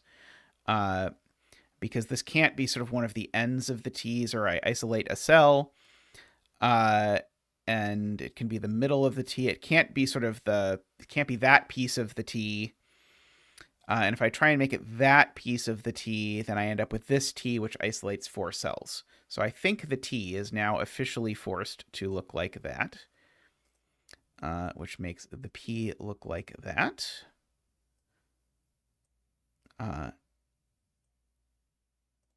Which makes that be an X, which forces this loop to continue here because of that being an X, which was because of T being 4.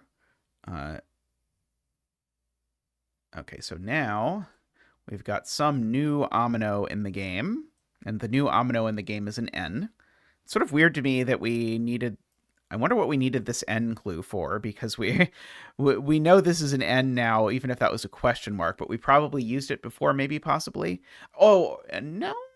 I don't know. Maybe we did. Who knows? Okay, which I think forces a U here, because it can't join the L. So we've got our rust bucket U and our regular blue L. Okay, so this cell needs to be visited because N is 4, and so that forces this corner, which has made this a corner and this a corner. And we have connected all of that mess. I really don't want to try and decide if connecting these causes a mini loop or not. Oh, it does. It does. Okay, it does, because it's not actually that bad. It's not as bad as I thought it was going to be. Connecting those causes a mini loop. Okay, I have successfully determined it. And so we get that if I believe this this thing from before, which I suppose I should. Oh, and this L needs to go up one more and over, and then not that. This needs to be visited by virtue of the Z thing. So we don't continue there, and so we continue through there.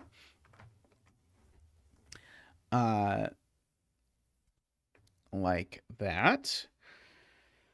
Let's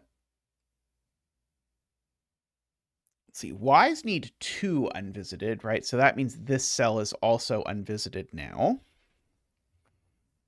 Which means this cell is unvisited because it's a dead end, which means that the X clue here is visited like this. And we can either do a double turn or not do a double turn, I suppose. I have the three-way thing again. If I don't visit this cell, it forces a T into my thing. So I have to visit that cell, which means that this is the unvisited cell. Oops, sorry. It means this is the unvisited cell in this. And now this is a corridor, because again, the Y only has one unvisited cell. So we get to go through there, which makes that a corner, which makes that a corner. This is a corner, and so now this X goes one further down, and it's the middle. And we broke it. Oh no. What have I done? I have screwed up something. Right?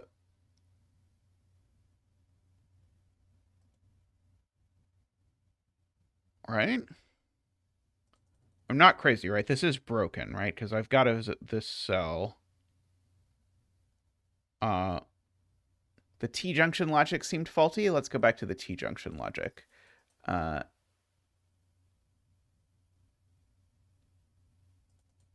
I gone back as far as I needed to go?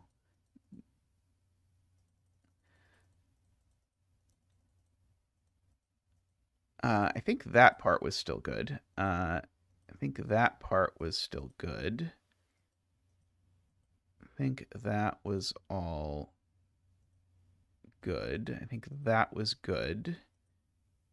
I think that was good. Okay, and then here I think I tried to argue. Ah, right, because it could go this way, right? Okay, yes. That's right. Good eye, yes. I argued that it would force this T, but it doesn't because that can escape that way.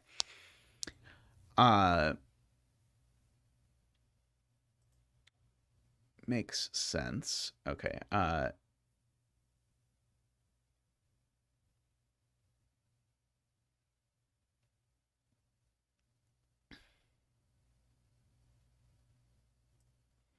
Oh, if these connect, it creates a very big mini loop.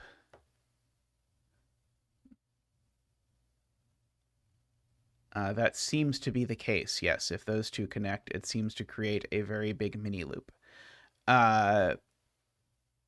Thank you for doing that for me. I did not really want to do that myself, I will admit. Okay, and so this extends one further.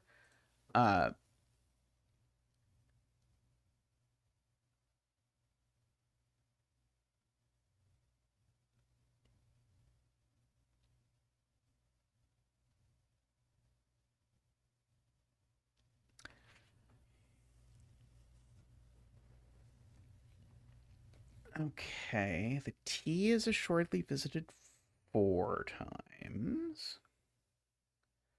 Or sorry, 4 cells. Yeah. The lighted up connected cells would be super helpful in this particular puzzle. Okay, F is 4 as well. So it's one of these two, I guess.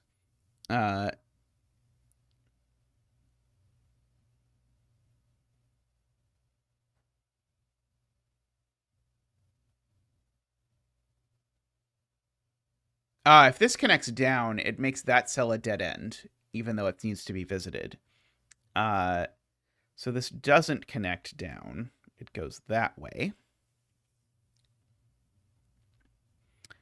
And now this cell is unvisited, because if it was visited now, it would force that to be visited as well. Okay, this cell in the X is visited, so it's a corner now.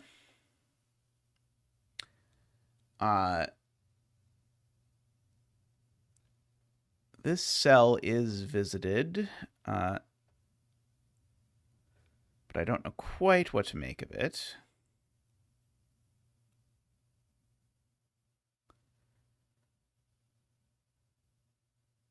Do bad things happen if I connect right here? It feels like that's probably going to cause a bad thing to happen. 1, 2, 3, 4, 5, 6. Okay, maybe not. Maybe it'll be fine. Uh, seemed to me like it was bad. Uh,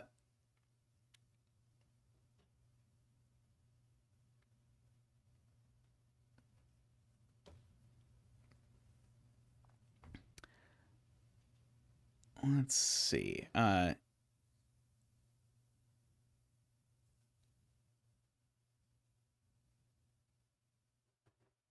If L connects up, like if it connects up here, it strands a line from the Y. I don't think I follow. Uh,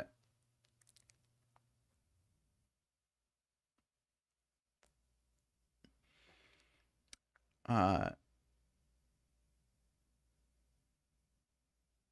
you.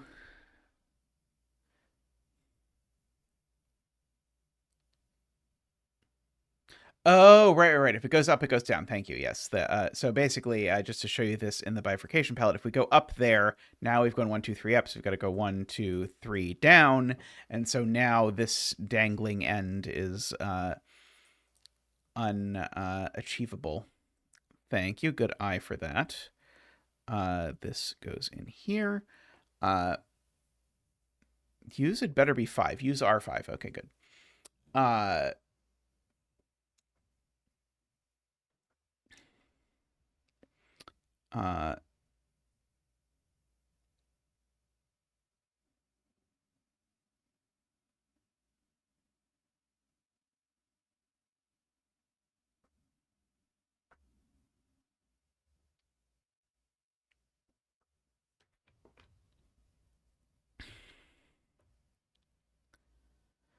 One of these two is unvisited, and so whichever one it is, this thingy goes the other way.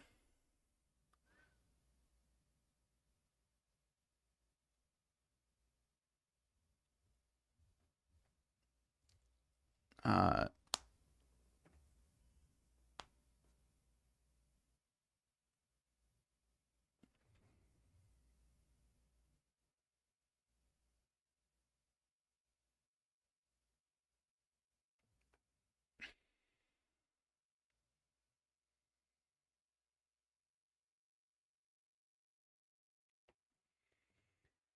uh,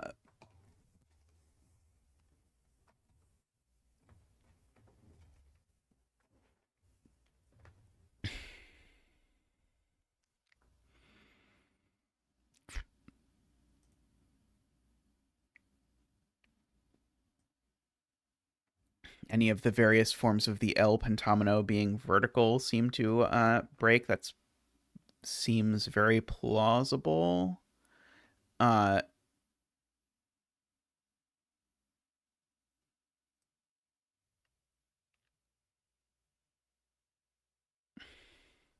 yep. If Garian says if I extend, just to show you, this is a similar trick. If I extend there, then by the mini loop piece, or sorry, by the mid loop piece, I extend that. But now, now this visited piece is a corner, so it does that. And so this therefore does not extend that way.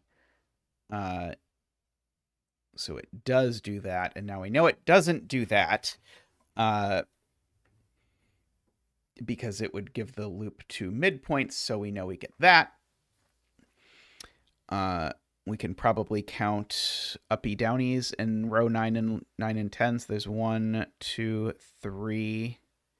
We need a 4th, so I think this needs to go up if I counted my parity correctly. The thing I'm using here is that every loop needs to pierce any line an even number of times. And so if I count this line, and always count the lines between rows, I mean, you can take any line you want, but that's usually the easiest one to count. I see 1, 2, 3, and then that is the, that would be needed to be the 4th one, because I can't change anything else in terms of the number of things in that particular thing. And so that forces that, which X's that, which forces that down, which forces that down. This cell is X'd, I think is what people are saying. Oh, and this cell is X'd as well because of T and F both being 4. And so that forces that, which then forces this to go up, which turns that there because of corner, turns that there because of corner. This turns because of corner corridor. And now this connects over there. Okay, and I think that part of the grid is now done, as they say. Okay, now my F needs to find an unvisited cell. How on earth is my F finding an unvisited cell? Did I break it again? No, there's exactly one way that it works, which is that way, right? I think it's exactly that way is the only way that my F gets an unvisited cell.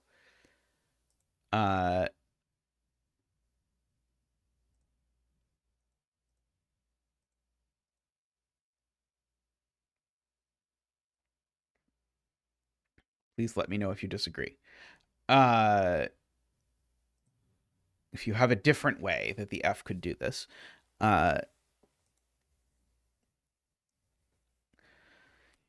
Okay, so now my L... I think now my L is forced to be... Oh, my L can be like that or something, or like that. Yeah, I think my L is going to be forced to be this, just looking at the Y. But I think my L needs to take these cells, or we're not going to get to anything. And so now the Y has to be vertical, and so it's assuredly going to take these two cells. And now this cell, if it's not part of the Y, it makes an L immediately. So it is part of the Y. And then in order to make the Y have a Y shape, we have to do that. So we get all of that. And now my L finishes up there. Like that. And now we get another deep CV. Deep CV it is. And so V's are 5 and Y's are 3. So come over there like that to get that corner. We'll go through there. Like that.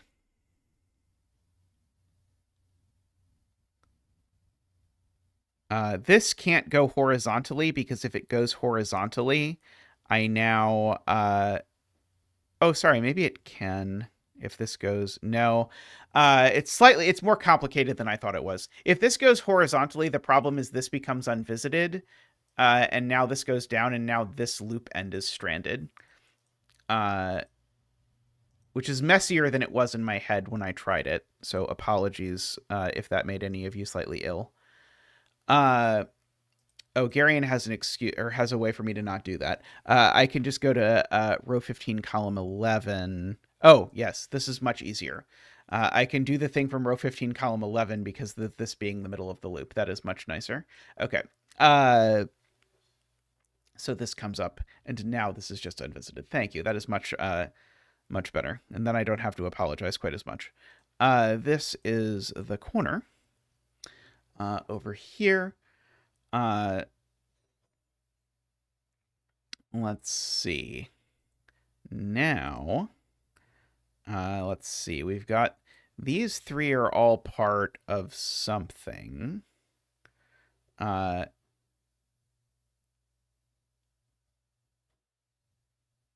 13, column 12. Right. that doesn't work. So yeah, so these by the balance bit. I was just convincing myself that it made a mini loop. It forced a mini loop if I closed the, or a big loop, because these would be left. But that's much easier. Then I don't have to do anything complicated. So we will do that. Okay, these can't connect, or I definitely force these to be on their lonesome, which means that connects like that. Yeah, a mega mini loop, as we are fond of saying. Okay, so these are definitely connected, and these are definitely connected, and so they're different. I don't think these four can be connected. Oh, they could be a Z. Oh, that's funny. If this is a Z, it makes two Ys. Which is horrendous. Trying to figure out what the elegant way to do this is.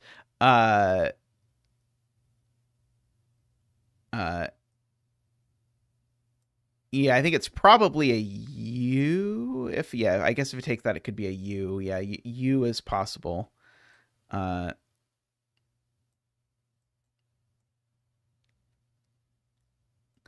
Okay, these three are definitely together, though, because if they're not, then I end up with these being together, and now nothing doesn't break. So these three, at least, are together. I will give them a temporary color. I will give them this gentle sea breeze, and these this sort of even deeper deep sea blue. And these, which are the third, I will give a like dark hunter green. Yeah,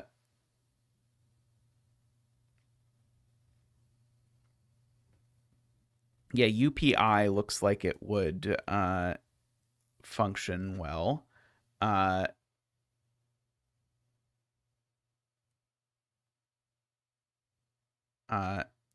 And I can't have a Y down here is, I guess, a worthwhile thing to note.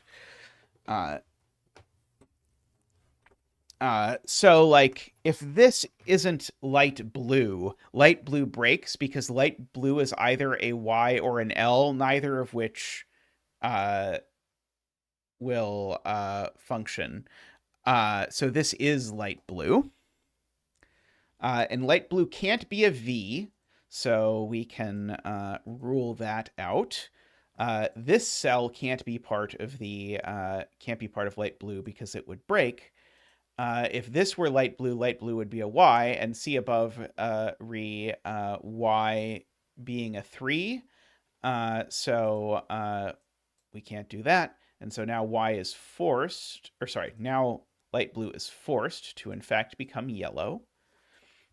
So we will yellowify it. And now my deep sea creeps further. And so now, if you look at it now, actually starting from here, it actually is forced to be hunter, and that being a U. So we've got to go back and carefully color things. So this is the rust bucket, and hunter turned out to be red all along. Not that red, wrong red. Turned out to be red all along. And so now we are done once we remember that once we remember that P's are 4 and I's are 5. Woohoo! We did it! It took longer than I thought it was going to, but is that the right rust bucket? Is this not the right rust bucket? This might be the wrong rust bucket. That would be a disaster. We'd have to start over. Let's see. It's now the right rust bucket. Too rusty. Yes, the rust bucket got too rusty. You're correct. Very good eye on the people identifying the imposter rust bucket. All right. Well, thank you to everyone for hanging out today. It's been great fun to do these puzzles with you all. Thank you to all the new folks. Do please subscribe if you haven't yet. And if you would like to consider supporting the channel, you can do that for as little as $5 a month by going in YouTube. You have to go on a computer. Your phone usually won't let you do it. But if you go on YouTube and click the $ thing, it will let you subscribe. Also, please like the stream. I know I'm asking you for a lot of things, but probably as you are on YouTube, you are used to being asked by content creators for lots of things. And we ask for them because they help. As reluctant as I am to do so, given that, it's sort of a... you watch enough YouTube, it goes in one ear and out the other, but it does really make a difference. We do really appreciate it. Oh, it does work on the phone, like on an Android or an iPhone. I thought iPhone made it not work because Apple wanted the money, but maybe there was some sort of lawsuit and it got settled out. But anyway, thank you, everyone. I look forward to seeing you all again soon. I'll be streaming again on Sunday. Android. Okay, yeah, it makes sense that Google, who owns YouTube, would let you give them money on the phone, but not Apple. Last but not least, thanks to the Turbines, Daniel, David, Franco, Nell, Nordy, Plunktime, and our new Turbine, Lorena. So thank you, everyone. I'll see you all real soon. Thanks for watching. Bye for now. Oops.